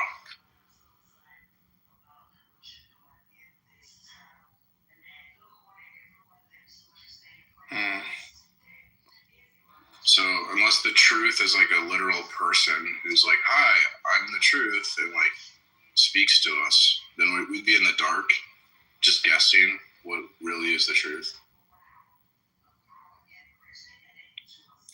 Do you know how the Holy Spirit works? I mean, it's not really mechanistic. It's like kind of magic. Right.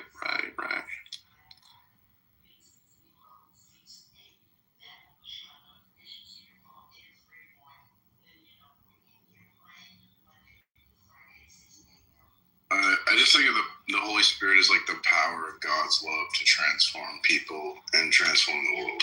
That's what I think of that. It's God himself, bro. Well, yeah. I know. The Holy Spirit's a person and the Holy Spirit's God, but it's like the transformative. They all have different roles. The Holy Spirit's the minister. I think Jesus is the Redeemer. Father's the Creator.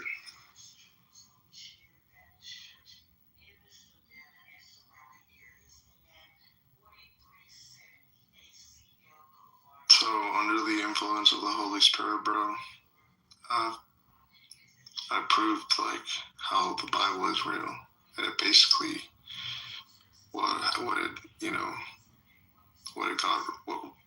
the Holy Spirit revealed, like to me while I was reading is this reality, like the Bible, it plays out in reality, like all the stories, some way, somehow. This is what humans do. And it don't matter how much time goes by. There's a hidden like message within each story. And somehow it plays out in reality.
This guy was like, I don't believe in God. Convince me the Bible's true.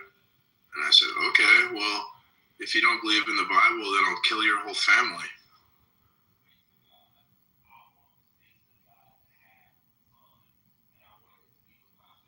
Bruh.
So everyone's sleeping or something. I'm scrolling. So this rumor was about Trump initially.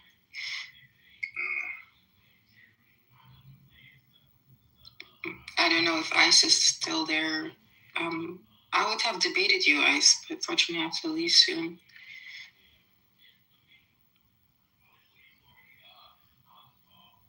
Trump isn't. He's in the Epstein files. Whether he is or not, he is more problematic than that. He is problematic in itself. You know, he built his whole career on lying, right? I don't really know much about him. I mean, he used to be a real estate agent and all that. Do you think he's an honest person? I mean, then people say politicians always lie, and then there you go into a loophole. When you ask Americans who are you going to vote for, they always say, I'm going to vote for the lesser evil. But why would you vote for evil anyway?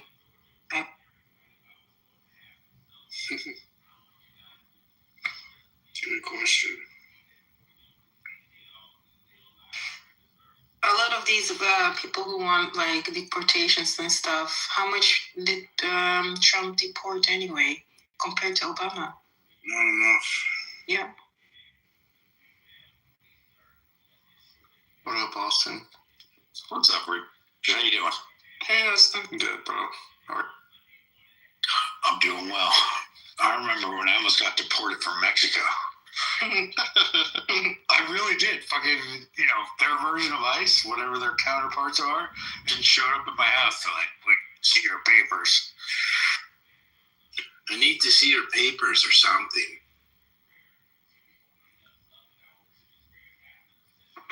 There was a joke in the, so I had these friends that were timeshare salesmen.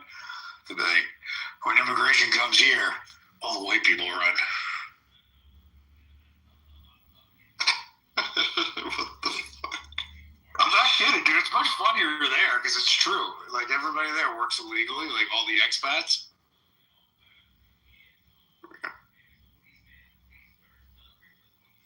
I mean, it's different, but it's true. I don't know how to explain it. Sorry for keeping hot. You're good, bro.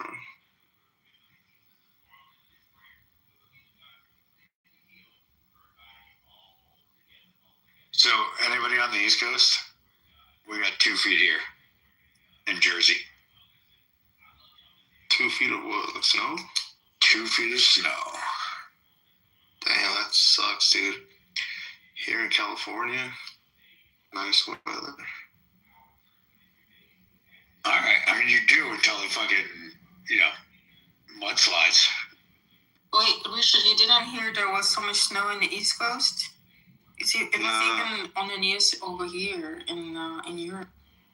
Honestly, I haven't watched TV like in 7 years. You're kind of my hero. You're not on X or something? Oh, yeah. I am. Well, anybody was talking about. Actually, I went out the other day and I'm walking through a random parking lot of a store. I'm like, hey, did you hear? There's gonna be snow. And this guy just starts dying laughing because it's all anybody was talking about. It's like Snowmageddon. So where in the East Coast are you? In New York? I know you want to get together. Where are you? Yeah, no, I'm just south of New York, about 60 miles south of New York. Hey, I'm walking here. No, I'm just wondering what other issues you will get afterwards when it starts melting. Wet pavement. It snows here a lot. It's not. I know, but if it's a lot in one setting. No, it's not. The ground can handle it. This is not a. Okay. So it just looks like a lot. You got to shovel it and plow it and do that stuff, but it doesn't really affect us. We can deal with it. The roads are already clear. All right, great. I'm sorry, there was no tragedy for me to report to you. I love Israel. Well, what do you love about Israel? Their policy towards Muslims. Okay, that's interesting. Good goy, is that what you said? You know, there's a product called Soyve. Israel first. I give them my shekel. Goyim. No speak to Goyim. What was that NoFX song back in the We're the Brews that sport anti-swastika tattoos? That was a good song. That's a good song. Yeah. Oi, oi. We should thank them for at least getting rid of the Gazans and the Palestinians. Don't call me white. Oh, yeah. Don't call me white. Well played. Bravo. You get that. They had a album, and they wanted to call it, was it one kike? No, two kikes, white trash, and a beat. Oh, yeah, but they cut it down. Yeah. Their parents were like, no, you can't say kike. Because they were Jewish. And they're like, oh, okay. So they changed it to two heaps, white trash. And yeah. Funny, I'm actually laying on a pillow, like a NoFX pillow, and it's super sparkly. It's really that is funny. Do you remember Stubbs? The song they did about Stubbs, the chick who would go to the concerts or whatever, and they were great. You know what's weird? They even have a song about this though. They really are classic rock. They're all so old.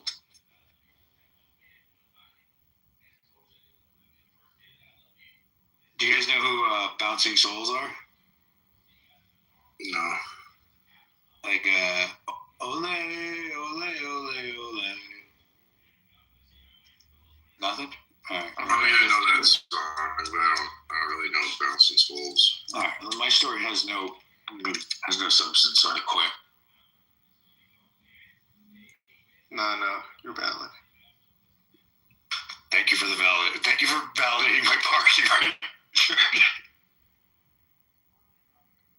Anytime, brother. All right, Gray, what's your favorite NoFX song? What do you got? Who, me? I was asking Gray, but you too. I've got a couple. It's kind of hard. I like Don't Call Me White. It's a classic. It is a classic. What else? Linoleum. That's classic too. Murder the Government. That's a good one. I either go with, what was a really long one? That's what she said. Yeah, she did. I can't remember what the name of it is, but did you ever see the one about Jesus with the golden boys on it? You're Wrong. I thought it was really good. And the one where they're like, if Jesus Christ comes back, he'll go to get his royalties. I thought that was hilarious. I like that because they were super political, but they did it in song format, which was fun.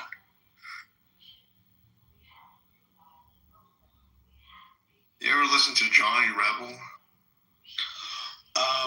Yes. Right after I tend to go between him and Johnny Cash, and that's a fair point. But I mean, did you ever go to a show in musician gets up and starts lecturing people, it's like, shut the fuck up and write a song. And yeah, maybe Johnny Rebel is problematic. You have a valid point there, but do you see what, like, at least he made it lyrical? I'm not defending Johnny Rebel, am I? I guess I did.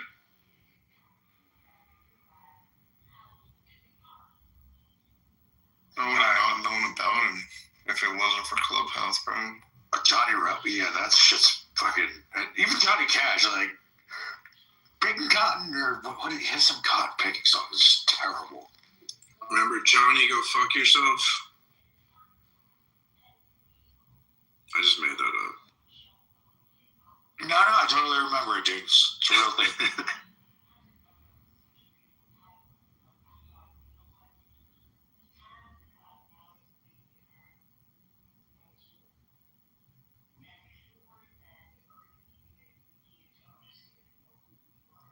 Anybody do anything cool this weekend? Okay. I went to church and Bible study. It's awesome, dude. Yeah. Did you do cocaine while you were there? That would be even better. No. I've never done cocaine. Well, why don't you try it and combine it and see if it makes it better and report back? I always thought I was looking for, like, assholes. No. Definitely don't just start taking up cocaine. That's a bad thing to do. First of all, it's only a drug for assholes if you've been doing it for like a long, long time, because then you have to boof it. But when you start out, it's not so. You ever boofed NyQuil before, Austin? I mean, before last night? Mm-hmm. No, last night was my first time, and it was amazing.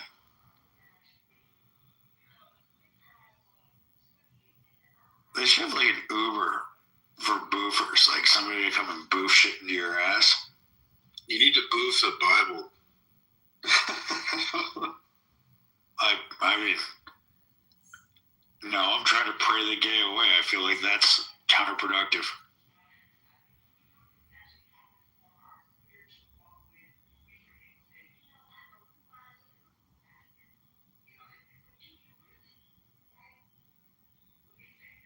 Can you boof the Quran?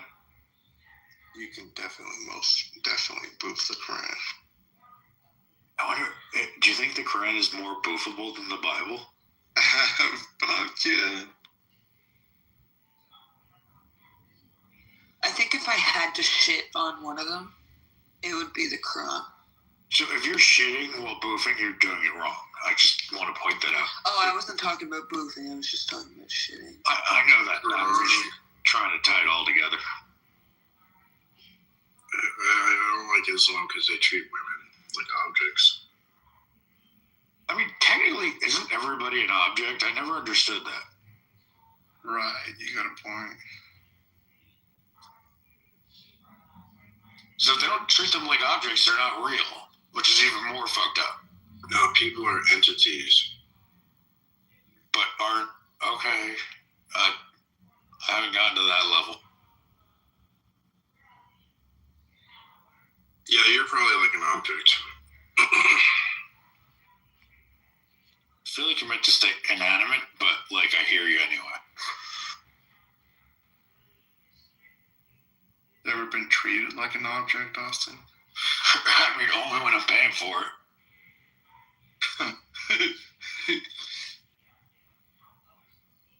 I don't understand, why does the left support Islam when Islam, like, hates gay people and murders gay people and shit? Because they're retarded. Oh, right. I mean, because they're self-hating. Because they have no wisdom. It doesn't make any sense, does it? I mean, does anything? Except for a Ponzi. A good Ponzi scheme is the only... Son of a bitch. Good fucking point. The only thing that makes sense to me is a good Ponzi scheme that I'm at the top of. It makes me think of the Bolsheviks. When the Bolsheviks were trying to get power, they're like telling all the homosexuals, like, vote for us, homos, and we'll help you. And the second they actually got power, they put all the homos in work camps. But who was more disappointed, the gay people or the Bolsheviks? Just like how hardworking were they? They just fucking use people.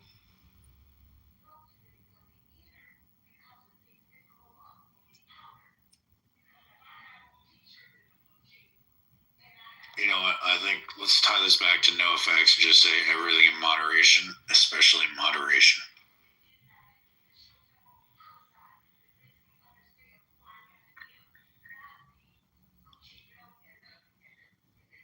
How old were you when like YMCA came out, Austin? Who hurt you? I think I was like 54. Damn. Gray, are you a Christian? No. Oh my God, you're going to hell.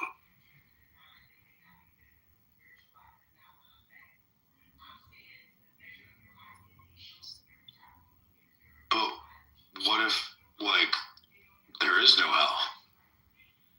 It's impossible. But what if We can't. there is a possibility? There's no possible world where there's no, the God of the Bible doesn't exist. He's necessary. He's necessary. He is. He's the big boofer. He's like the glue that holds reality together. I think if you got God. I think he's the wind that moves the drugs into your ass. Man, you're going to hell big time. I don't think there's levels. I think it's like either you're pregnant or you're not, you're either going or you're not. So I'm good. No, there is levels. There's like worse parts of hell. But like one part you get a pineapple in your ass and the other part you get like a kiwi. Yeah, it's like that, exactly. Fuck, I'm totally going to the pineapple level.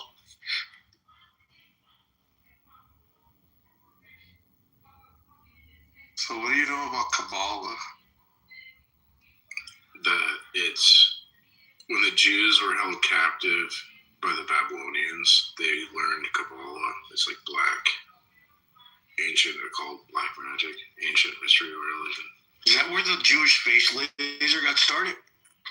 And they think like math is God, and like, yeah. Well, you ever hear the power of three? So did the Romans.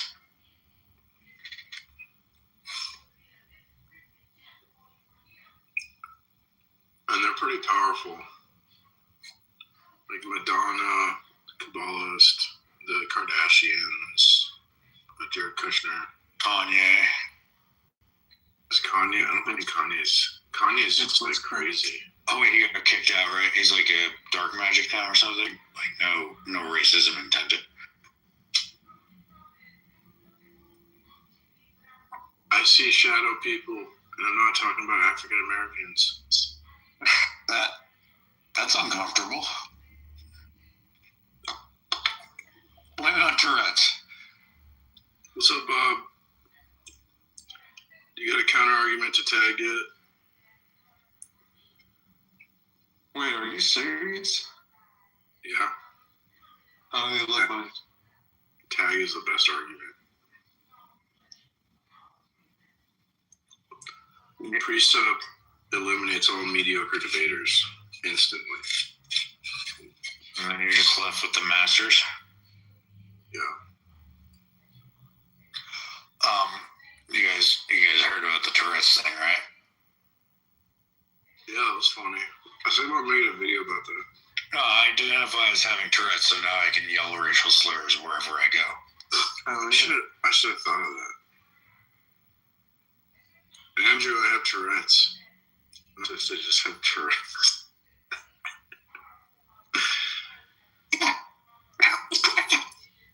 Nigger. Let's not do that. Okay, Gray, you are so much better than all of us, and I agree. So don't call me white.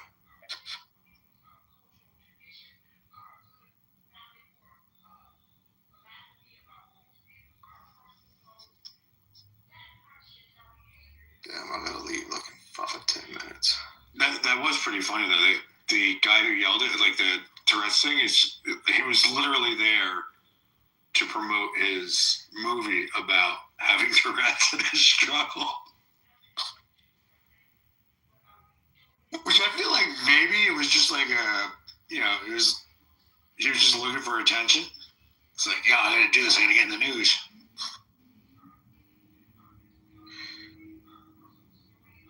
You know what therapy is at its core, Austin? A way to get laid?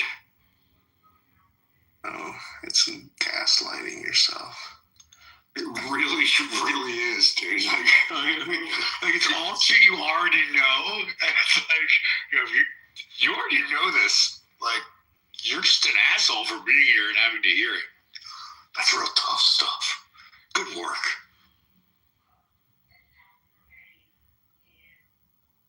That's really funny, dude. What is that from? That's got to be. I just came up with it, like a couple weeks ago. Well, I'm gonna have to refer to you back to, because it totally is just gaslighting yourself. You are so right, dude. I've tried therapy before. I'm just like, anything you could say, I already know. Like, maybe I need to talk it out with myself, but I definitely don't need to talk it out with you.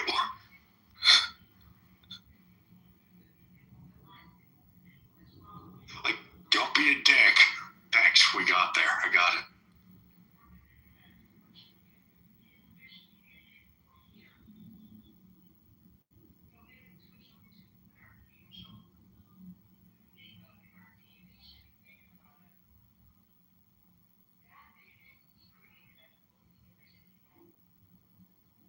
Dude, I'm so excited. I'm 3 months away from my divorce trial date since 2021. I'm gonna be a free man.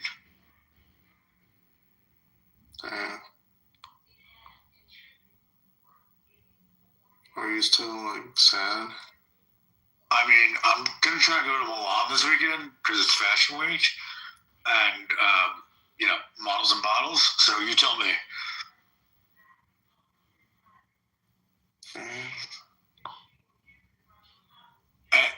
I am. It's a little this would actually be the first fun thing I've done forever because I'm full-time dad. I'm like, she's not a terrible mom. She's not putting them in danger. I could totally leave them alone with her for a weekend.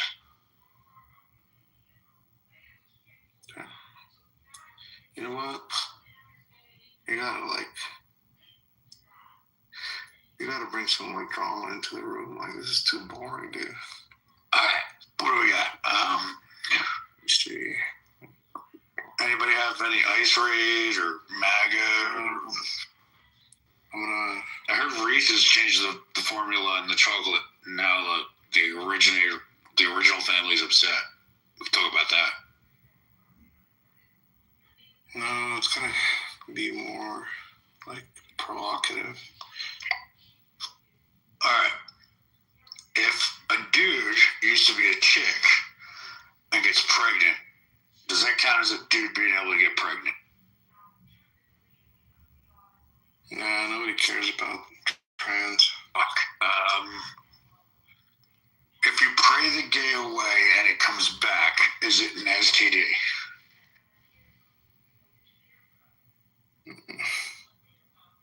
How about this?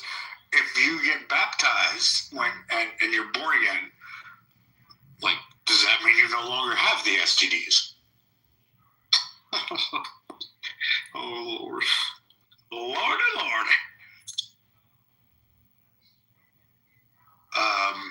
Should we go to a cancer ward and be like, hey, good job. Jesus loves you. He wants to see you sooner than me.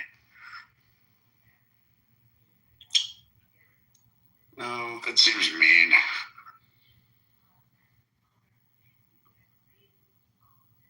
It would only be funny if we did that at a Jewish hospital or a Muslim hospital. Let's see.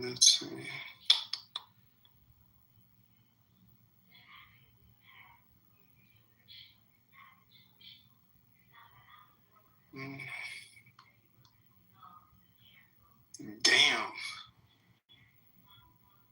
Austin. What did I do? I'm gonna text you a link, like in the comments. I mean, yeah, I'll put it in the comments so everyone can see. Holy shit, dude! I can't open Facebook here, dude.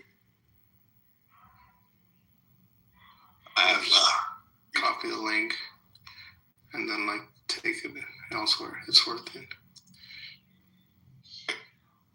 I will copy it for later, but tell me about it. Very big.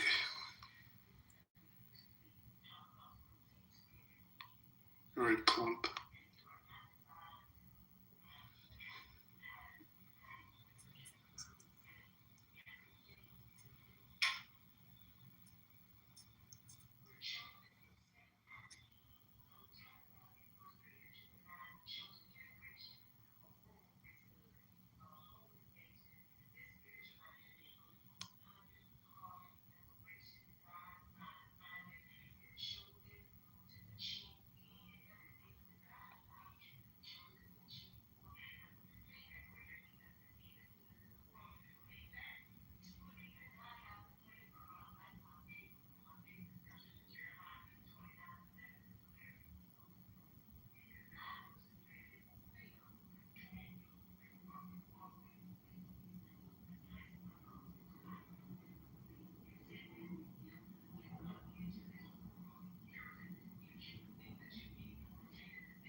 room seems pretty quiet.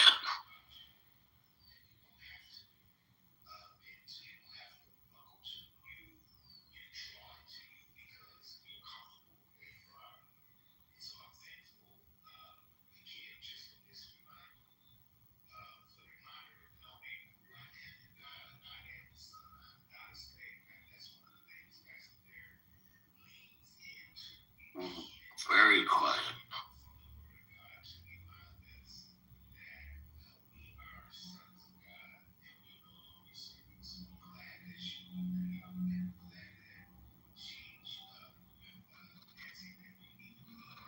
Maybe Andrew fell asleep.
because we don't exist in the world on our own. Like, there are things that you don't think that's an issue? It's going to just benefit us, and it's not going to have any impact on us downstream when it hurts other people.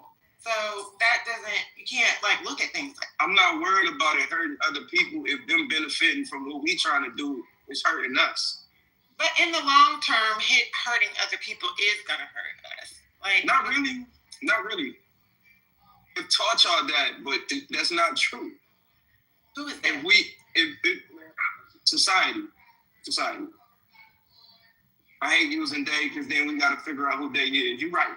But society has taught us to be humanists. I'm a little bit more rebellious, and I care about my race, Black American, more than anything. And that's just my guide point. I mean, you may not agree with it. You may be a humanist, and I'm cool with that. But at the same time, I'm not cool with being a humanist because these same people,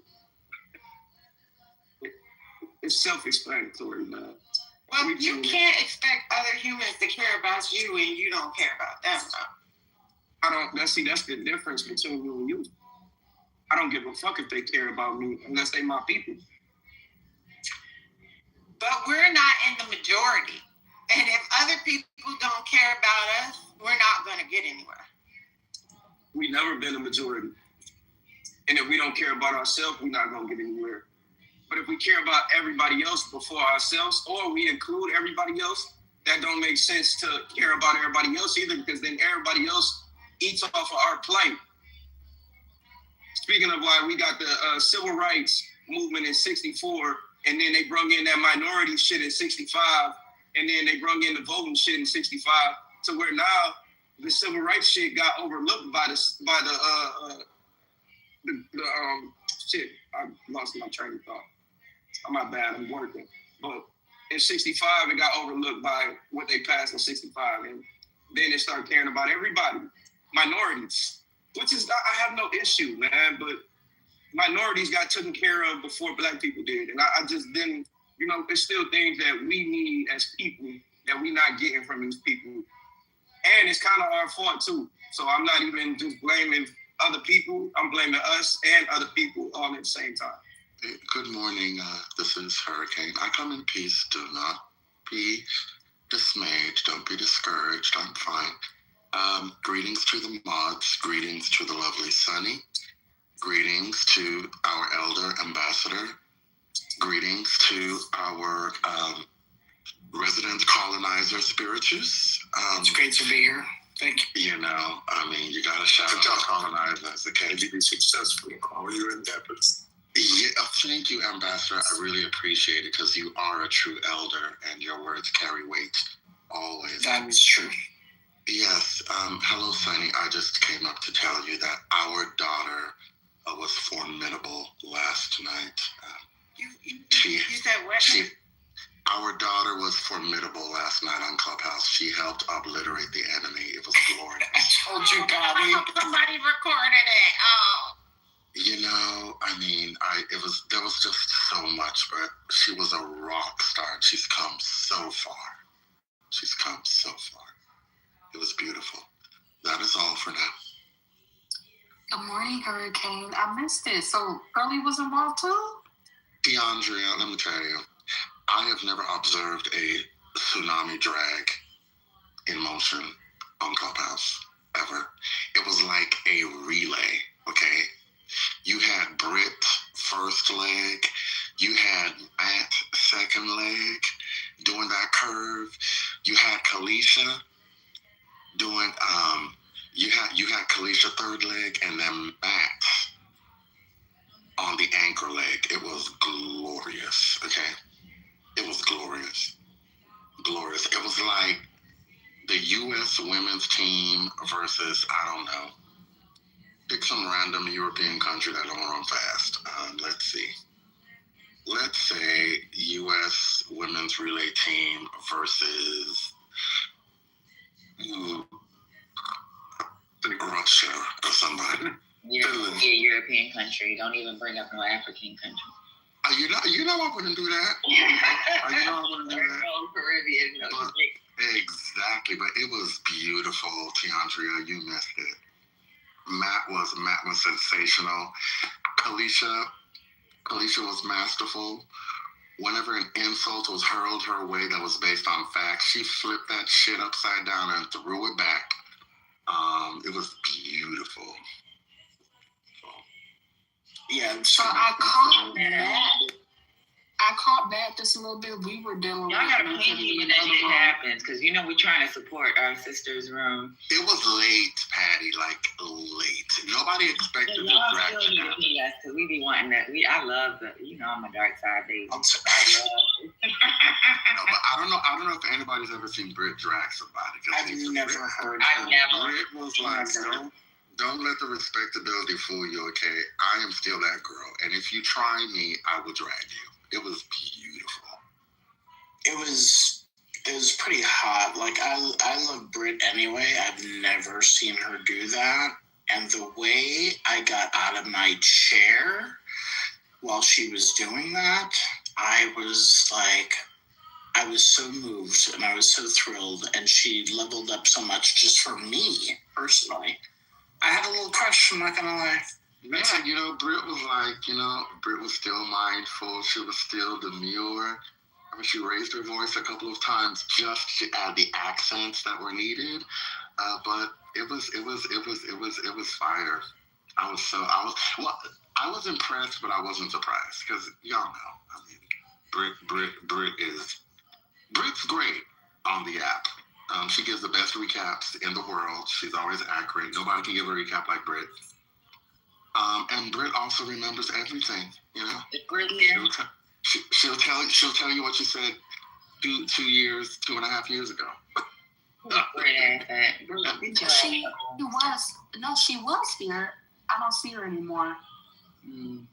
But she's in a different time zone, I think, so she probably busy and stuff. But it was good, and then Matt came, and Matt did his thing. Matt got gully. It was a little too much, but sometimes it's needed. And then Alicia was a dark horse that nobody expected. And people, I don't know what the enemy thought, but the enemy thought that they could get over on Kalisha. But Kalisha was great. Unfazed. Not the devil thought he had me. The devil, listen, the devil thought he had, okay? The devil did. But Kalisha flipped all that shit upside down and threw it back in her face. It was beautiful. So guess what, y'all? I got my, I was checking my email last week. I was like, fuck. I got to call HRC this week. But they trying to send me to Djibouti. Djibouti? What? Yeah, for my next duty station. I don't even know where that is. Yeah, Djibouti. The horn. So it's not for a deployment, for a duty station. I was like, fuck this. I gotta contact HRC this week. Now you can say to retire. Child, I can't retire. I ain't got enough time. But I mean, when you said HRC, I'm like, wait, the Human Rights Commission, Hillary Rodham Clinton, who? For the military. I was like, why Djibouti, man? I know why they're trying to send me there, because they try to send me to Djibouti. They be trying to send me to these damn countries, and I'll be like, motherfucker, I'm American. Like, they be trying to, think that you have, even with recruiting, at one time, they were trying to send me to New York City as a recruiting commander, and I was like, I can't, I when I told you, come through. At the time, they were trying to do, they have the worst numbers when it comes to recruiting, because they don't want to join the military. But they try to send, if they think, okay, if you, because I joined from New York, and they think, oh, you're in New York, but you can relate to the people. You ain't been in New York. You ain't been living in New York. Visiting doesn't mean living. Shit changes. Every time I go home, there's something different going on. And then with the Djibouti thing, I know for a fact it has something to do with my clearance because of my background. So then they're probably thinking I know East Africa. I don't fucking know East Africa at all. That should be weird. they're gonna send me there. I'm gonna still be eating cheeseburgers, not crispy rice. You know what I'm saying? Like, I don't know what's going on. But I'm not trying to go there, and I'm gonna fight that. I'm gonna tell them I can't do it. I'm broken. My body broken. I don't have the facilities to service me if I need it. It's just ridiculous. I should have took the Philippines when it was open. But this shit is ridiculous. I'm not trying to go there. I've been to Djibouti before, and it was just for TDY. I don't want to go there. It's probably one of the best bases in Africa to go to because you can drink. They let you, they have a lot of stuff going on there, but I don't want to be there. My daughter's in college. I need to be close to home. But yeah, that might be my next base, y'all. Y'all find out in the next 6 months when I'm freaking packing my shit up. Well, you're going to be close to your clubhouse family, so you can't go. That's what you do. I don't even know people like that. Well, what you going to do with the house? You going to rent it out? Girl, Atlanta's different. Everywhere else that I was stationed at, it was near a military base, so I was buying a house. It's easy to rent out. I don't know how this is going to go in Atlanta. But if I'm in Djibouti, I still get my BAH and all that, or my basic housing allowance, so I can pay my mortgage on my own without relying on other income to pay it. I think it's celebrity or two when they rent your house, because you got the neighborhood. I think somebody will want to rent it. Yeah, we'll see. And then it ain't far from the movie studios. You probably can rent that bitch out. I'm just saying. If you need help, I know somebody that can help you, girl. Because Atlanta, I'm going to be honest with you, Atlanta's not really, for me, the housing market's not really a good place. I think I bought in the right place, like she said, the right neighborhood. But if you were to buy in other neighborhoods, it's not really the right market unless you got a condo downtown. Then you can Airbnb it out. But I don't stay downtown, I stay in the country. There's a lot of NFL players and some other people that stay around this area, but That's what I'm saying. You might go rent to one of them, being that your neighborhood is highly sought after for that type of crowd. You know what I mean? So I know people that would sell their right leg to live in your neighborhood. So shit, I don't think it'd be hard. Let's see. All right. Any comments on these tariffs? Yeah. I wish I could have heard what happened last night. Y'all need to ping me when they be going crazy. Well, so when Brett was going off on a guy, my phone died. I can give the short recap. I believe the squabble began in the room chat. That's where it began. Oh, for sure. Yes, the squabble began in the room chat. As some of y'all know, I don't read the room chat all the time, so I don't know exactly what sparked the squabble, but eventually Ada came on stage and Britt and Ada went at it. And I think that Ada thought that she was going to dominate Britt because Britt is mindful and demure and kind and all of those lovely things. But what was it even about, though? I mean, was it even about anything? It was about.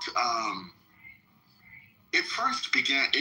I think the first disagreement was about law school because Ada kept on saying that law school is this major accomplishment, and Britt was like, "Well, not really.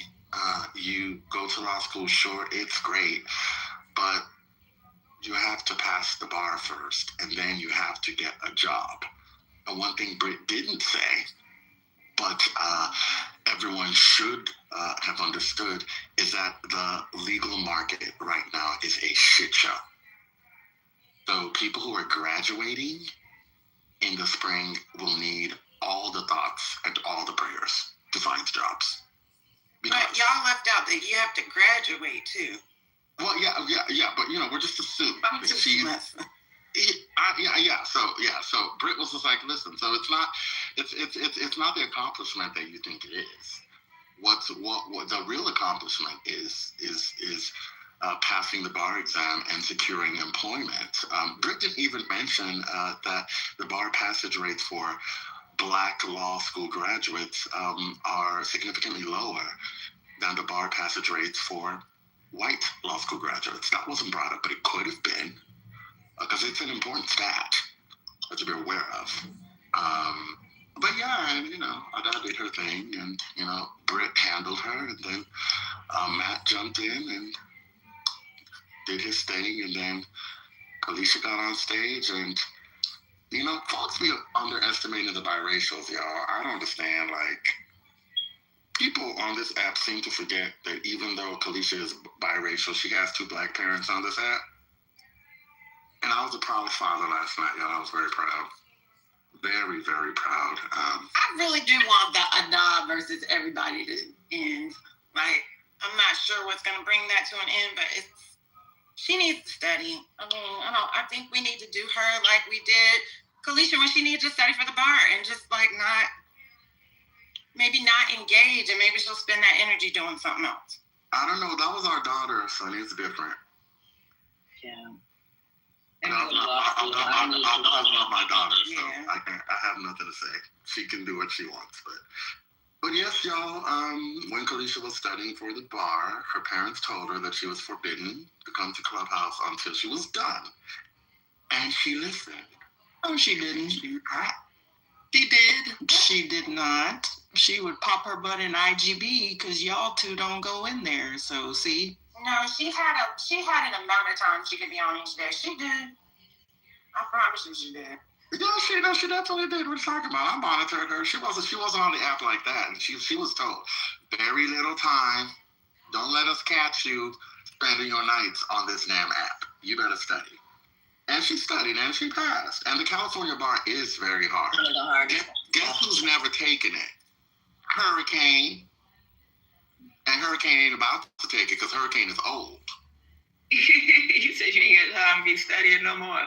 I mean, I'm serious. Like, no, because you can't avoid the California bar. If you want to practice in California, you have to take the bar, even if you're 85 years old. You just have to take it. So, no, we're not doing California. My bar exam days are over. We don't do that shit anymore. But yeah, anyway, it's not about Hurricane. It's about the lovely, lovely people yesterday who did a fantastic job. Y'all missed it. Y'all really did. I caught the tail end with Matt, so I missed Britt. I missed Pearlie. I missed everybody. Oh, and shout out to the politically correct mods for staying out of the way and letting nature have its way. The politically correct mods, they set the stage, they rang the bell, and they let shit rock. It was great.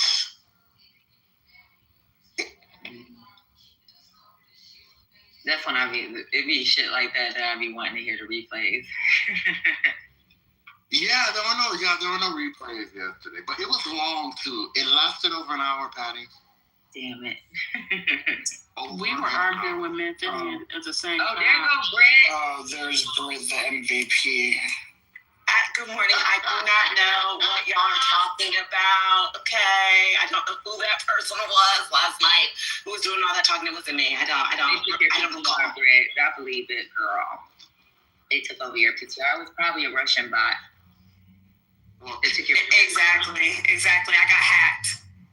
Because AI can do the voice thing, so yeah. I don't know. Yesterday's drag had a lot of signatures. Everybody had their signature, Britt. I don't know. Wait, what was my signature? I mean, that person who looked like me and sounded like me. Let's see. It was just the mindful, demure, strategic,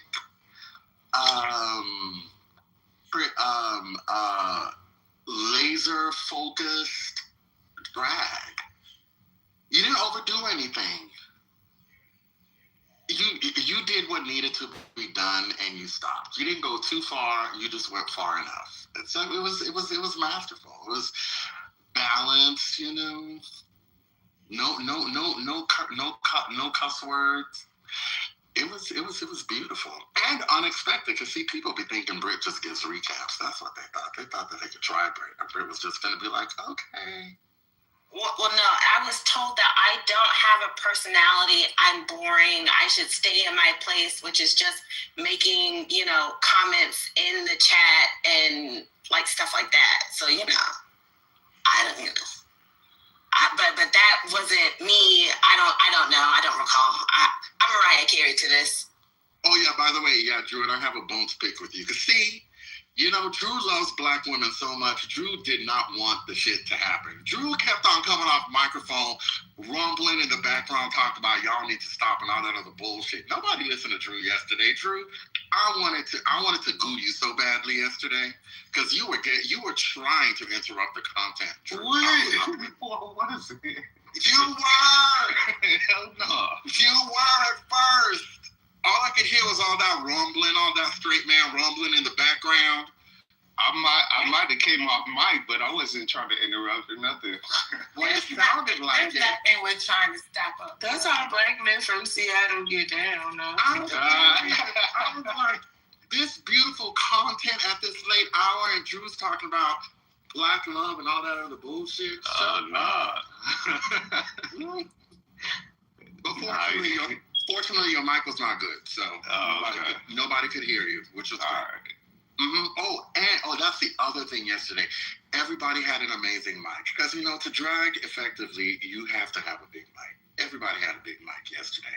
Y'all know Kalisha had the brown liquor Kalisha mic. That's what she had, yes. That shit was popping.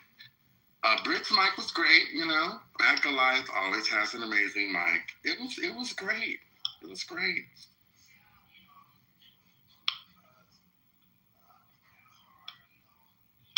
I swear, Matt had me fucking dying yesterday. Yeah, my phone went dead, but I caught the beginning. I caught when Matt started, and then she looked in the chat and started talking shit about Brit, and then Brit came up and let her have it, and then my phone went dead. I was like, damn, I missed it, but I think that girl just like to get dragged. I don't know what the hell wrong with her, but I'm just telling y'all, we just need to stop engaging. Well, I mean, so, Sonny, here's the deal. Be the right thing as a Black American. Well, can I also mention something just as an observer? We were on stage talking about, nerdy electoral politics and history and all that kind of stuff. But there was on the chat, it was a showdown on the chat. It was so much fire in the chat. And then that person came up on stage and we all quiet. We knew what we were supposed to do. And then when that person came on stage, that's when the fireworks happened on the stage. And to be honest, I'm just sitting back listening, but it felt like when you go to a concert and your artist debut like 5 new songs, that's what it felt like, because it was like, oh, I've never heard this before. I've never heard this. Oh my God, this person's getting on stage. I've never heard her before. It was a bonanza. And it was worth recording. I'm glad I didn't, but it got so, I don't want to say heated, but it got so intense on stage, I had to move myself to the audience. Yeah, it was. Now, I will say this. So, Matt Goliath went too far. We know that Matt Goliath does that all the time. And, people may be into it. I'm not going to say where I think the line should be drawn, but he went too far. But there was one thing he said that had me dying, because it was diabolical and rude. To call somebody who's about to graduate from law school a paralegal hoe, that shit took me out. That shit took me out. He called her paralegal hoe. Okay. Well, see, this is the thing. I understand where the whole conversation has come from, kind of back and forth with her. But I actually think it came from a good place originally of like, hey, chick, pipe down a little bit, understand this and that. But that is not happening. And now I feel like she thinks that, we people on this side don't want to see her succeed or against her. And I don't think that's the case. So that's why I say I think the beef should end. That should have been like the finale of the beef and just leave it alone. It's not gonna be because she's relentless. But I think that her being the way that she is would be good for her being a good lawyer. I mean, well, a lawyer. I'm not gonna say that she'll necessarily win cases, but she got the stamina to be in court and arguing and doing all of the things. So I think she would be good at what she do. She need to just tone it down and maybe listen to people a little bit and take advice. That whole thinking you know everything shit is it's gonna get her nowhere. But outside of that, I mean, I think it's all right. I just want to say that, like, overall, having passion and zeal and, like, one of the big things that a lot of lawyers will talk about is being, like, a zealous advocate for your client.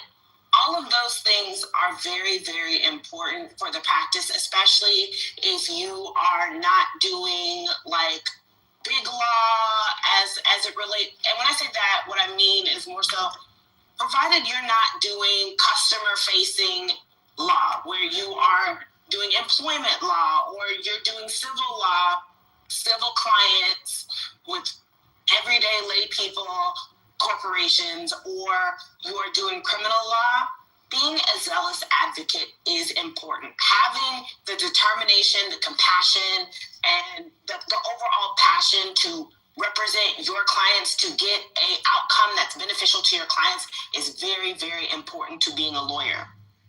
But I want to disabuse everybody of the notion that liking to argue, being quote unquote good at arguing makes for a good lawyer. It does not. The type of arguments that people think are good would make a good, like, the mechanics of arguing that we hear on this app do not always equate to having good, sound, logical, legal, rational arguments. Those two things are not the same. So, like, the zealous advocacy, yes. Just pure arguing and banging today, thinking you're going to be a lawyer because you like to argue and you feel like you argue real well, they will eat you up. They will take your lunch all day, every day. So I'll just add two things.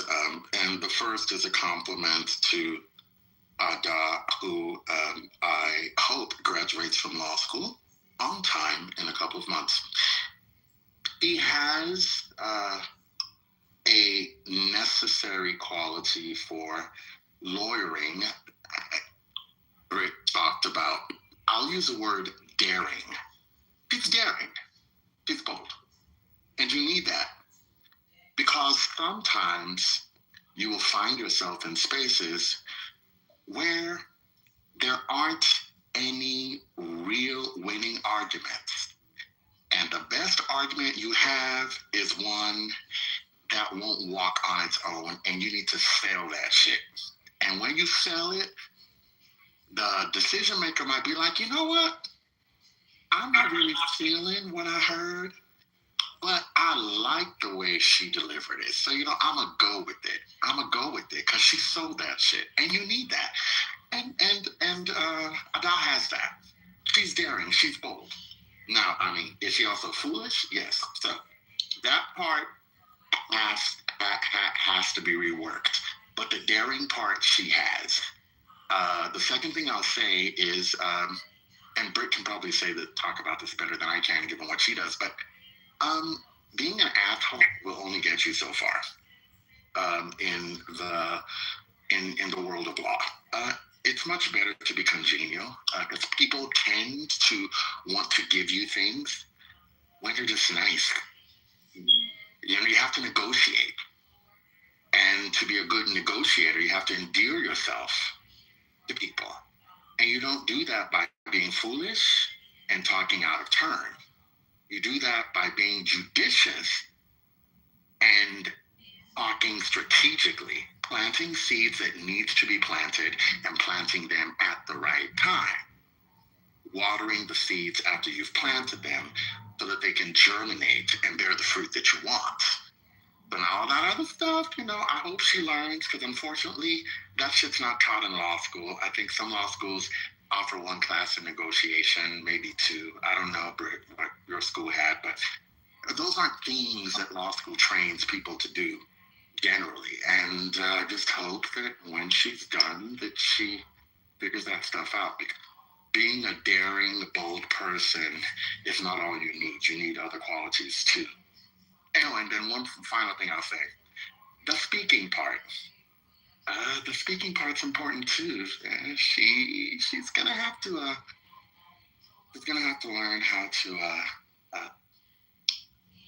get that language together, because it don't be making sense all the time. So she's gonna have to figure out how to clear that up. Well, I do agree with that as well. But in the end, we want to see the Black woman succeed. So I hope she does. I'm tired of all the banging personally.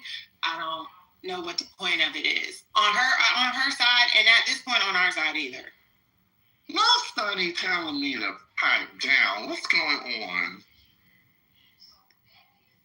Let's say good morning really quick. I'll be in and out throughout the and I need to hire a lawyer right now to sue Mayor Mom Dummy. Yes, I coined it. He is now Mayor Mom Dummy. The city should be called, which is fucking ridiculous. You got these old ladies and these kids out here falling down, trying to talk about the city is open. We ain't ready yet. Mom Dummy. Carry on. You should pay him a compliment yesterday. Wait a minute. How long did he hold that in for? I've never heard you talk about a mayor so much before he became your mayor.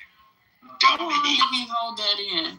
Like you never talk about Adams. You never talk about Adams. No. I've been nice the past few days, but today, no, this is, come on now. Y'all know. I'm not the only one upset. Everybody is pissed at this mayor right now. Am I considered everybody? Am I everybody? Yeah, I know you mad, Spirit is. I'm mad. Why am I mad? My streets are plowed. Oh, you live in Manhattan. You don't count. Then, of course, Manhattan, you doesn't look like a fucking inch of snow drop. But come out to the boroughs. Look, the schools are closed in New Jersey. The schools are closed on Long Island. But no, fucking Mom Dummy. We can opening up the schools. And if you see me in the street, you can hit me with a snowball. To be fair, back in the 90s, we used to go to school and the snow would be hitting our chests. And they still send us to school. So, I mean, they have that's because we're born at 11. Come on. I mean, I'm 5'2", number one, sonny, so stop talking about And that sounds so horseback. I've been this height since 10 years old. I've been this height. Oh, so you were tall when you were younger? I was very tall. That's how my daughter was. She was tall when she was in elementary school, and she just stopped growing. It ain't so bad, y'all. I'm just venting. It could be worse. It ain't so bad. Niggas go to school in the blizzard. They ain't give a fuck about nothing. You know what? I saw your story with an umbrella sometimes. It would be snowing. That shit would flip inside out. Divine. Keep the sun off. Snow off me, and that shit would flip out inside out. So no, we would have school on snowsuits going to school, like wearing ski suits. Like the snowsuits was a thing back in the day. You don't see kids walking around with snowsuits on. They don't do that shit because they home. Let me credit Mayor Mumd, the great Mayor Mumd, by saying that he canceled alternate side parking for the week, so I don't have to go to my car. It's beautiful. Of course, Jared just loved that part. That's his favorite part of it. Divine is fronting. He was all on his stories on Instagram showing off his his beard that was, nice and cold outside. I saw you, Divine. I'm like, look at this Negro. I found a stash of beer looking for the shovel. I'm like, oh, good. Yeah. So, yeah, I did my thing. Damn right. You ain't mad at the snow. Hush.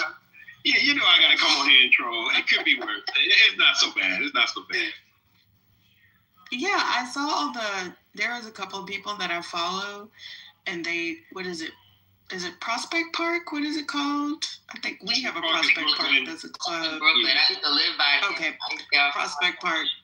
Oh, you know what? That just makes me think. I wonder if that's where there are two clubs, one on the southwest side, one on the north side, that's Black owned, and they're like karaoke. They're super popular in Houston. But anywho, I always wonder where he got that name from. So maybe that's where it came from. So, but the pictures of the snow with the fall, oh my God, it looks so pretty. It almost looked like AI. It was absolutely really pretty. Gorgeous. It was very, very pretty. Very, very, very pretty. Amazing until it starts turning black and yucky and nasty and slushy. Well, y'all live in New York, so whatever. Yeah, we got this. I'm really talking shit about the mayor. He can only do what he can. People got to do what they got to do. You can't keep the kids home forever. And Brooklyn is right. We have to go to school. End of the year. I'm just glad I didn't plan a trip, because god dang, what do you do if it's like you're visiting and then I saw that damn snow? I was crying. It was outside. I was watching NY1 on stream because my daughter's there, so I was trying to my other daughter, my bonus baby. And I was watching NY1. They was outside. Them white folks was walking their dog. I know the dog was mad. The kids was outside. They were jogging in that Prospect Park thing. There were people that were jogging, like in leggings and.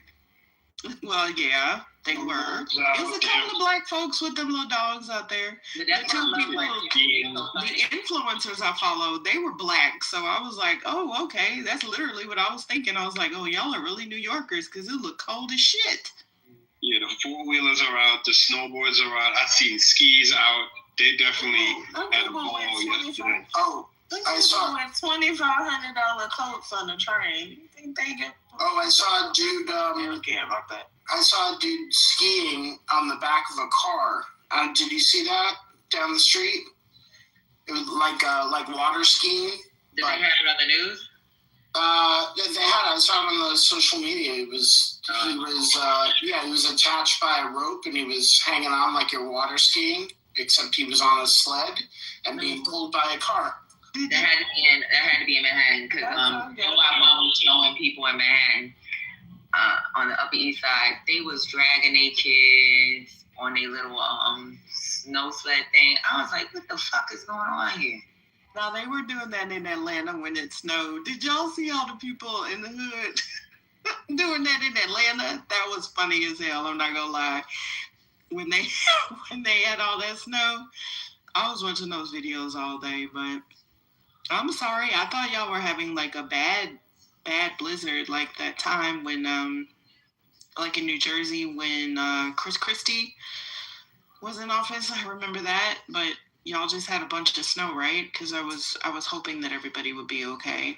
Hurricane. You heard of Jasmine Robinson? She's a lawyer in Atlanta.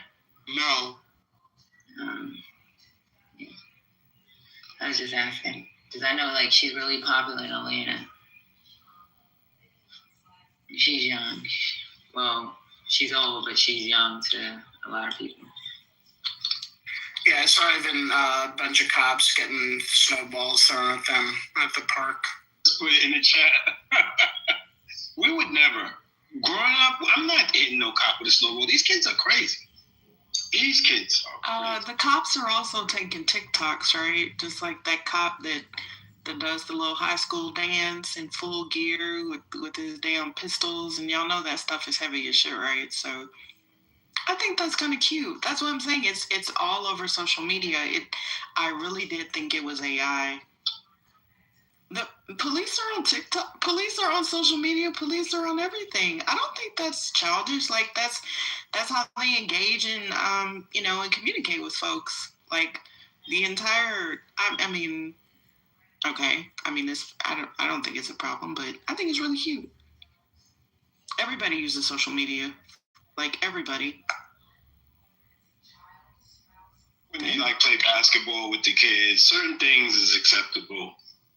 They definitely get it on Labor Day on Eastern Parkway. You'll catch a cop getting grinded on by some girl in a lovely butterfly mask get up. I think it's hilarious.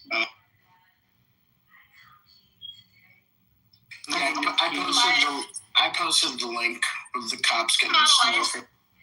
Yeah, all my life we harassed the police. That was the only thing about New York that was different from other places. Other places you gotta be scared of the police. You could curse the police out. You can do all kinds of shit with the police in New York. They don't. I mean, for the most part, they don't do much. But most of them are from the neighborhood too. Yeah, that's true.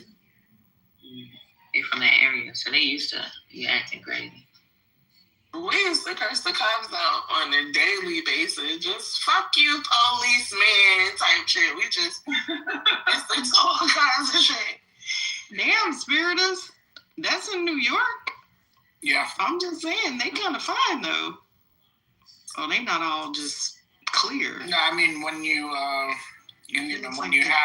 what do you have, like 100,000 cops, a few of them are going to be fine. Yeah, they got some fine ones and they got some sloppy ones. That looks like the United Nations, though. Oh, now this really does look cute. Look at it. Look at everybody. Oh, this is so cute. I'm jealous. I want to have a snowball fight. My best friend's brother just graduated from the police academy last year, 2 years ago. So he NYPD. That's Reform. Those are new cops. When you're new, you hit the block. Veteran cops are not walking through the park like that. Those are the young ones, just fresh out. I see that. That looks fun as hell. I'm not gonna lie. That looks like it's like with the whole damn neighborhood. Oh, this is cute. Hey CEO, what's in my background? That's cute.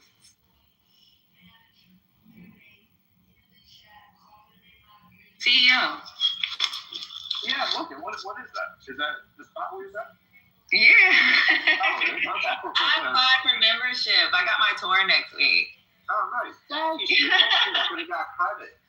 Right. So I did the young, what is it called? The young professionals? Yeah, young professional. I did my membership. And where that's at? It's Buckhead Club.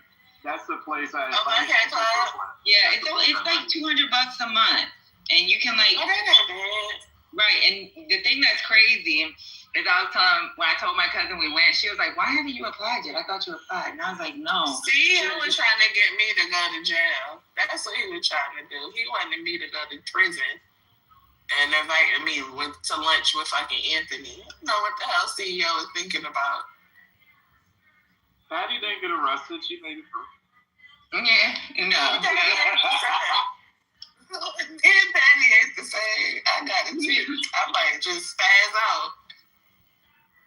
But yeah, I got my tour next week, and she told me, "Oh, they're gonna give you the tour. That means you're gonna get approved." And I said, "What do you mean?" And she said, "Like once you do the tour, just wait a couple days. Your application's gonna get approved." And she said it should take less than 7 days, and you'll be fine. But she told me start bringing people. Even if I'm just doing like work, like when I be sitting at home doing my slides, she said, just go there and do your slides so you can show presence. So yeah, it's pretty cool. I like your hair like that, sis. That's pretty. You're so tiny, Patty. I'm gonna take it. You're so fine. Girl, I like it. I'm thick. Girl, you're so pretty. But I love your hair like that, Patty. That is really pretty. In the pinky finger, that's what I like the curls, the waves. I like the waves. You did have CEO? What he came for you, Patty. He came for you. What you say, CEO? You ain't even sent for him. What do you say? What you say? He said you thick in the pinky finger. That's about it. That's what he said. If my sis says she thick, she thick. And that's what we stand it. I'm slim thick. There you go. Girl, that is not what Slim thinking. That's like the first time that I saw Kalisha. I was like, oh my God, it's like a ballet dancer. And I was like, she's so tiny. But you're not short. No, I'm tall. I'm tall, right? Yeah. Yeah, she's tall. Yeah, but you're like a model type. I didn't know that you were like model tall. But anywho. Yeah. Well, I like that picture. That's gorgeous. I'm 5'7". She model tall. And I will wear heels on heels. We know you one of God's favorites, child. It's all right. You lucky you so nice. Otherwise, I wouldn't be able to stand your ass. But yo, I do like that color. Princess and girl, you think I'm big.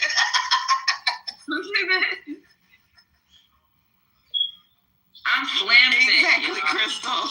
I'm slim. I would say something else.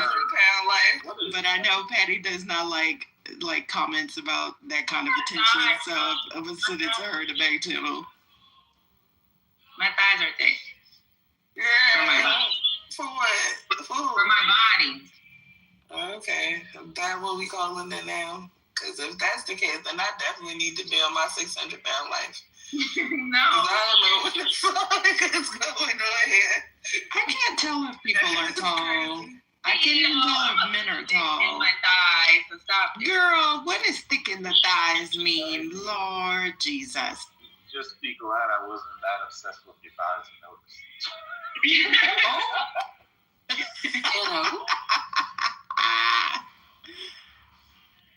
See, are you a married man? You gotta put your eyes away. That's what I just said. Oh, CEO, you are married? I didn't know that. Yes. To a black woman at that. That's the only reason why I like To a Delta at that. If he was married to a white woman, we would be beefing, CEO. I'm not gonna lie. Hey, Christina, I'm gonna put you on mute just in case. This app is starting to be like fan base. Remember on fan base, you come up on the stage, you all off of mute. Really? But don't let CEO fool you. I'm slim thick. Okay. Did Damn. fan base design like this lies Patty's Yes, now fan base is about to get some money. Did y'all see that he settled his lawsuit with Donald Trump for his father's estate over using that song? Of course, Isaac put out a whole press release about it. Isaac's about to get some money. Mm-hmm. Yeah, I think he's probably gonna. Oh, Christina, I can pop you down. Oh, you're already down. You're welcome. I mean, he uses a lot of his funds for it, but yeah, I saw that. I didn't read his statement, but I just wanted to be nosy, and I wondered like if there was a dollar amount that they settled for. Whatever.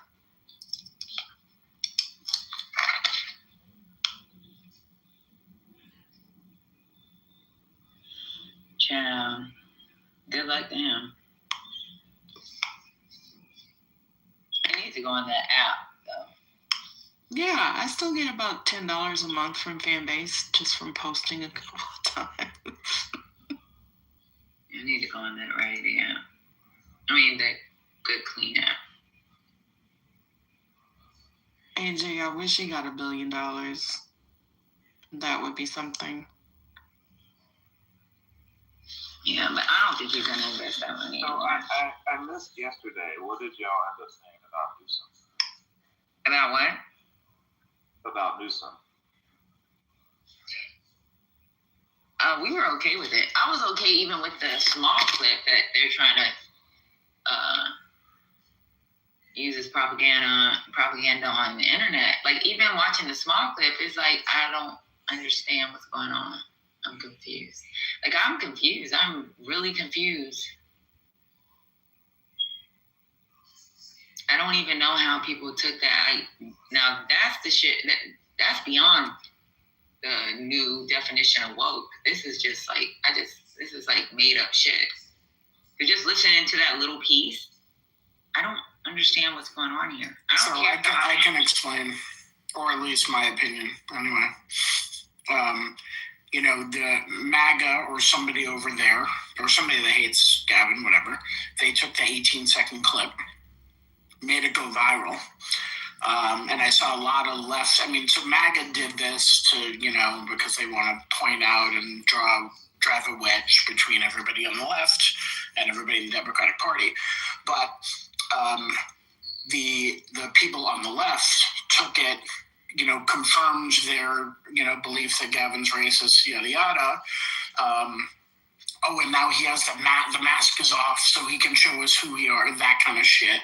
And what we saw actually over real time, I think it took about 6 to 8 hours, how when the full context came out, when there was video out there panning the audience where it wasn't a predominantly black audience and all of that, I saw some progressive sites and bloggers and influencers kind of correct themselves or some way, or correct other people about the full context and what was actually happening. So it was interesting to witness how the story came out in a certain way, and how over time, just over those, you know, few hours, it totally shifted and the narrative did shift. But it was interesting. Yeah, but even listening to like just the clip, right? As soon as I seen the clip is what made me want to watch, because I was like, what are they talking about? I don't see it. Maybe there's more to the story that I'm not hearing on this video. Because just watching that clip, I was like, what did he say racist? Yeah, I mean, the initial clip wasn't, you know, a thing for me either. It was like, whatever, but I want to know more. But it's just interesting to see the evolution of how a story goes from one thing to another thing and how it can be manipulated. So, Patty, take a quick look at the clip I just dropped in the chat. That's from someone who runs a progressive organization. Can you just say what it says? Because a lot of us don't have X. Let me go ahead and go in music mode. Damn it. I mean, come on, meet the press on.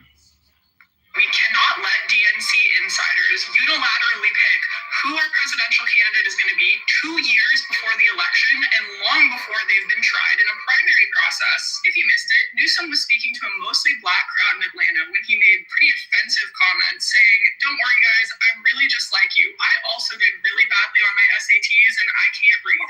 Watching the video back again, it's also not just what he said, but how he said it. He spoke in a very slow tone, as if he was talking about they would understand it. His comments and this approach overall weren't just in poor taste, this was flat out racist. And aside from the racism, this just goes to show what happens when you try to run a true elitist as someone who can represent working class people. It's been so long since they've spoken to non-insider one percenters that they do not know what is truly relatable, and they think that stupidity is the bridge. These are the faults that the pressures of a primary will inevitably expose. And it's also disappointing how many people are surprised. Remember, we're talking about the guy who shut the state down for everyone during COVID and then threw himself a massive birthday party at the Michelin-starred French Laundry. So please believe us and believe him now before it's too late that he genuinely believes he is better than normal people and that will not resonate with the country. He will not win a presidential election.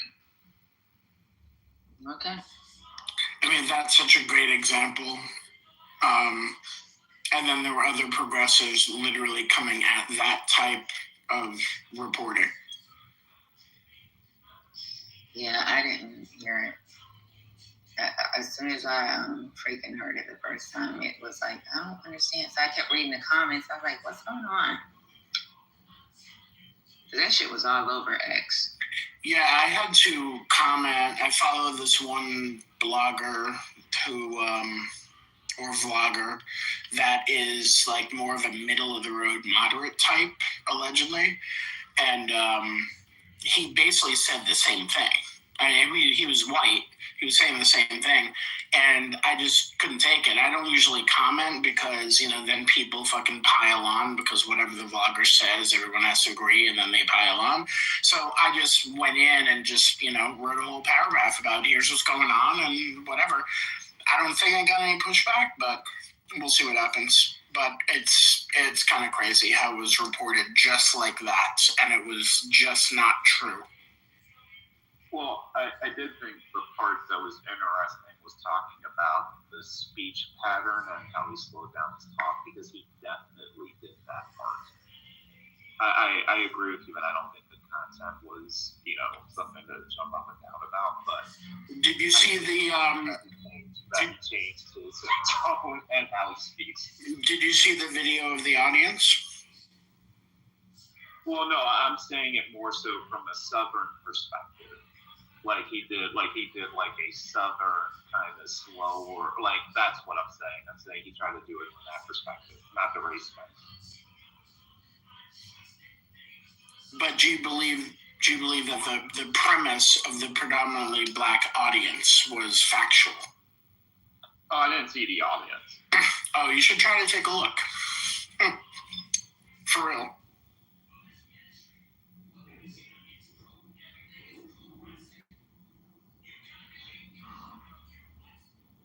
And the other point I think that's worth discussion is this idea that it does seem like there's a lot of pressure that a lot of progressives are getting right now. I've heard it, to get behind him right now. There's this kind of rush to make him inevitable already. That is a real thing that people are getting upset with.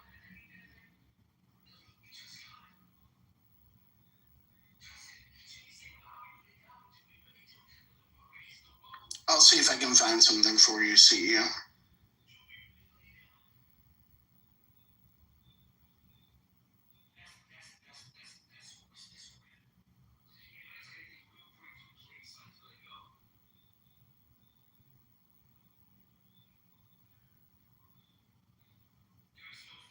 I got a question for y'all, and I'm just curious.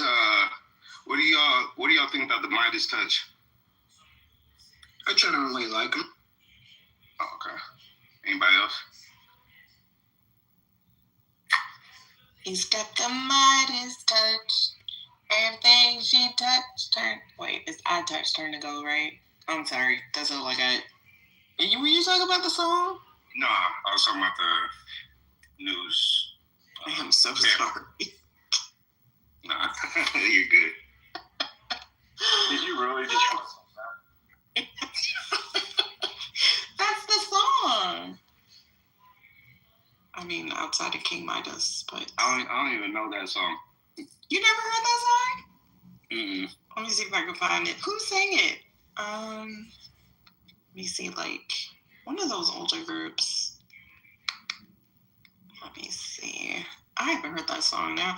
Midnight Star, 1986. Oh, wow. Yes. That is an oldie. Yes. It's an oldie.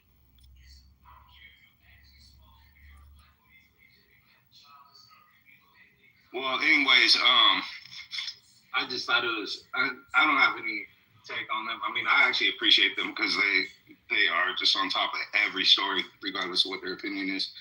But I was watching this video earlier, and it was pretty interesting. They were talking about basically they were, because I didn't get all the way through it, but they were alluding to the idea that Trump is compromised by his own cabinet now. Just because and obviously I think it was a stretch, but they were talking about Kash Patel going over there and celebrating with the U.S. hockey team, and they were saying that initially he was going over there for business, and then later on he's in the locker room with them chugging beers and shit. First of all, that was a weird look, but I'm not gonna try to castrate him for that. It's whatever, but. They were just saying that Kash Patel is basically in a position right now where he's untouchable. He can do whatever he wants because, he's got the scoop on it. He's seen everything, so he's got the scoop on Trump. What do y'all think about that idea? I don't agree, only because they could try, if he decides to leak information or whatever, they would throw him under the bus. He'd have to spend the rest of his life in prison. I don't agree. You think even now, when it comes to the Epstein files? Yeah, I mean, that's a big gamble he'd be making. So is it worth his freedom? What?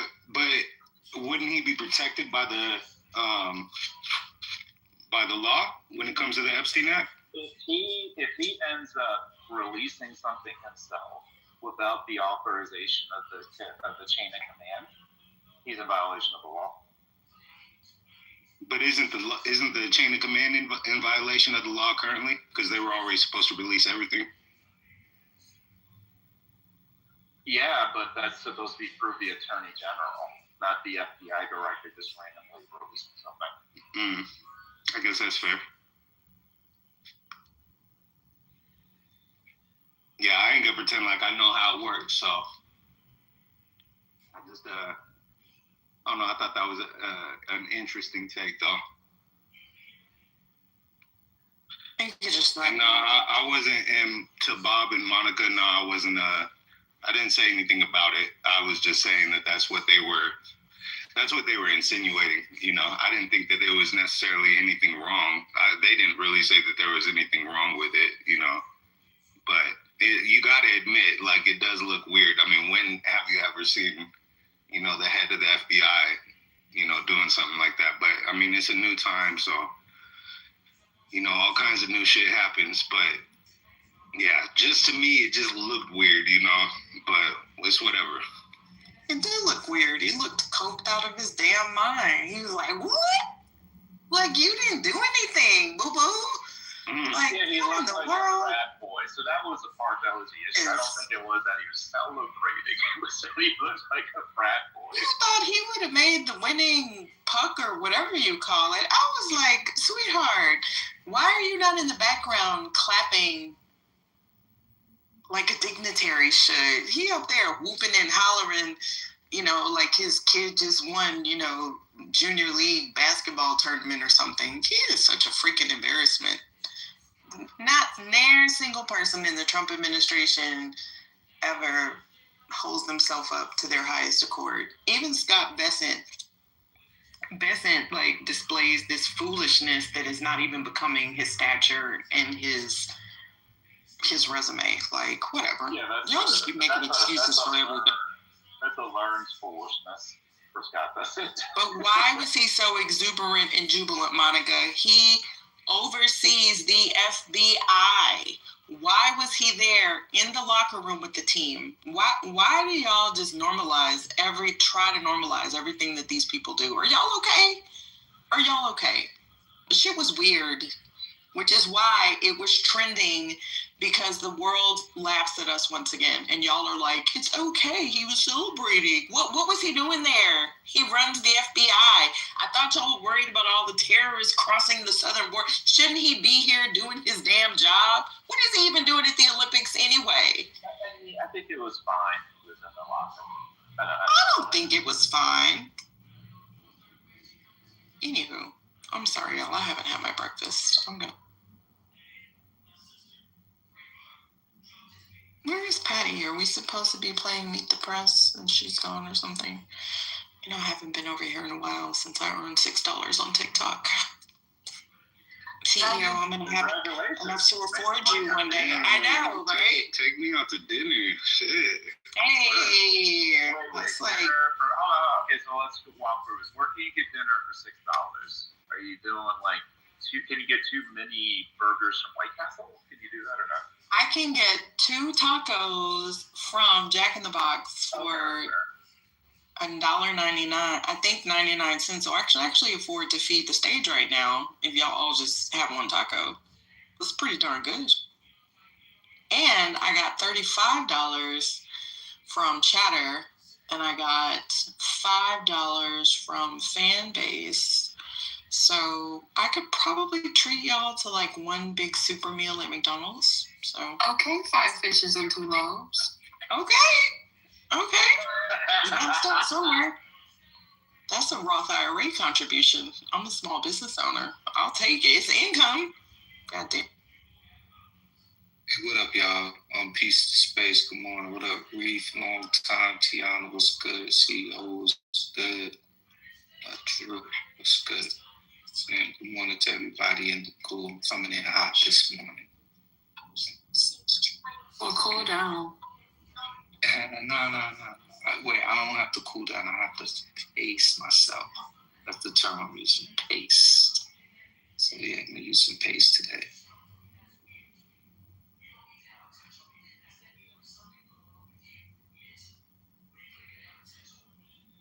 You know, so I was just looking at this tariff debacle, and it turns out that 90% of the tariffs were paid by Americans, right?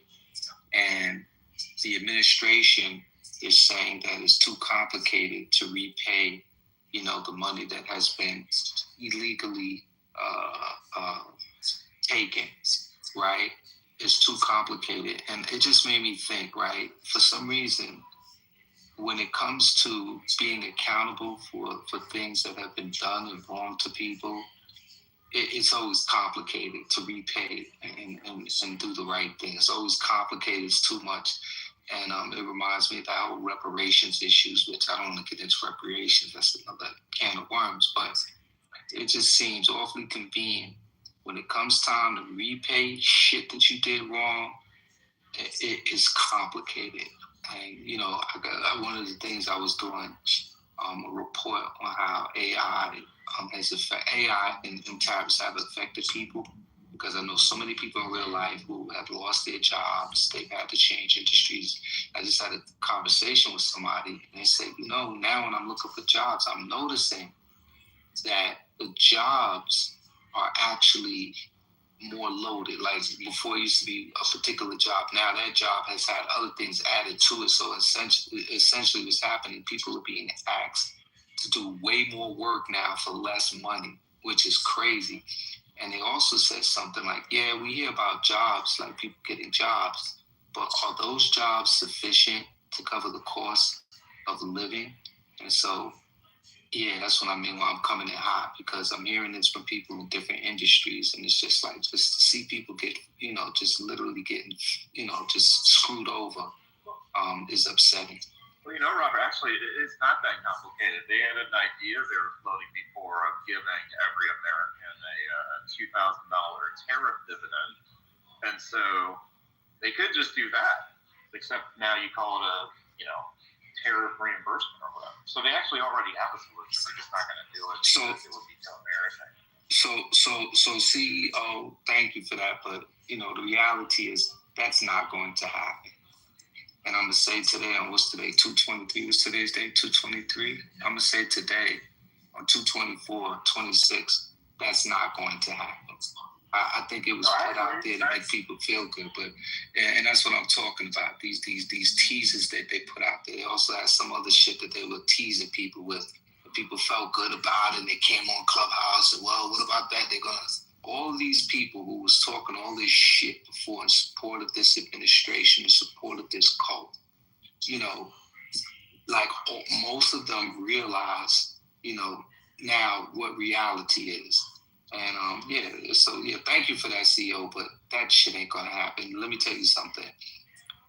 There will be no repayment of anything. This administration is going to do everything it can, as you stated, to avoid being embarrassed, to admit it's wrong, everything. It's taken on the persona of a vile man who brings out the worst in human beings. So I expect them to just continue, taking on this personality. Ain't shit getting paid back to us. There ain't gonna be no benefit, nothing. They're not designed to, they're not built to do that.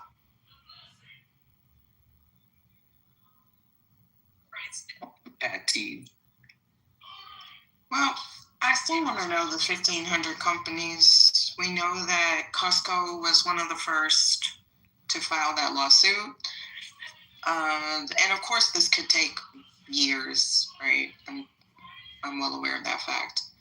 And did y'all talk about,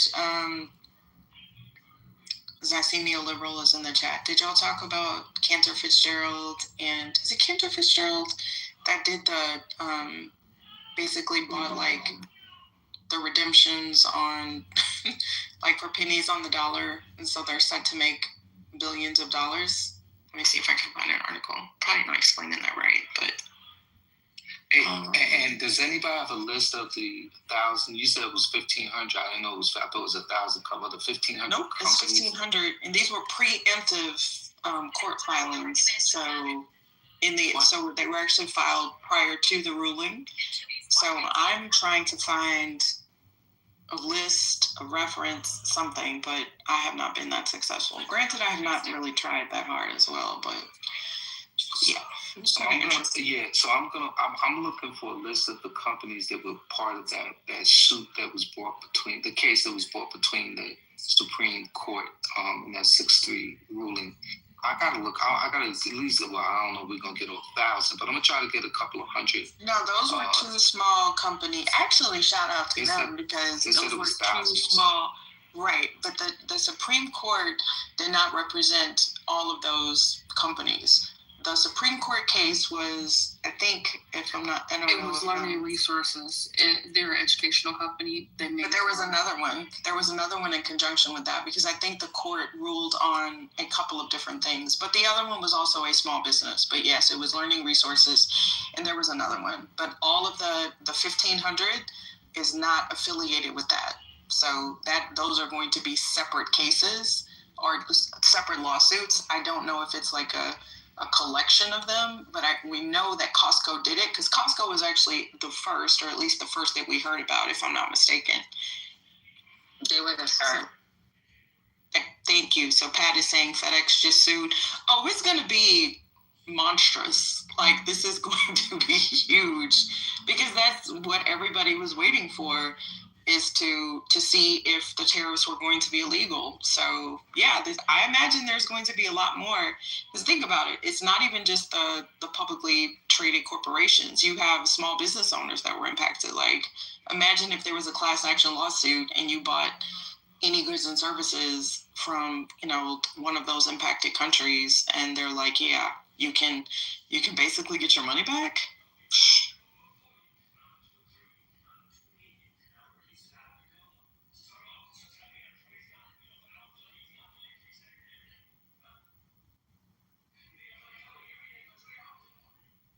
But let me see the thing with,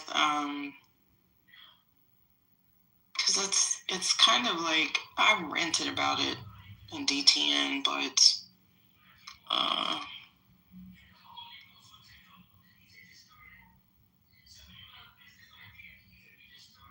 okay, here it is. So, now Howard Lutnick's ex-firm is saying that they may not profit off of the tariff ruling.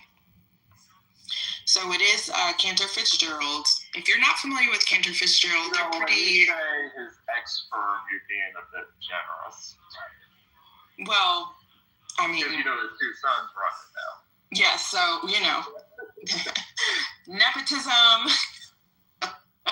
nepotism for all. So he is no longer formally affiliated, but his progeny is, and that's some hell of some nepotism for you.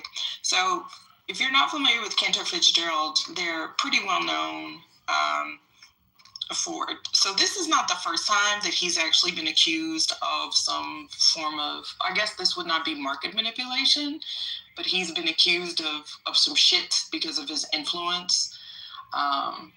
So I'll put the article in the chat. But this is a problem, y'all, for me, because now there are conspiracy theories that are like, oh, did Trump do this whole bullshit with the tariffs, knowing that they would be struck down? Because I'm pretty sure that he was advised heavily that this was not legal, right? That there was a huge chance that the Supreme Court would say no.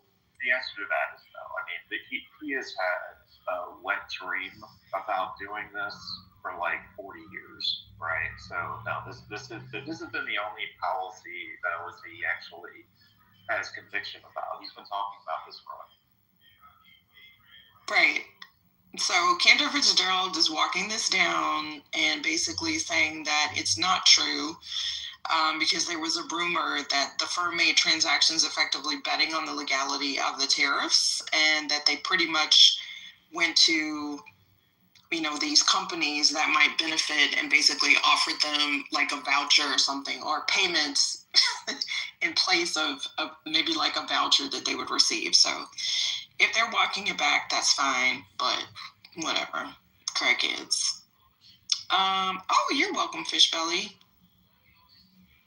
Threads is like so fascinating, y'all. I can get stuck on Threads for hours. It's more addictive than Clubhouse, in my opinion.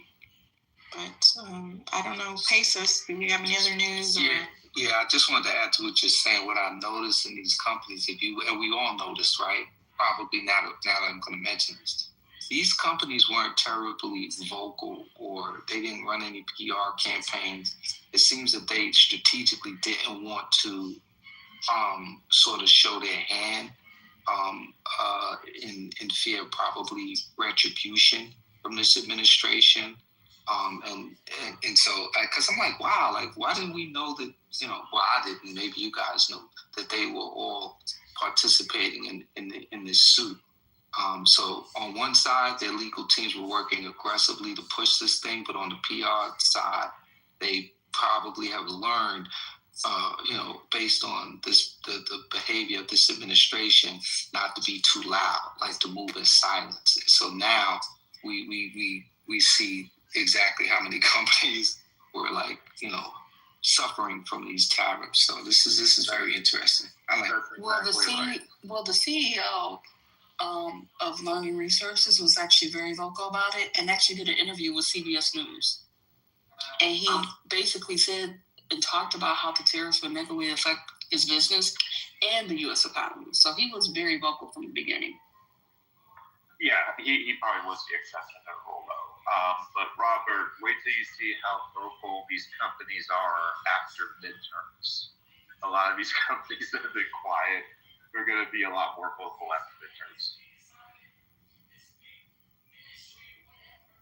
Oh, so that would be the strategy, because you think that the Dems would approve some sort of a repayment? No. Basically, saying the tone of the country is going to change, because, like, post midterm, like right now, I mean, like, honestly, Trump has kind of won the narrative this past year culturally, right? But after midterms, and they lose as badly as they're going to do, a lot of these companies will talk about how they were fighting and what they've done behind the scenes, and will be a lot more vocal after midterms because it will feel safer for them to do so. You peeped the whole playbook, and like I was saying, like, yeah, there were some exceptions that were speaking out private. I don't think many of us like really paid attention to those. Maybe we'll see them on a CNN reporter here and there, but we didn't know that there was an en masse dissatisfaction and legal cases being put. I certainly didn't. And I agree with you, CEO. They did this in a way so they could talk their shit. And because now they're going to have to win favor from the American consumer. And they want to say, hey, we were part of this suit from the beginning. Like, we were in your, like, they want to do their PR 1-2, and they're learning how to play this game.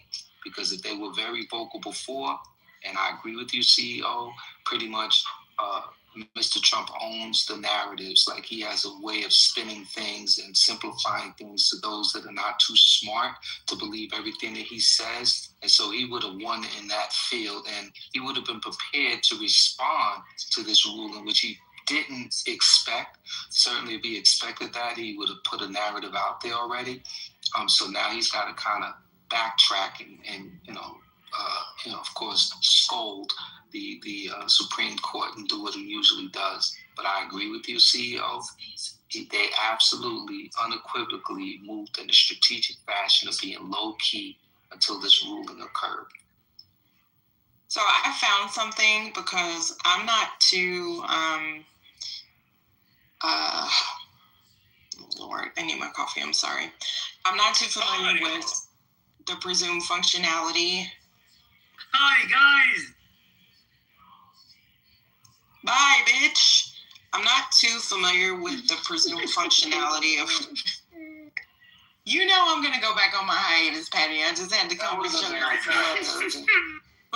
I don't care.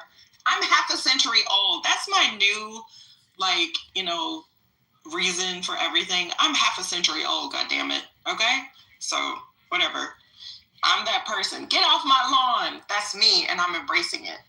I don't have that much longer to live, so there you go. And I'm not looking at the chat because I don't want to get triggered. So, anywho, I got to work on me. And now I've distracted myself. What was I about to say? Oh, I'm not sure of the function the premise of how it's going to function. So what is there, like an international court of, what are these people called? The International Emergency Economic, no, not that, that's it. What's the, sorry. Bad bitch. Your mama hoe.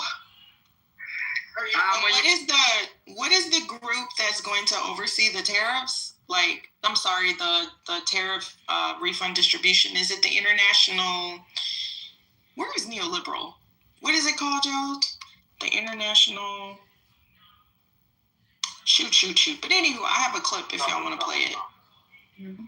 It's the Court of International Trade. I'm like the court of. I don't even know. I didn't even know that we had a Court of International Trade. But anywho, I have a clip if y'all want to listen to it.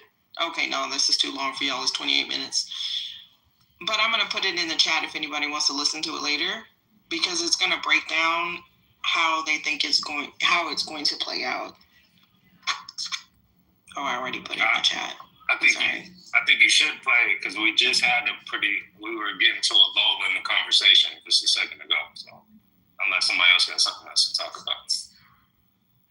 Well, it's 30 minutes long. We don't need to play it. You have to break it up if you do play it. Well, I'll just read this part because I think it's a lot of conjecture. So this is a primer on the legal and procedural hurdles to recovering money unlawfully collected pursuant to IEEPA tariffs. So this is an interview with Matthew Seligman, a fellow at the Stanford Constitutional Law Center, about the remedial consequences of the Supreme Court's decision invalidating tariffs imposed under the IEEPA. So they walk through how tariff collection works, why repayment is not automatic, and the procedural hurdles importers face in trying to recover what they paid, including major barriers to class-wide or aggregate relief. So it may be a little bit too high level, but I just put it in the chat if anybody wants to listen to it. I think I'm going to listen to it later. They also examine the practical and political restraints shaping the process, including institutional capacity, litigation costs, and why many smaller importers may never recover their losses. So this is actually my concern, y'all, that, these smaller companies are not really going to get the funds back. Bitch, you and all your fucking crackhead ass friends need to get up out of here. Weirdo. Neoliberal, do you want to come up and explain? I just think neoliberal knows everything. Good morning, my neighbors. How are you doing? Not your neighbor, and good morning. Good morning, Tim. I mean, there's like 2 PTRs from right now we're home, so he is kind of your neighbor. Won't you be? Please, won't you be? Please, won't you be my neighbor? Okay, who's close to half a century old and you remember where that's from? Hi, neighbor. Neighbor. Aww. Did you see the AI video of Mr. Rogers and Tupac? Oh my God, I did not.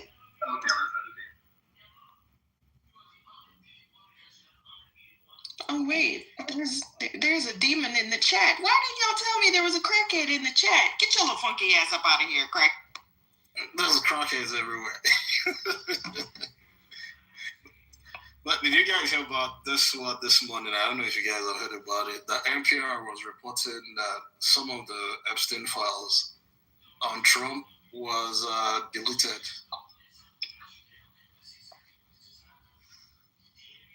So they said the public one that they made public, the parts they made public, they deleted some things that had to do with Trump from those pages. And they talked about one lady that was trigger alert sexually harassed by Trump or abused her. What's the word?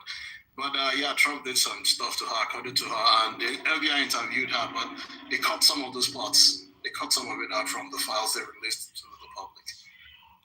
Yes, I saw that. It's supposed to be the 14-year-old that accused. Let me do the trigger warning. 5, 4, 3, 2, 1. It's the young lady that said that she was raped, I believe, in during a party by Donald Trump. This is also the young lady that was going to file the lawsuit, if anybody remembers, during his when he was running for the first administration. And I believe that she was threatened so much to the point that she actually decided not to pursue it, if y'all remember that story. And there's actually some documents that they found, and that's been going around. I screenshotted it. The Krasenstein brothers, I kind of like them, right? I don't know their background, but I follow them on social media. So yes, that has been coming out and making the rounds, that they completely scrubbed that information, and that she actually did testify, she did give information or was interviewed by the FBI a few times. And I believe that that's... I'm not sure about the lady's name, but I put the link in the chat. It was like 3 minutes if you guys want to play it, but yeah. Okay. Do y'all want to hear that? Wait, what's the setup again? So this is a link. Thank you, neighbor, for providing this. Oh wait, I'm back on the Terra for links. My bad. Justice Department withheld and removed some Epstein files related to Trump. I think we kind of knew that they removed a lot related to Trump. Oh yeah, I heard that. But this is a 3-minute, 46-second clip. It says the files include what appears to be more than 50 pages of FBI interviews and notes from conversations with a woman who accused Trump of SA decades ago when she was a minor. I think that is the same young lady that was going to, that was looking to file the lawsuit when he was running for office, his first term. So I'll go ahead and play this since we don't have any other news right now. How long was the clip? Less than 4 minutes. Copy. Okay, let me cue it up. Wrong one. Sorry, grandma here. It's in the article.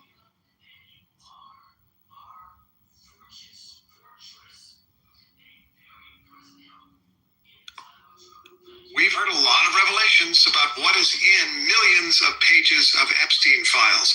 Today, we have a revelation that the Justice Department never released. An NPR investigation finds the government removed or withheld dozens of pages from the public database of Epstein documents. Those pages relate to accusations of sexual abuse that also contain mention of President Trump. It is the latest example of ways the Trump administration has not been transparent in its handling of the release of the Epstein files. NPR Stephen Fowler broke the story and is here. Stephen, good morning. Good morning. Okay, so let's figure this out. Of course, it's well documented that President Trump's name is in the Epstein files thousands of times. They had a long friendship and then a falling out. But what is different about what you found that seems not to have been there? When we were looking in the files, we found this email from the FBI dated last July and released last month. It listed all of the claims and tips that they'd received about Trump and what the disposition was. There were plenty of things there that were unverifiable, fantastical. You had non-credible reports, except one. That one, to paraphrase, accused Trump of sexually abusing a minor around 1983 when she was also being abused by Epstein, and it was sent to a field office to investigate further. Okay, so what did that investigation find? We don't know, other than it was notable enough to include on a Justice Department slideshow from last fall, also released last month, that summarizes the investigations into Jeffrey Epstein and Ghislaine Maxwell. There's a slide of, quote, prominent names. At the top is Trump with 2 allegations, including this one about sexual abuse. What's unusual is that it's the only place that you can find mention of this accusation. So wait a minute, why is it unusual that that's the only place you can find it? Well, it's more what other documents have shown us about these particular missing pages. There's records showing the FBI interviewed this accuser 4 times. Only one of those interviews is in the public Epstein database, and it does not mention Trump at all. And the Justice Department's own tracking indicates there's at least 50 pages that exist but were not made public. Okay, so when you begin putting these documents together, it's like a jigsaw puzzle. It becomes clear that some pieces are missing. Did you find some kind of unhistory table of contents that outlines what is supposed to be there? Sort of. There are 3 sets of what's called Bates stamps on that interview. Think of it like serial numbers for these documents that go up sequentially. At the end of this interview document, the last page, the bottom tracking number for the Epstein Files Transparency Act goes up by 1 to go to the next file.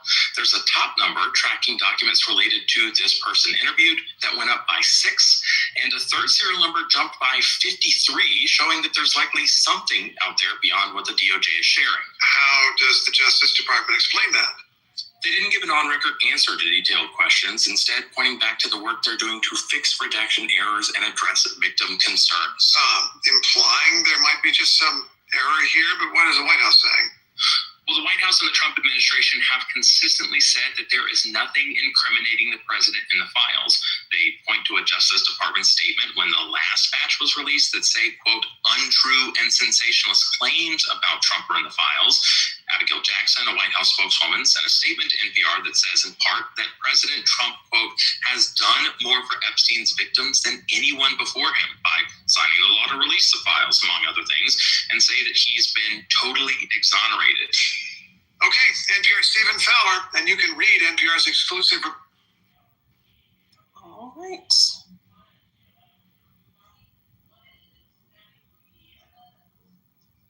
I think we knew that he was from those files, but I'm glad that they're at least acknowledging it, or that people are finding that out.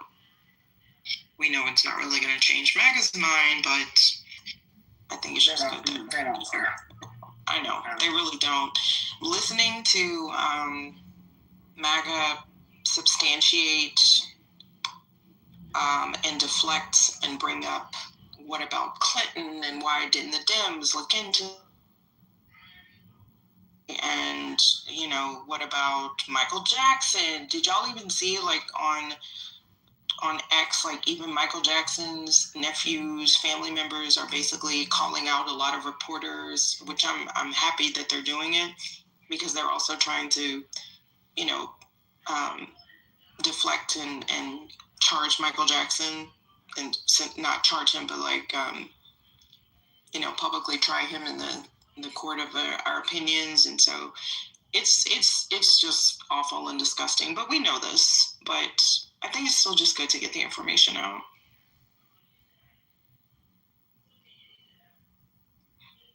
Monica, they're not new allegations, but the problem is that even in the past modern political history, when there was even a hint of impropriety about someone who was running for the office of the president, then that pretty much even took them out of the running.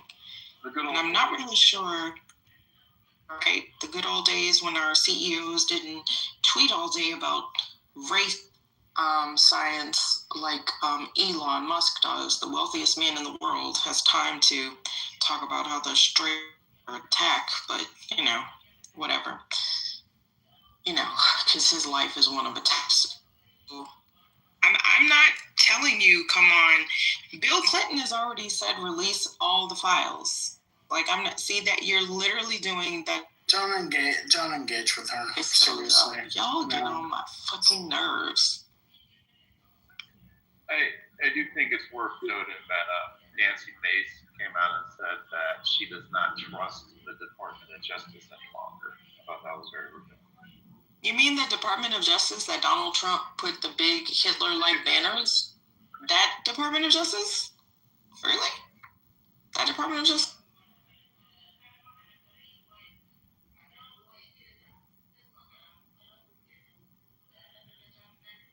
Yeah, it's just so weird, like, how these people operate. Like I said it before, I'll keep saying it. Like, I don't give a fuck if it was my brother You know, I don't give a fuck if it's my dad, like, that got accused of some shit like this. Like, I am not standing by their side at all. Like, you gotta, I will hope and pray that you are not found guilty.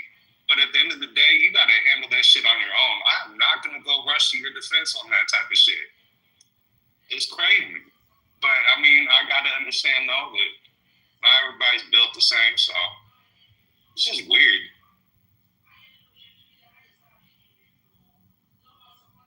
Yeah, I think it's definitely weird. And I'm just not sure why the deflection is going to Clinton. Like, no one is saying that if, you know, Bill Clinton is there, like, to investigate him.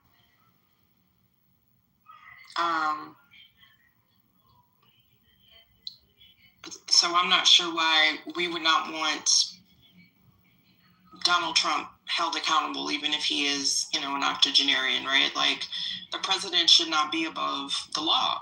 I would think that's like a basic sacredness of democracy, but I just don't understand, especially when it comes to allegations of such a heinous crime, and for someone, especially a young woman, to say, well, that's old, right? It's not new, so does that mean you shouldn't be concerned about it and it actually shouldn't be investigated? I'm not, but you know what?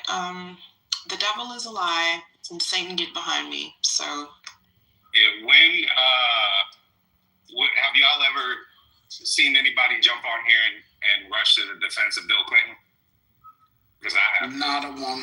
Absolutely not. If he, I think we've all been consistent. Like, if he's guilty of this shit, then let him hang. Like, at the end of the day, like, I think that, you know, what these people try to, like, fucking disregard is the fact that, you know, the person who's at the head of this, who's being scrutinized the most, is the person who's in power. And at the end of the day, like, it should be something that every American can get on board with, that we don't want pedophiles with power in this country. And Bill Clinton doesn't have power anymore. So if he did at that time, and he abused his power, and he was doing some heinous shit, then shit, let him hang. But at the same time, like, we're worried about what's going on right now.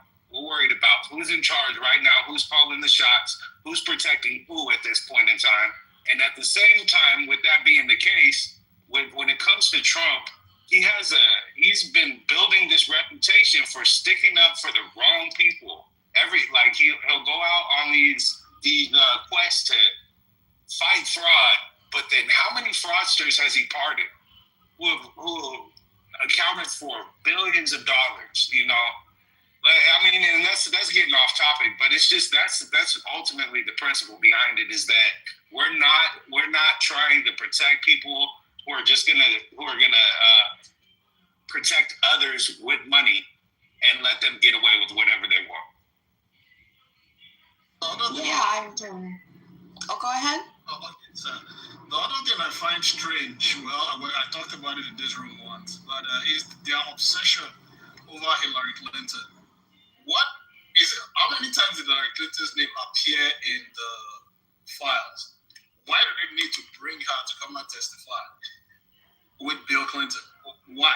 The Clinton Foundation. That was a tie-in for Hillary. The Clinton Foundation, Maxwell, I think, put in like $1 million, was one of the earliest contributors. That's the Hillary tie-in, just in case you were seriously asking.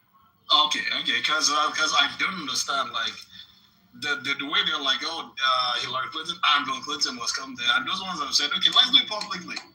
Why are they scared to do it publicly? Because Bill Clinton could end up talking about some things we don't want him to talk about. Yeah, it's PR. I mean, imagine choosing out of Bill Clinton, Hillary Clinton, and, I don't know, a couple dozen survivors who want to offer you information, and you choose Bill and Hillary. Like, it doesn't make any sense. Like, the survivors are literally there saying, we're trying to get in touch with the DOJ. We're trying to offer our evidence, tell our stories, try to, contribute to the process of justice. And they're being denied the opportunity to even speak to anybody. Like, they're not serious, right? Like, this shouldn't be taken seriously. Like, there's no way that Monica or any, MAGA troll or MAGA pundit can explain why the DOJ isn't speaking to those survivors. Because it's the only way to explain it is really, really ugly. And, it's clear they don't want the truth. What they want is spin. They want PR. And that's what they're going for. Yeah, and I mean, these people in the chat talking about they want evidence. Like, I get it. You don't want to go and crucify somebody over an allegation. I've seen people be crucified and tried and convicted over shit that was actually false. So I understand that. But at the same time, like, understanding these circumstances of these cases, like any type of case regarding these allegations, like, what kind of evidence are you hoping to find? And at the end of the day, if you can't take testimony, then what are you going to take? Like, what is going to be the smoking gun in the case? I mean, if 15 people come out with the same allegation against a person, I'd be more willing to, I'd be inclined to believe it, And of course, I'm not a legal expert or anything, but in many of these types of cases, there's not always a rape kit, And outside of that, and I've asked this before, like, if you're looking for physical evidence, what is it that you're looking? What example? Give me an example of what it is that you're hoping to find. So, Your Honor, let me run a theory by you. So, with Prince Andrew, they didn't get him for anything with the girls. Technically, they got him on a peripheral charge about giving evidence to Epstein, right? Mm-hmm. Why can't this DOJ or a future DOJ, instead of just focusing on what happened with the girls, look at wire fraud and all the things that would have been around facilitating that? Wouldn't that be an easier charge to go after people with? I mean, it could be. But you'd have to want to charge the people who are involved, and they don't. I mean, that's the number of people who are in the Trump administration who are involved, or in the Trump orbit who are involved, is wild. I mean, it's at least a dozen people who are constantly mentioned, not kind of sort of involved, very regularly are either meeting with him, are in the flight logs, are, they're in it not peripherally. So they're not looking into it. It's not their goal. Now, I think that's, if you can get someone on that, the whole famous, Capone on tax charges thing, why not?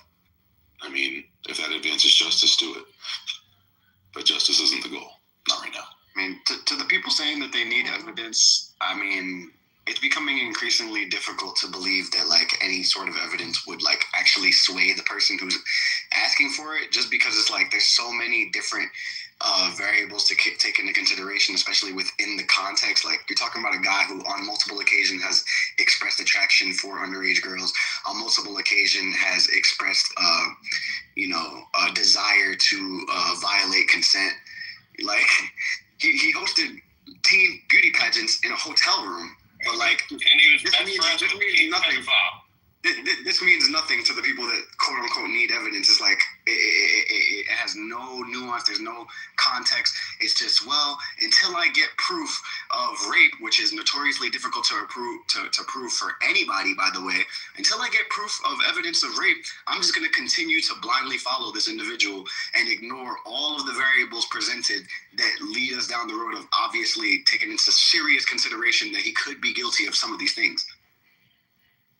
You already know that for a lot of these people, and y'all need to chill in the chat when we are talking about something this serious. I know that y'all don't mind being adjacent to pedophiles in thought and forgiveness, but I'm not really in the mood to listen to this shit. Oh, well, look, it said the magic words. Bye-bye. Yeah, and just briefly on that, an allegation is evidence. It's not giving me the option to boot them. It's not enough to convict someone. Sorry, Aaron. It's all good. It's not enough to convict someone just on an allegation, obviously. But it is evidence. Are you kidding me? You don't think a first-hand account isn't evidence? What are we doing? Of course it's evidence. Now, if it's a wild allegation with nothing behind it, then that's not going to carry a lot of weight. But all those survivors who want to talk to the DOJ, they're essentially arriving with allegations because it's very Epstein obviously made it hard for them to have proof. So ideally what they do is they offer, leads, they can corroborate each other's stories to, make those stories stronger, or to prove the truth of those stories. Like, but the idea and allegations and evidence is just idiotic. I mean, we literally use allegations as the basis for indiscriminate bombing of the Caribbean Sea. We'll say, well, they must be selling drugs, so let's bomb these boats. And that's enough. Nobody blinks an eye. It's like, okay, well, yeah, obviously they're selling drugs because somebody said it in a hearsay fashion. So yeah, let's just go let them bomb them. But for some reason, allegations are not enough evidence to actually convict people that are in authoritative position. Yeah. I was just going to say, you want to be careful. I mean, Aaron said it. Your Honor already said it. You want to assess the credibility of any allegation. I think to the larger point is that, to the extent that you can prosecute any of this stuff, you want the cleanest case. So, for example, CEO was talking about, wire fraud or something like that. You could bring a charge like that. But those things are kind of notoriously difficult to actually prosecute someone on. And it doesn't necessarily, and when you're a prosecutor, when you're an attorney in general, you're thinking about what this looks like in terms of an appeal, like how does this land with a jury, these different things.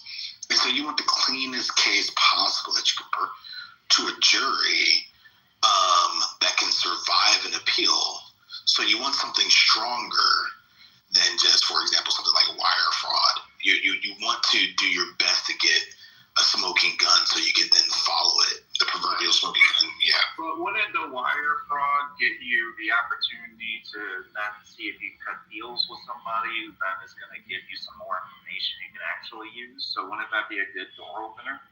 I mean, it's just like somebody said earlier, it's assuming that you actually have the desire to pursue somebody in the court of law. Like, I don't know if like FedEx cooperating and deleting like recent shipping accounts of Jeffrey Epstein is like indicative of like people in these positions cooperating with investigation. It very much so seems like there's an illegal cover-up happening, and that's kind of what makes me curious about all the people that decided to make this a campaign issue, and all these people just suddenly just like not even caring that one of the main things that they campaigned on is having a shoddy investigation. Like currently, like the investigation that they made their whole presidential campaign about is now like being so mishandled.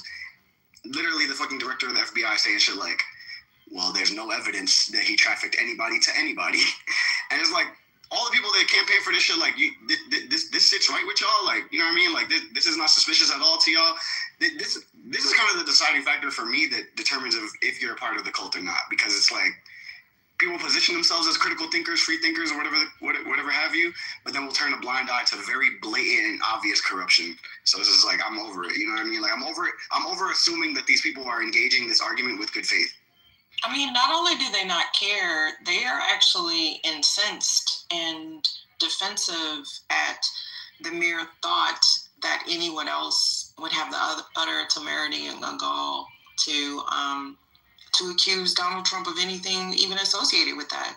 So I think it's even beyond just not caring. They are, upset and angry. How dare you? There's no evidence. He's a good man, even though we keep saying it. Ivanka accused him of rape in their divorce, and then she walked it down. He's a good man, even though he's been on tape.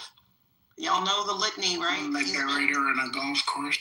Right, and looking at it, his after daughter. Suspicious stuff.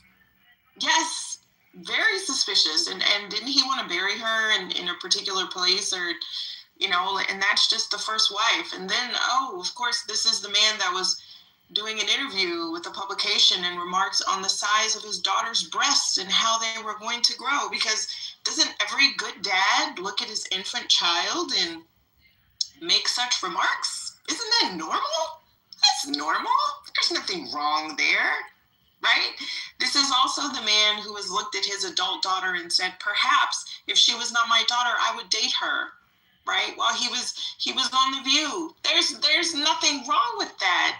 And when that same man, during the same interview, by the way, was asked, what do you have in common with your daughter? And she said, a love of golf. He said, what? Sex. There's nothing wrong with that. Epstein. Yeah, but that's what he said. He said it. He said this on The View. Like, he said it. How could I forget?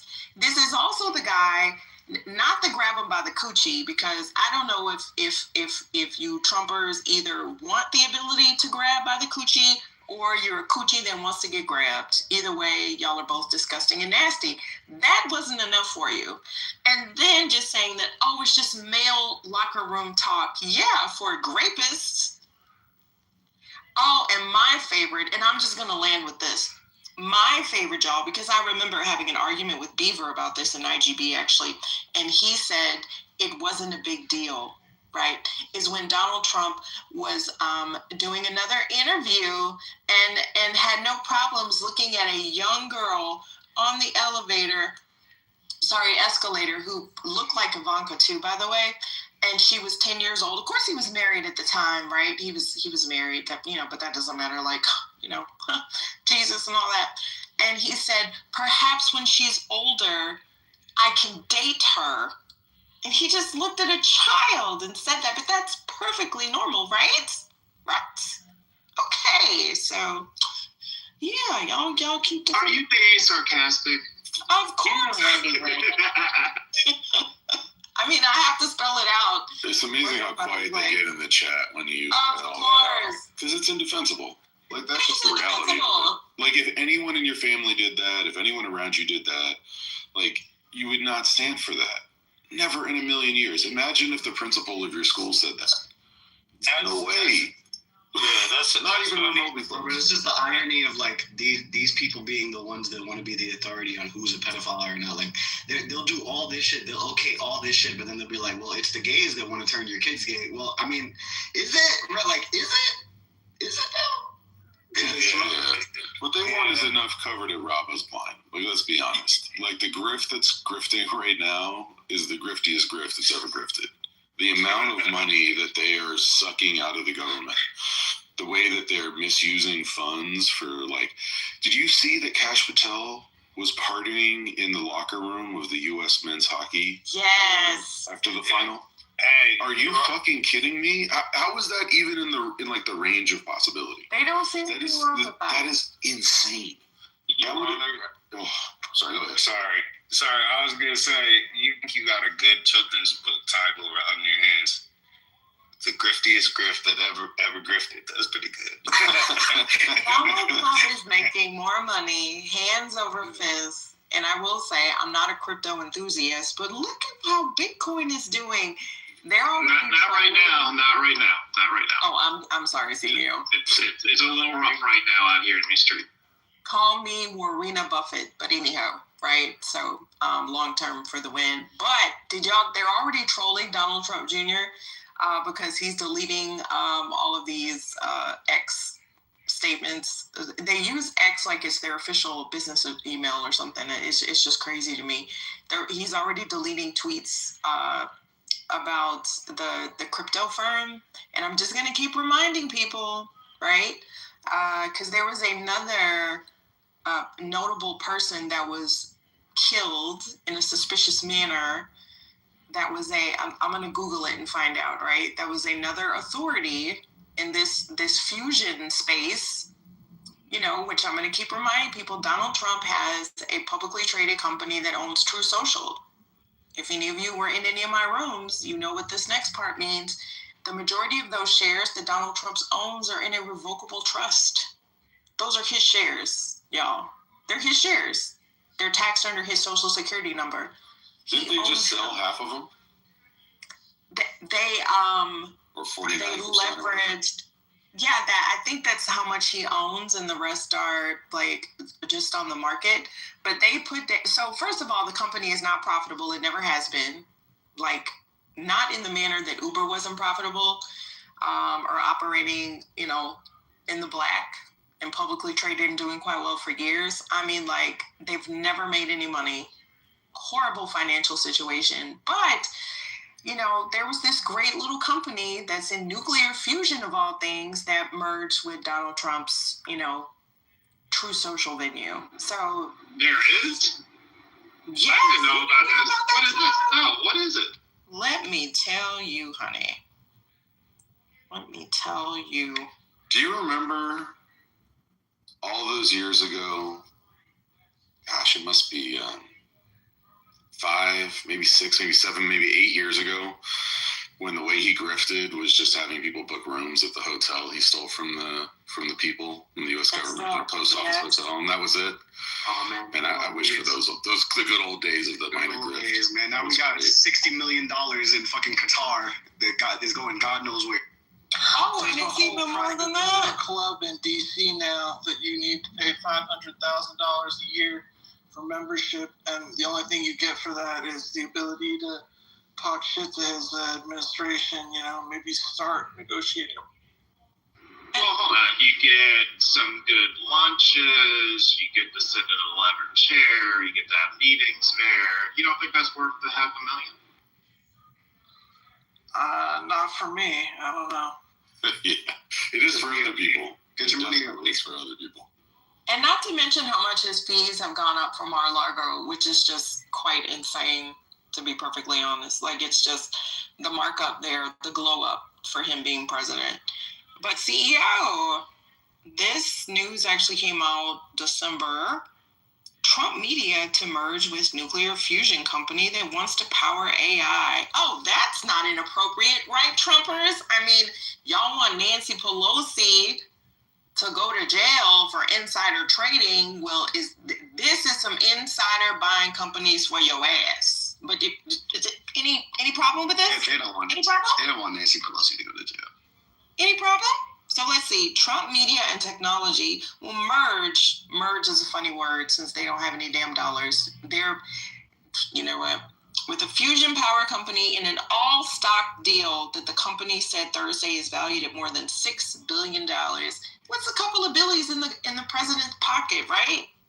Right?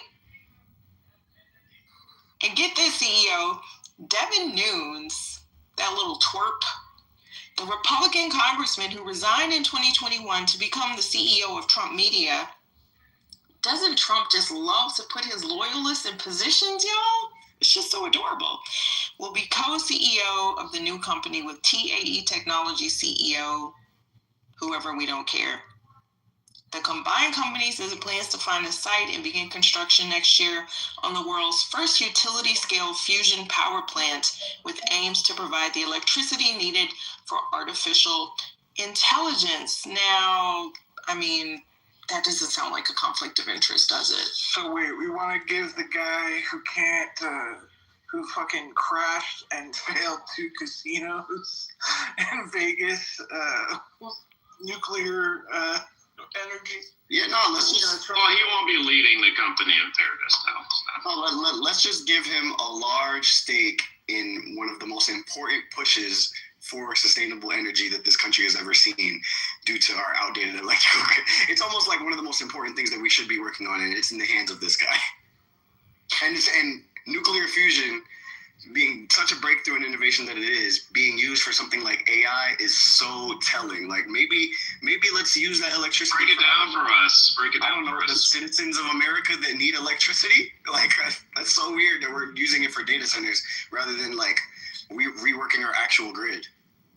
So, speaking of the whole nuclear thing, there was one news article that went way under the radar about how the administration loosened up restrictions on nuclear companies and their activities. Now, because I'm not a full nuclear guy, I don't really know the nitty-gritty of everything, but it was like all the safety guards that they put in there so that the nuclear, their activities will not disrupt like the environment and the rest of them. They cut all those things down.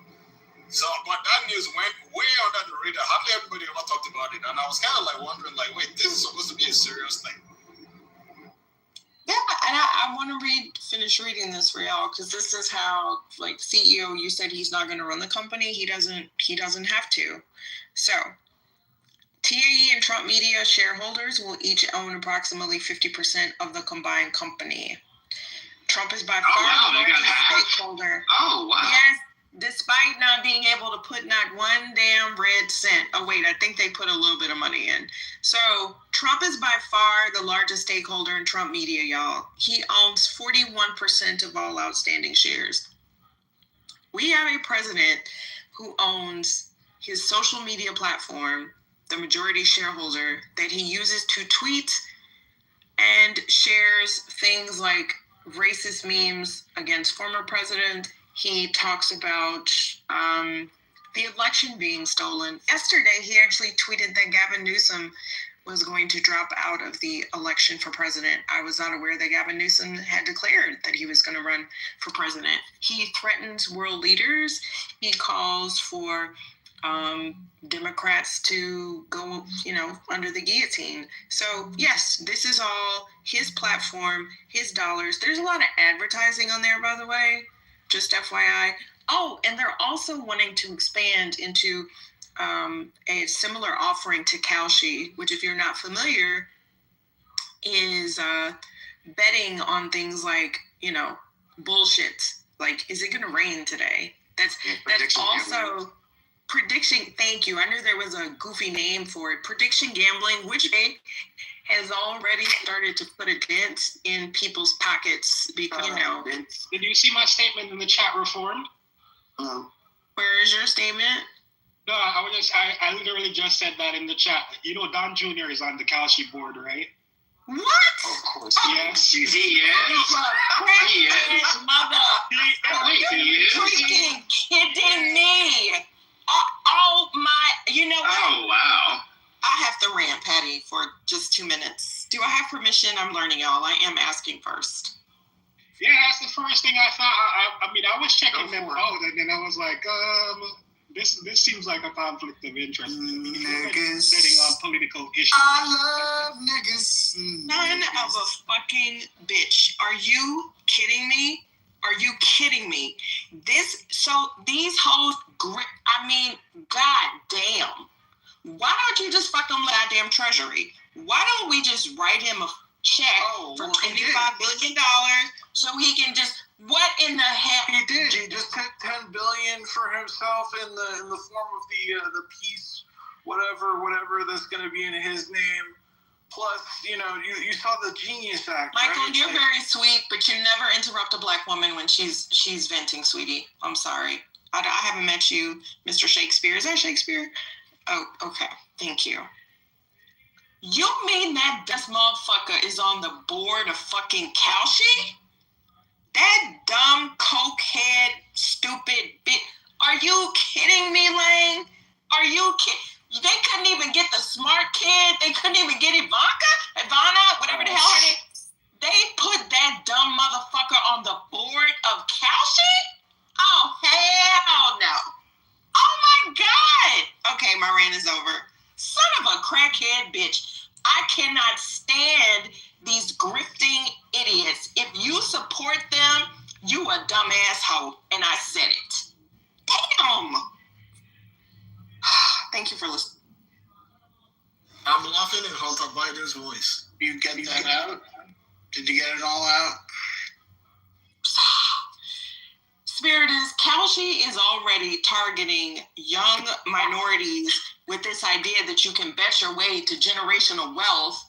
And it just pisses me off. So now you have the president using his damn influence, putting his little stupid on all over the goddamn place in these positions of power, and it just really pisses me off. And Andreessen Horowitz, which is, it's so difficult to even get in at TZ, and they're just plucking off little blondies that are murderizing people on fucking. I'm just tired of these people. Oh my God. Okay, I got it out. Thank you. Okay, very good. Very good. Go ahead, Michael. I interrupted. I'm sorry. Go ahead. Oh no, you're fine. I'm just got that ADHD wiring where sometimes you just jump in to enhance. Oh, you're good. To the point. I wasn't trying to step on your point. You weren't. I'm fine. I'm just like, oh my God. The significance of that is just like, but go right ahead. I did want to end it reformed. I was too tempted to not put a wager on Jasmine Crockett. So $100. I went like 380. It's Wait, what are the odds? Yeah, they only gave her like 28%. And she's leaving in the hole right now. I was like, I can't not do that. So. Matt, I joined Houston Threads, and I have to say, there's been a lot of white people that have been showing some support for Jasmine. I don't know, Matt. I was surprised. She has a lot of people. I saw like a grandpa. Don't make him crash out, please. Okay, Matt. It's all right. It's true. We've had a lot over the last 24 hours. Don't crash out.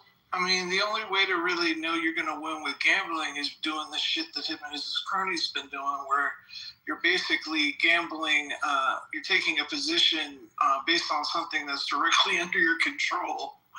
Like when he, takes a position against the market and then he crashes the market, with stupid tariffs, and then he like moves back from that, or, that when they made that massive long on crypto right before they announced the strategic crypto reserve, and then suddenly and incredibly predictably, if you knew that was going to happen, Bitcoin of course spikes, and they made a shit ton of dollars, but it would have been an incredibly risky play, the amount that they had done. Like, we're talking about an amount that very few people on the planet have in the first place, but then to bet it on things going so crazy, like you had to know, and clearly they did.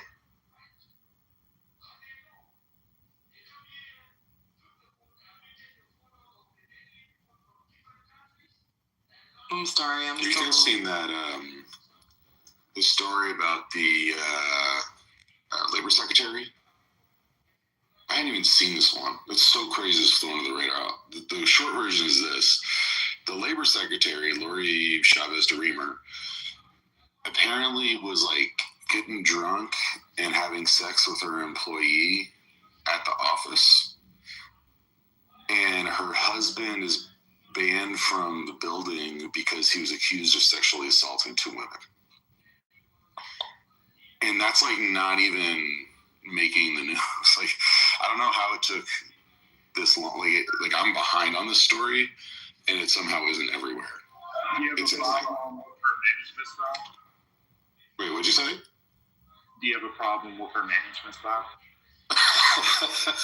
I do, yeah. I don't want to pay for it, that's for sure. The one I saw that was kind of similar to that was the Texas House of Rep guy that they said was having an affair with his one of his staffers, and the lady ended up offing herself. That was the closest thing I had to that one.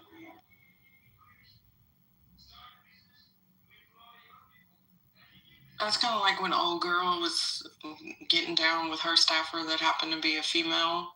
And I really hate that too, because wasn't she like a rising star in the Democratic Party? Yeah, I remember that one, yeah. She ended up resigning, yeah. She did. She should have stayed in office, because look at what's going on now. She could have run as a Republican. Honestly, I don't really care who's fucking who. I'm more concerned about how they're fucking us all up.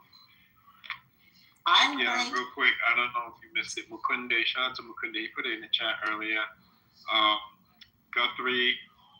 Savannah Guthrie is now offering a milli for information. I don't know if you guys spoke about it. I have not been keeping up with that case. I'm very sorry that their mother was taken, but I haven't been keeping up with the case. I just pray for everybody who gets harmed and stolen. Kidnapped. No, I've been trying to follow it. I'm not gonna lie. Oh, sorry, Dwight, go ahead. Yeah, real quick. Also, people in the community are getting frustrated, and they're going out and trying to help authorities. I guess they're in that. Is that the desert? It looks real shrubby and cactusy. I saw that on the news this morning. That's all. Thanks, guys. Yeah, it's in Arizona. I've been trying to follow it, but I haven't had anything as of today. But they're not working together. The FBI and the county authorities, they're not working well together. That's part of the problem. But personally, I doubt that woman is still alive. I just doubt. I doubt it.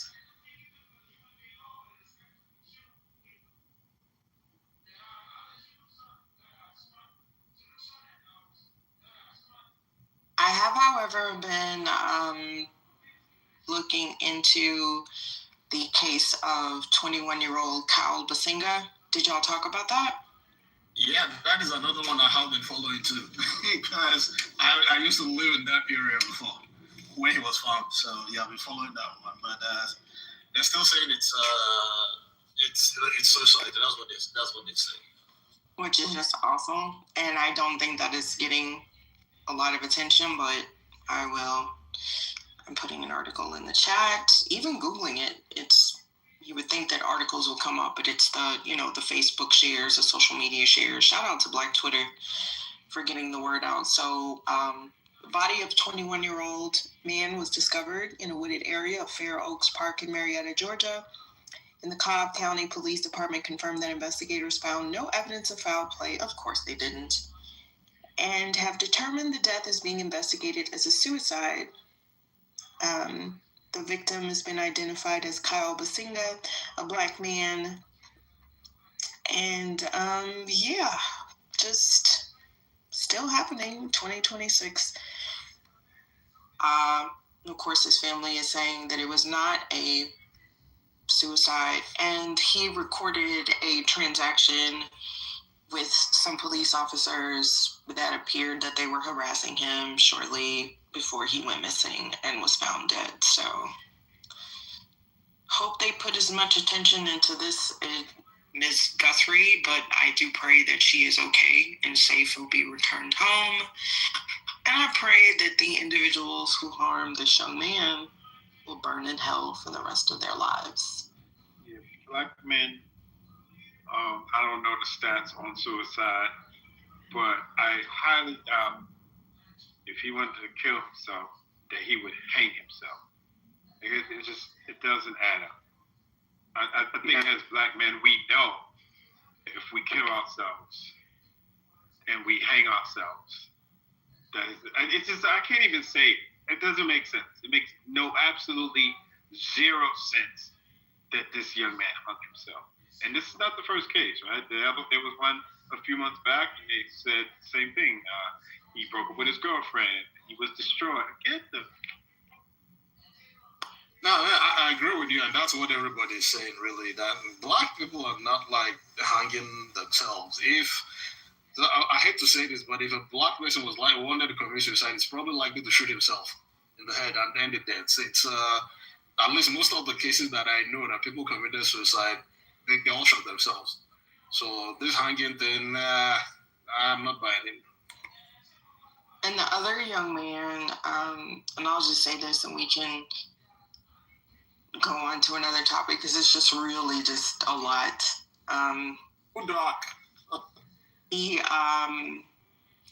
The young man that was found rolled up in the mats. His mother is still very active on social media, and she is calling people out. She shares pictures of how his body was found, and y'all, they cut that baby up so bad.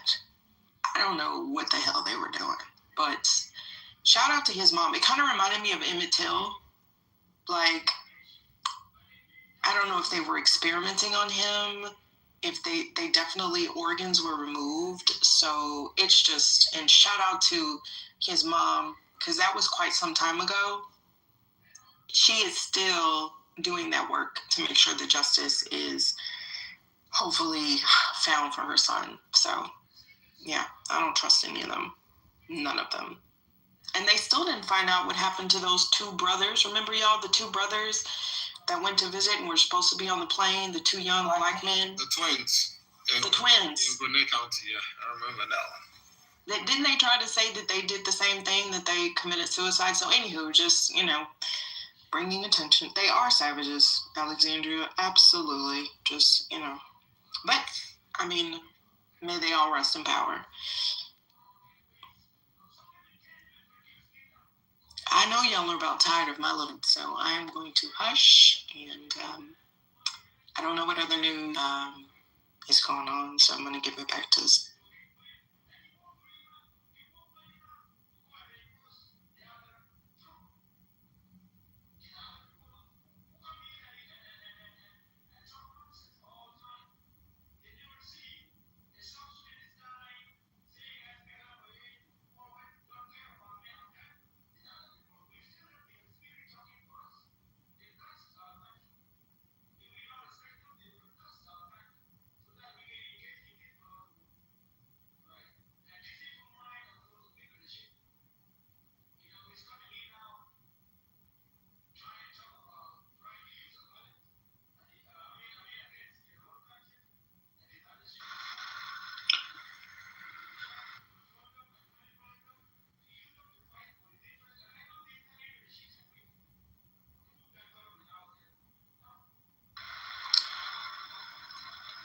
We got a lot of bubbles happening in this economy.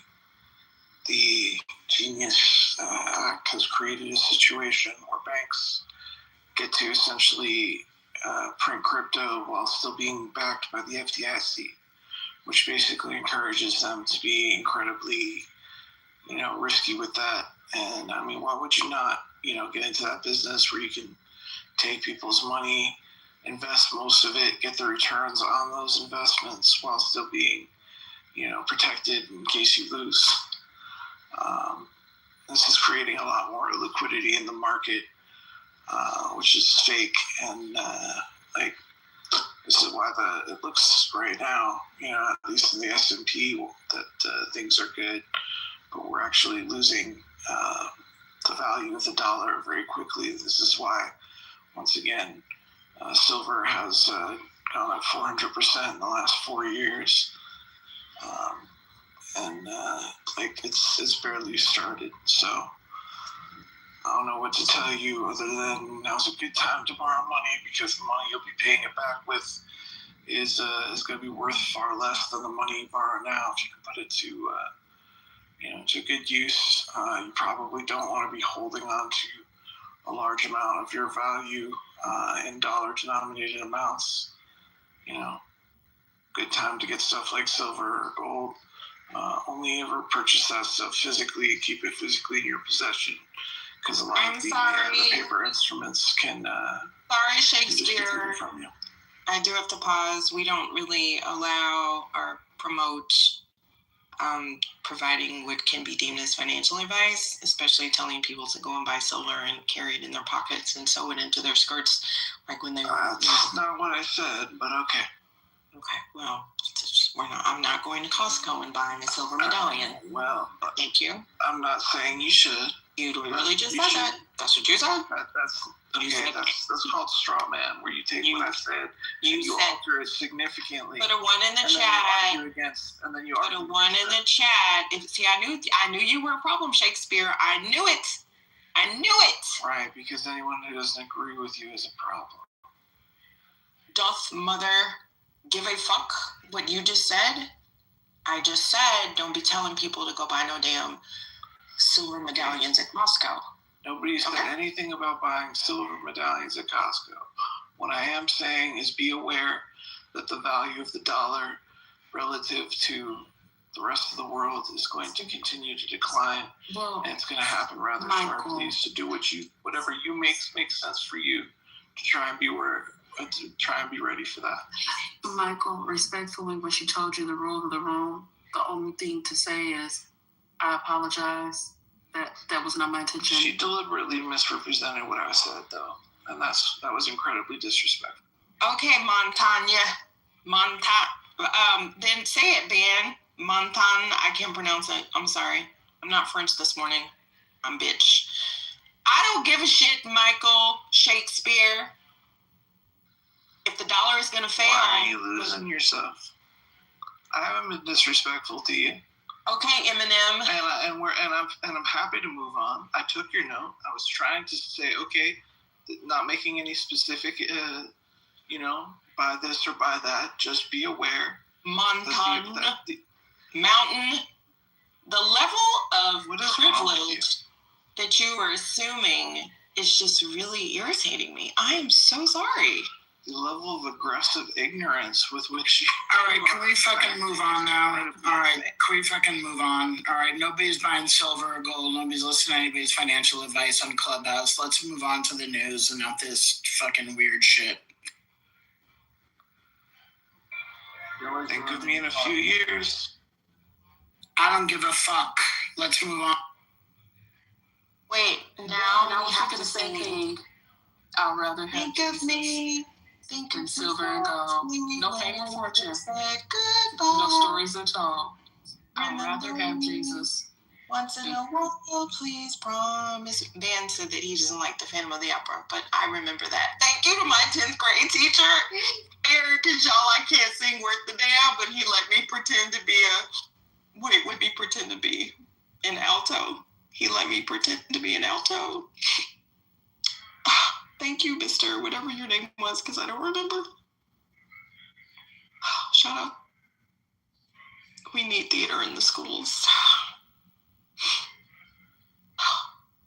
Anyway, I was quiet for 2 seconds and I gave it to the stage, and then we had to hear somebody tell us to go buy some goddamn 92% pure silver medallions at Costco with your coupon. I got a question for Joe. So Joe B, you were saying in the chat that you thought that Trump had set all this up before he got into office, or set up his what I called grift, so you can call it whatever. Why do you think that would make it okay? I didn't say that. Okay, so you didn't mean that? I didn't say that. No, I understand you didn't say that. I accept that. Did you mean that?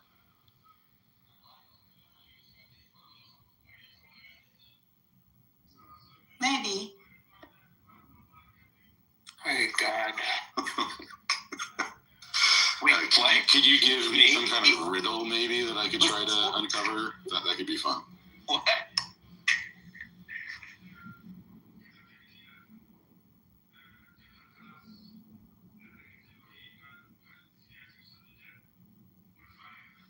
How much wood could a woodchuck chuck if Joe could woodchuck? What? Shut the fuck up. Chuck what? Chuck says what? What walks on 4 legs, then 2 legs, then 3 legs? Man. Thank you. A desperate man. The 3rd leg he shouldn't have to walk. Like, you know anything about that 3rd leg, girl. Girl, you wouldn't know what I know. You too uptight to have gotten properly dicked down. I'm just saying, if I had to put her on Kalshi, if I had to make a bet on Kalshi, I would say, I don't think so. I know so, not think. I know so. Did it happen one time in your life that you dipped on the chocolate side of the fence? Was he a big black? Sorry, just saying. Yeah, we're not gonna go there. Let's not go there. Let's not go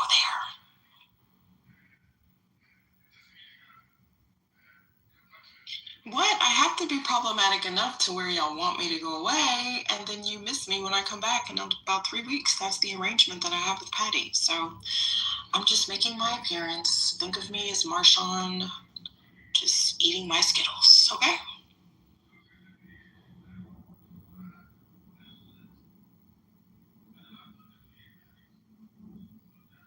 Hey, Ace. Hey, Coach Gat, missed you too, Fred. I swear I actually saw like a real article to share with y'all earlier this morning, but I forgot. So I'm sorry. I'm still getting over that Donald Trump owns 21% of the nuclear fusion company. That is just blowing my mind. Outright, actually. He owns it outright in a irrevocable trust, which is crazy. And the way that it's a nuclear fusion company, which is so just random, and then again, like not random. That's why I'm Did like. you say that Devin Nunes was running it for him? Did I hear that? Yes. Oh my God. That is correct. The irony of that man running a nuclear fusion company. That's amazing. Yeah. I mispronounced his name, and then, so this is more interesting, y'all, just to go back to that. And so TAE, the company, focuses on nuclear fusion, a technology that combines 2 light atomic nuclei to form a single heavier one. It releases enormous amounts of energy, a process that occurs on the sun and other stars. And it's been seen as a promising solution to climate change. But I thought they didn't believe in climate change. So there's that, right? So in October, this was last year, the U.S. Department of Energy released what it called a roadmap for fusion technology with the aim of fostering, quote unquote, a burgeoning fusion private sector industry. We know what that means. In the U.S. toward maturity on the most rapid timeline. So get this, y'all. A number of tech companies, including Google, Microsoft, and OpenAI CEO Sam Altman have shown interest in fusion technology as a way of powering the energy-hungry data centers needed to build and run their AI products. So Truth Media and Technology Group will be the holding company for Truth Social and TAE. Shout out to corporate structure. Along with its subsidiaries, TAE Power Solutions and TAE Life Sciences. Donald Trump is positioning himself to grift off of the federal government for generations to come. The Trumps are going to be like the new Rockefellers, bro. Like, this is just cheap. And y'all said he wasn't smart. Here he is owning a nuclear company. You know what? I have to walk that back because I definitely was just clever in the way that like only a truly inherited wealth old white village could be, but I'm just saying.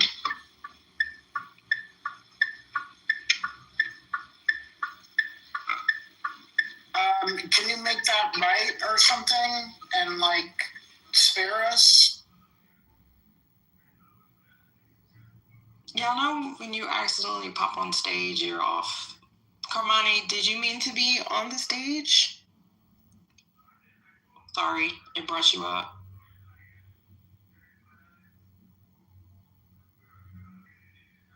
It's okay, I'll move you. Oh, yeah, so speak.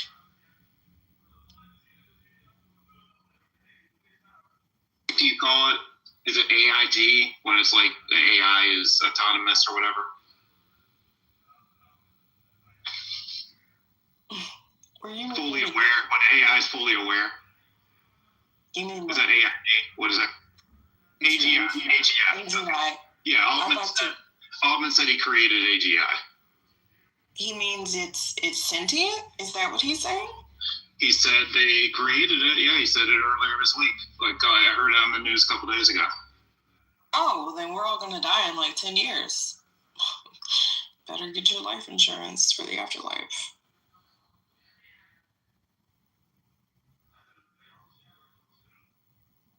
Did y'all also see were there any tech heads in here that NVIDIA has like decreased their to OpenAI, which is kind of interesting. So I don't know if all these are going against Sam Altman, but and the lawsuits against OpenAI. This is not funny, but I'm gonna laugh anyway. So did y'all read about how the older versions of ChatGPT were basically telling a lot of individuals that they were lovers from a time ago and that they could tell from people's energy that they hear for 42,000 years? Did y'all read about that? It's not funny. Yeah, I had it one day on NPR because I listened to there was this lady that she went to, where was it? She went to one beach, hoping to meet her lover from the past life. Yes. She actually went twice. Actually, not once. It told her that she was like 42,000 years old. So apparently it was a quirk. Or that's a hell of a quirk in some of the older ChatGPT models that was, making these deep connections with the users and, telling them. And this was an older woman, so I do feel kind of bad, right? Like, and yeah, so I'm like, oh, well, there go the lawsuits. So anywho, let me find the article.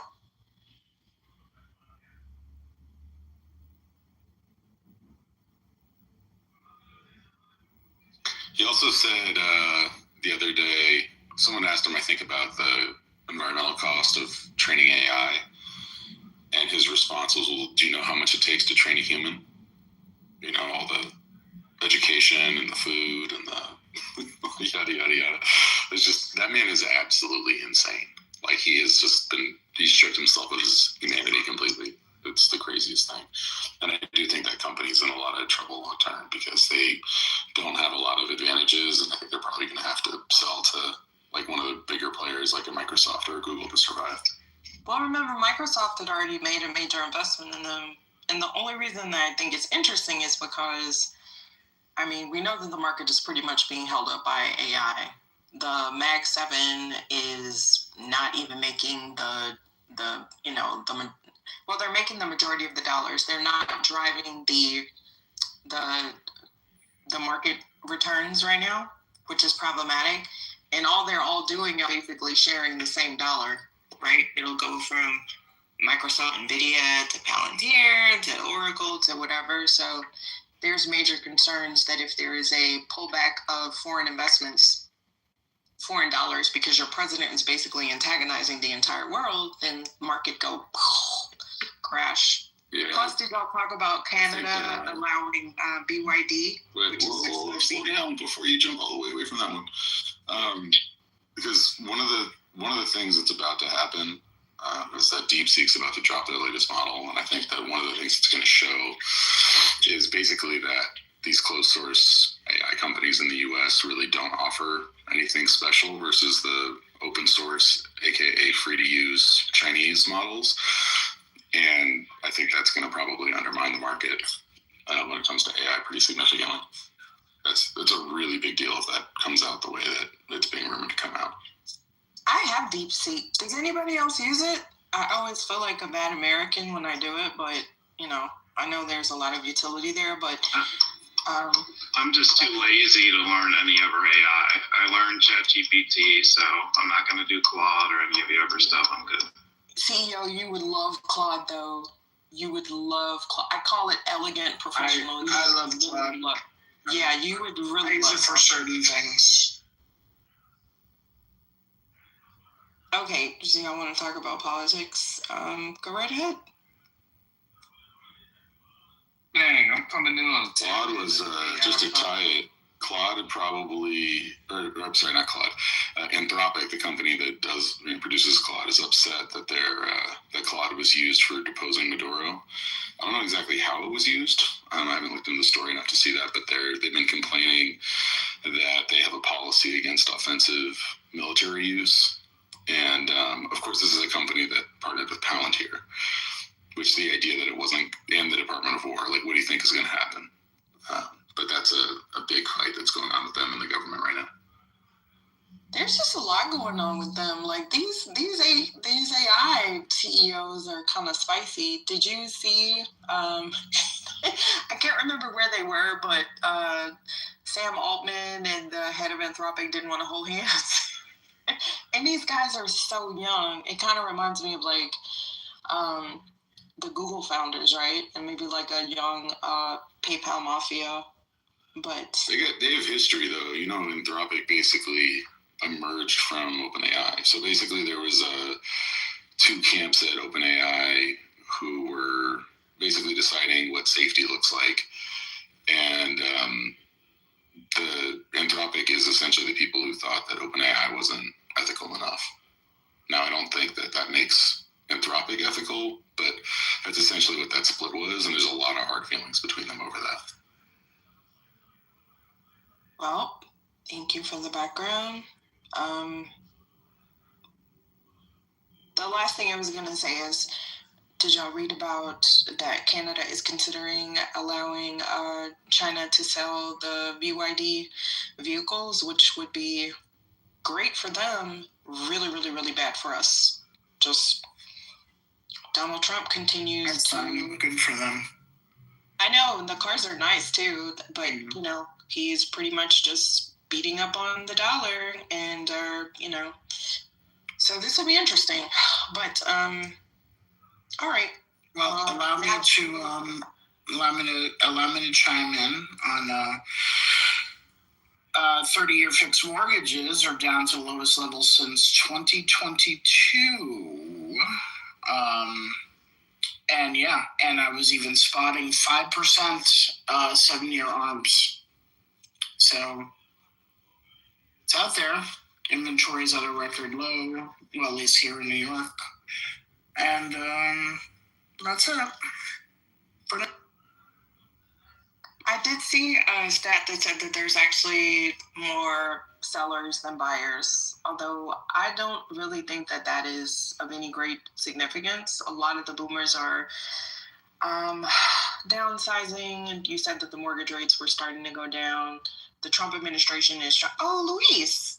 Hey, Luis. Some of my favorite real estate guys.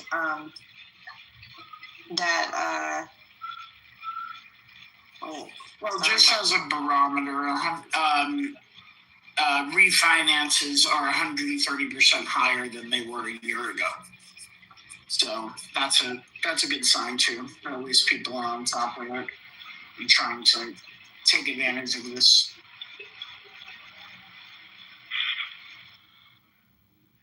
Lord, they're coming in droves. Is this like a new thing? Jimmy, are you a real person? Yeah, I'm a real person. Okay. So what were you talking about? Okay, and what precipitated this, by the way, was that the big sell-off in the stock market made investors run to the bond market, which caused the yields to drop and then the mortgage rates. So it's not just like what Jerome Powell does and says and the Feds. There's a lot of other variables, particularly the yield. So that's why the rates are down. But this is, lowest rate in 4 years is pretty good, and almost 4 years is pretty good. So hopefully it gets people out there. Hopefully it makes homes a little more affordable for people. Do you think that that's really gonna happen, Scotty? Like when Matt is up here, so I wanted to have a discussion about inventory. So, hey Matt, over to you for back to call. I'm dead. No, the only thing I was going to say is that we can't speak broadly about the market when there's, thousands of micro markets going on. What's going on in Austin is different from what's going on in here.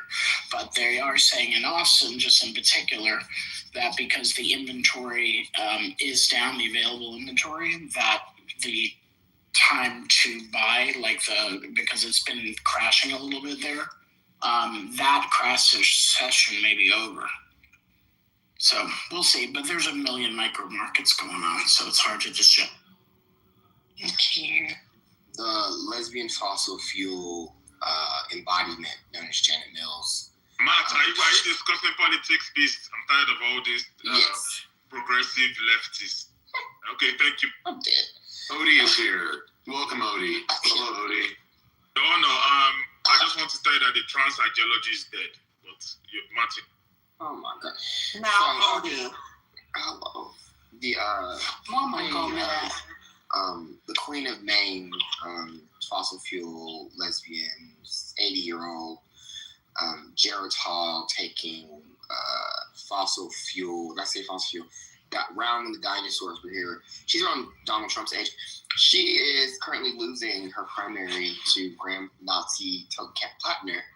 And I really think that's awful for her, even though she only has a 51% approval rating. She's actually quite an unpopular governor, according to polling approval ratings. But Plattner is currently leading against her. I'll just firstly to the head-to-head between Plattner and Collins. He's at 49% in the most recent poll that came out today, and Collins is at 38%. Mills is only 1 point ahead of Collins, 41 to 40. I mean, that's it right there. Not good. Go ahead, what'd you say? Right, so that's it right there. That tells the story. That doesn't tell any story, Scotty, sorry. No, the reason why I say that is that, what's her name, Sarah Gideon, after what happened in 2020 concerning, what's her name, what's this lady's name? What's her name, Susan Collins, I don't trust any polls. So actually found some stuff out about it. So the Gideon polling that we saw, we didn't actually. So up until obviously, I forgot what month it was. I went back and looked at all the polling. She was pretty much tied with Collins. She wasn't watching her like this in any poll at all. I went and looked that up. That is a fallacy. It's not true. Go look them all up. She was not this far ahead consistently in all of the polling leading up to the election. She wasn't. She was ahead, I would say, couple points, but it was not. It was much closer from what those pollsters had versus this. Sarah was leading, sure, but she wasn't. I mean, this is ridiculous. And almost every poll that Graham Plattner has been put in against Collins, he's watching her. So, obviously things change, but at this point, I think it's safe to say that Mills needs to drop out. Mills in not one poll has been stopping her. What is going on? Oh, wait, that's going to be great. You got Oliver. Hello. Please get back down. Mute up. Thank you. We'd love to. There's the mute button. Thank you.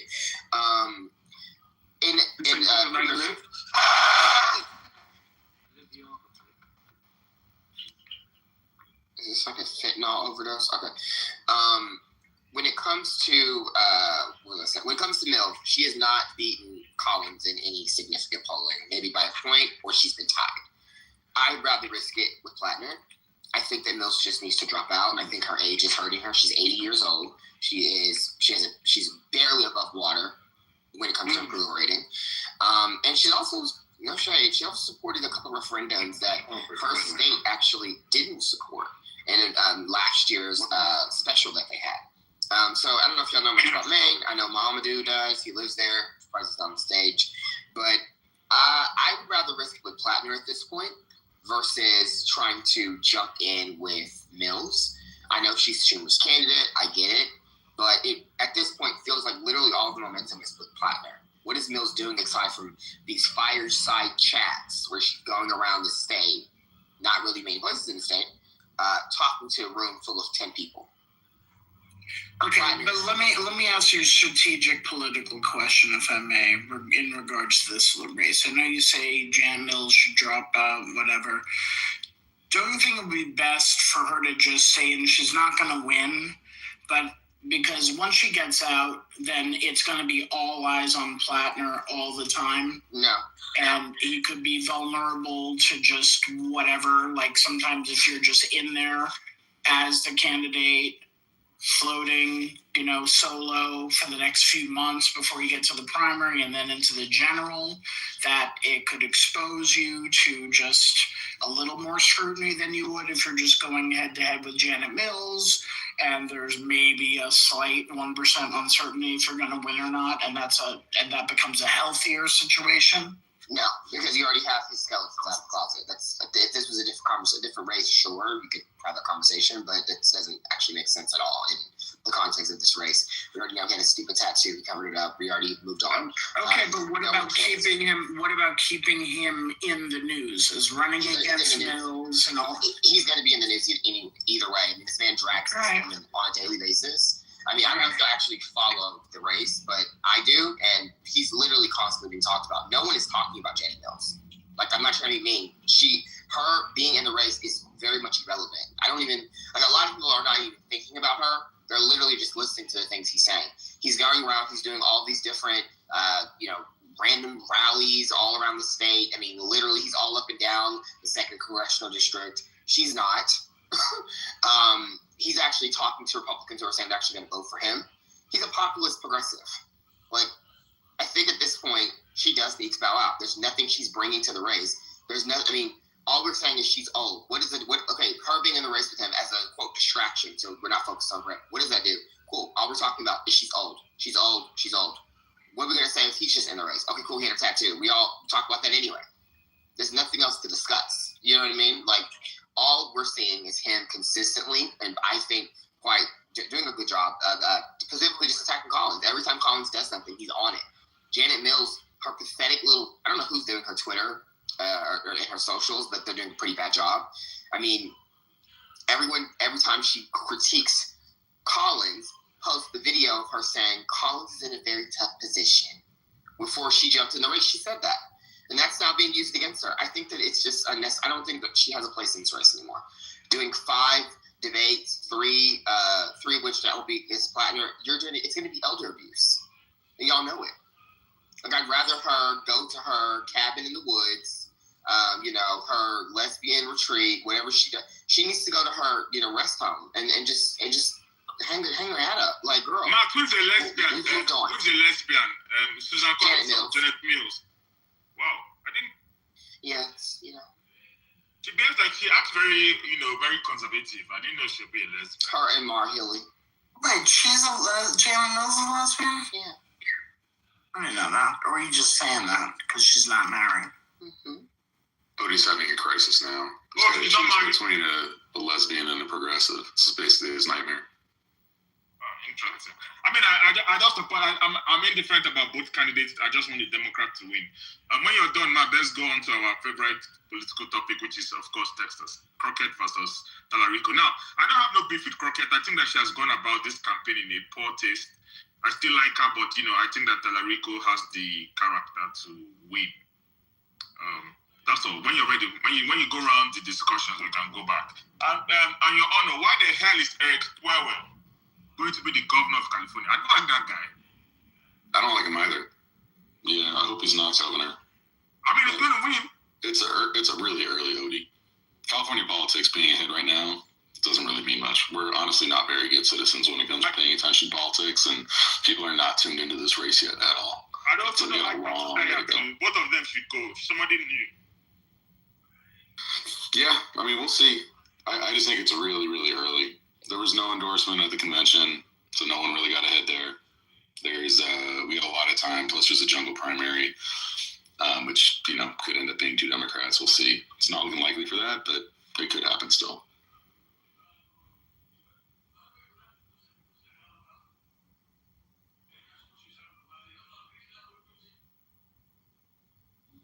But yeah, I mean, I can't imagine Janet Mills actually dropping out, whether she should or shouldn't. I mean, I just think she's going to have people around her telling her that if she just waits it out, she's the better candidate. And, when people pay more attention, they're going to like her more or something. Like, there's always that chorus around them who's saying that kind of thing. And honestly, a lot of people's livelihoods depend on that. So her whole campaign team isn't about to say, oh, yeah, drop out now. Like, they're on a senatorial race. Like, they've got good jobs. For people who are in that game, it's a headline Senate race, and if they get dropped right now, like, where are they about to go? Like, so they always get the advice to stay in. She needs to drop out. She's wasting Senate money. She's wasting Senate committee money. She needs to, it's just to me stupid. Like, she doesn't make any sense to be in the race. He clearly is going to watch her. I mean, every single poll shows him ahead of her. Polly Market, I know no one cares. He's literally isn't he like 80% now? That's like, with that poll, he must be. That's a huge poll. Is someone reputable? The pollster? Yes. It was an independent pollster too. So I'm kind of like, this is kind of interesting that that people still think she should, stay in the race. But her little tired ass team can stay and have. Well, she's also still governor too, right? So, I mean, is she doing that much on the campaign side of it? She is. She's doing fireside chats with rooms of 10 people.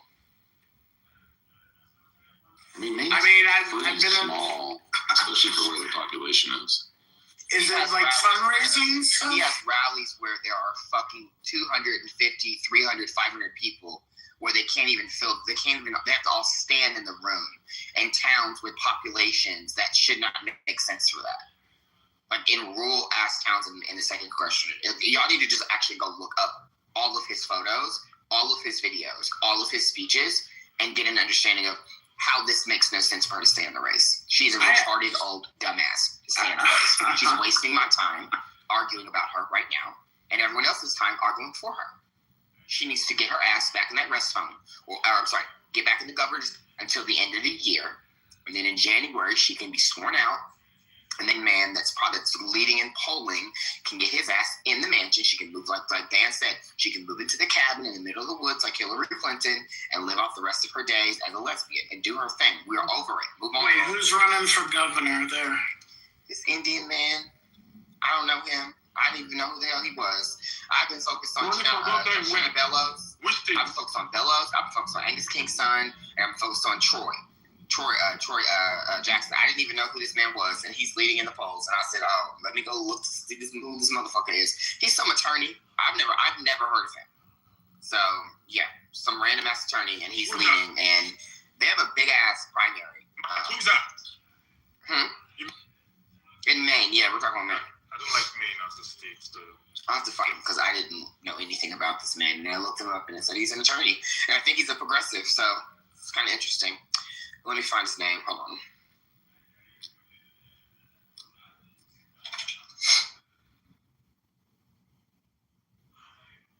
Maine, Connecticut, New Hampshire. I really don't, Wait, what's going on in Connecticut?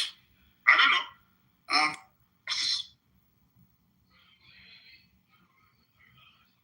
Oh no. Oh no. No. What? Lauren Underwood just endorsed Haley Marge Simpson Stevens for U.S. Senate in Michigan. Lauren, what the fuck are you doing? Yuck. I love Lauren Underwood too. That's terrible. Fuck. She endorsed the lady in Illinois. Yeah, she's in Illinois. I mean, she gets shit done. I mean, she gets literal. She gets billed. What did she endorse now? Haley Stevens, the one that looks like a despicable me villain. Michigan, that woman's like she looks so like a scarecrow. She kind of looks no worries. McMurray's going to win in that. I hope you're not supporting Abu Said, your own. I know you support all those leftists. It better be McMurrow because this is ridiculous at this point. That just pissed me off. Sorry, I just saw that. What am I looking for? Oh yeah, Nirav Shah. That's who's leading right now. Same poll that just put out Plattner and all that shit has him at 25%, and Shannon Bellows at 19%, and Troy Jackson at 16%, and then Hannah Pingree at 10%, Angus King's at, and the rest of them are irrelevant.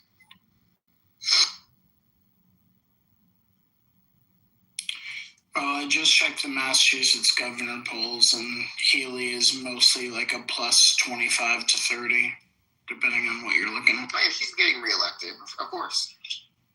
Do you have term limits there? I believe so, yeah. So it's the last term.